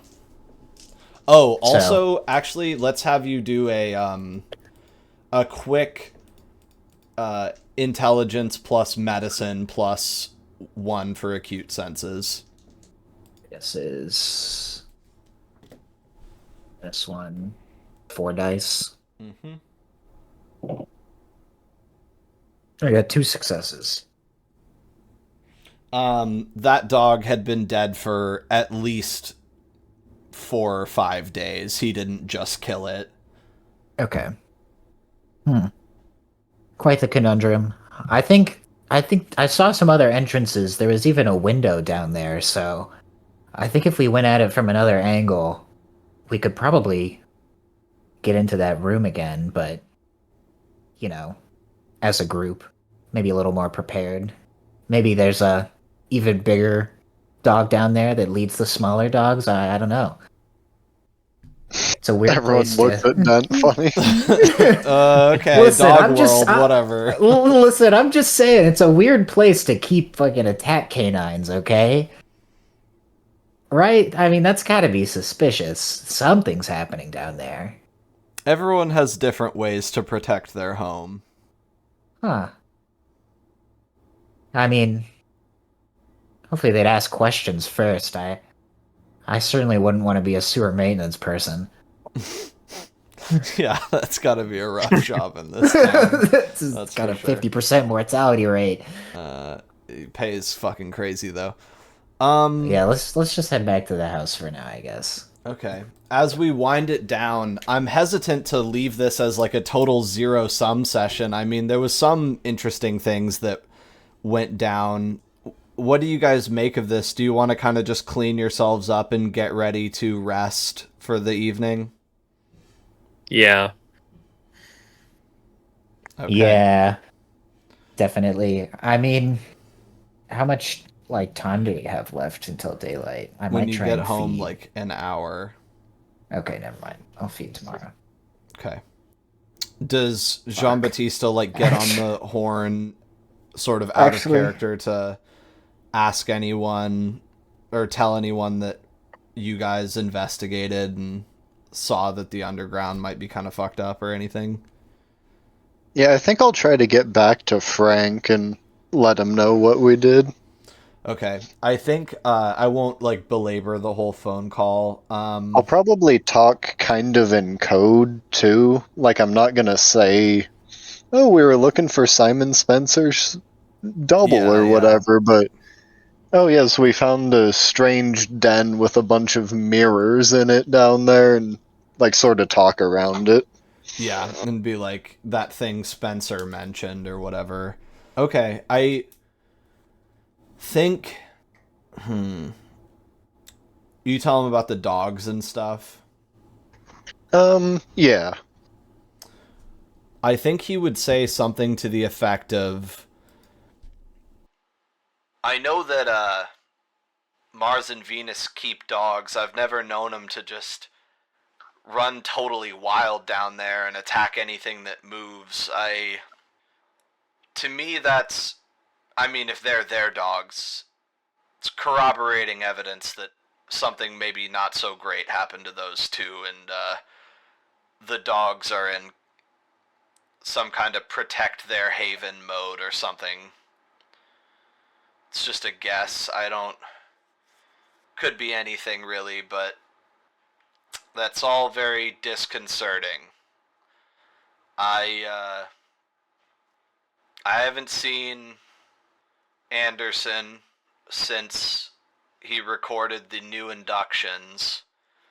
I never see Mars and Venus, you know, so that's kind of nothing new, I guess, but I mean, it was a slow week. There's still a chance that this is all a coincidence, but it's a vanishingly small chance, Jean-Baptiste. I don't know what to say. Look, if you guys want, you can take point on this. Has Magni talked to his people? What about that little rat fuck that they let move down to the sewers? Not sure who you're talking about. Alright, well, look, I'll keep you posted, you keep me, okay? Look, yes, of course. I'm gonna go lie motionless for about 8.5 hours. How about you? I was thinking 9, but yes. Alright, you have a good evening, Jean-Baptiste. You as well, Monsieur Frank. And we find ourselves once again preparing to rest. Is Dent desperate to go get blood tonight, or? I think so, unless you think we can fit a little blood scene in before the class tomorrow. I just don't want to show up to the class starving with 3 vitae. Okay. Do you think that maybe he is in the mood for dog tonight? Because that's always really easy. I know he sort of suggested he would never go back, but I think he would love a dog tonight. Okay. I think he would love one. So guilty pleasure of eating a dog. Because you do have only like an hour before the sun comes up, I am gonna make you do a hunting roll. But it's in your territory. I'm assuming you just go out and look in backyards for dogs. So let's do wits plus it's a lot of like searching and looking around rolls today. I've been using a lot of wits, yeah. Yeah. You have nothing in survival or streetwise, huh? Nada. Okay. Wits -1 +2 for being in your territory. So wits +1. Oh, I got an 8. Okay. Without too much hassle, after like 25 minutes where your beast is sort of starting to tremble at the thought of the sky going blue in a half hour here, you manage to find a big dog sleeping in a Norman Rockwell doghouse over a fence. Am I assuming you just go in for it? Absolutely. All right. And you I'm not going to kill it, though. Okay. At 3 vitae, not killing this thing is only going to get you up to like 5. Do you want to consider killing it? Do you think I would be able to resist killing it? We can certainly roll for it. I think Dent would still want to try, and if it does happen, he might kind of be fucked up about it. I don't think he's ever killed anything from drinking its blood, except maybe like that rat. It's funny that he thinks that because it isn't true, but we can hold on. Wait, when did that happen? You have this thought bouncing around in your head as you sit down next to the dog. Resolve plus composure -2, please. What's that? That's 4. Okay. Roll with it. I got no successes. All right. You sit down next to this dog, and the best way I can think to describe this is imagine if you had a big slice of cheesecake and you ate 80% of the cheesecake and there was like a bite and a half left on the thing. Less. It's like crumbling. Like the cracker, it's falling over. You know, it's like scraps. Like you're going to eat it. And your beast sort of moves you to just like lock up and not move away from this thing. And you pull For what it's worth, I'll say this is a big enough dog. It's like a big dog that you went looking for specifically that you in total get 4 vitae off of it, but it starts to thrash at the end and kind of whimper, and you just like lock it down with your knees and just pull it through. And it is fucking startlingly gorgeously delicious and lights up a bunch of spots in your brain that you haven't hit in a while with canine blood, and you go to 8. All right. Lighten up spots in my brain with canine blood. And then you go back home through the darkness, and everyone goes for a pensive shower and a rest. J-Bat's not showering. Okay, yeah, I guess you didn't do anything particularly dirty. Yeah. I'm definitely taking a shower. Yeah, get all that dog hair off of you. Hey. What do you guys want to do with the last 8 minutes of the session here? Let's roll the day over. So you guys are gonna wake up at sundown on Tuesday, like 4 o'clock, basically.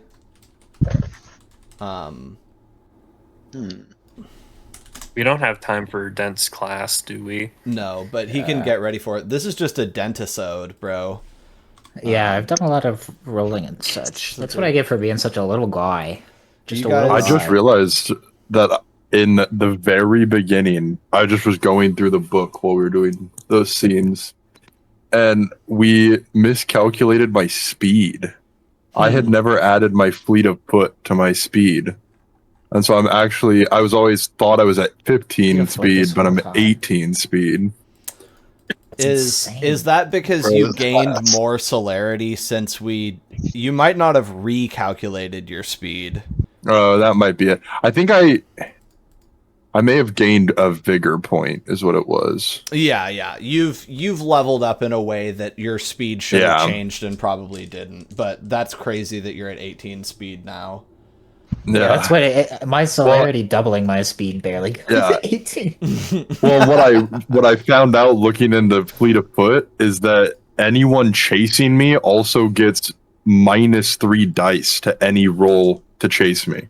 Yeah, you're one of the faster guys. Yeah, Fleet of Foot gives me +3 and then -3. Is it? Laszlo has 2 Fleet of Foot, so we gotta remember that for him as well. Do you have 3 or 2 it gives dots in it, Magni? 3? I have 3, yeah. Like a butterfly sting like a bee, dude. Yeah, he's fucking fast. It was because originally we were like, what are my merits? And we like could not figure them out. And so you were like, just put 3 in Fleet of Foot. Fleet of Foot is crazy. That rocks. Okay. So I'm just fast as hell and strong as hell. Everybody take I guess it would make sense being as strong as I am. Yeah. I would also be pretty fast. Definitely. It's that celerity. It's good. Yeah. I already ripped a vitae out of Dent, but everybody else needs to lose one and take a beat. Of course you did, man. I'm on it, bro. Yeah. And I guess we'll get another beat. And I guess we'll just end it with Dent getting dressed for class. Everybody else say briefly like what you intend to do with the day. Laszlo, maybe you're attending Dent's class. I don't know. That might be valuable. I'd invite him. Magni, do you want to like check come in with the Carthians and like maybe do the security job today or see about that or something? Yeah, I think if I knew his class was on that day, I'd try to see if I can get a shift on that same day. And then also that might give you a chance to talk over the new thing that we're doing with them, see if they know anything. Okay, so we'll plan for that to kind of be your course of action, also heading to the school. Laszlo's probably going to go accompany Dent. Jean-Baptiste, what do you think the day is going to hold for you when we get to it? I'm thinking he's gonna try to meet Camden at the yacht club and then not like reveal to him, but start to get him really intrigued in what's going on and start to hint around at stuff, basically. All right, we're going ghoul maybe baiting. Show him like dominate someone or something, just like start to get him questioning. Okay. Then we'll end it with you guys getting ready for your day, and Dent is like, I imagine you laid the clothes out last night. Your like slacks and your loafers and your nice professorial jacket and everything you're going to be wearing. Yeah.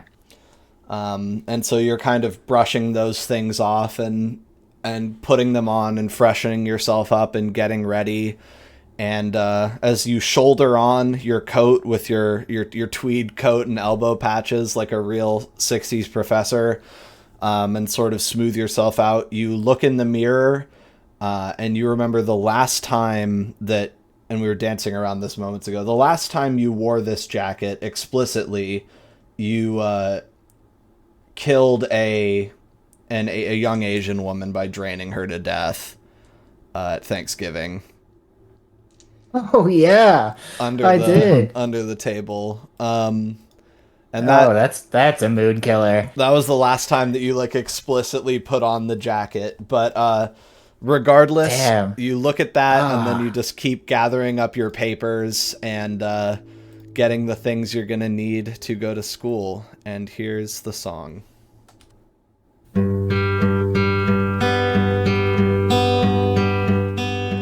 Fall is here, hear the yell, back to school, ring the bell, brand new shoes, walking blues, climb the fence, books and pens, I can tell that we are gonna be friends.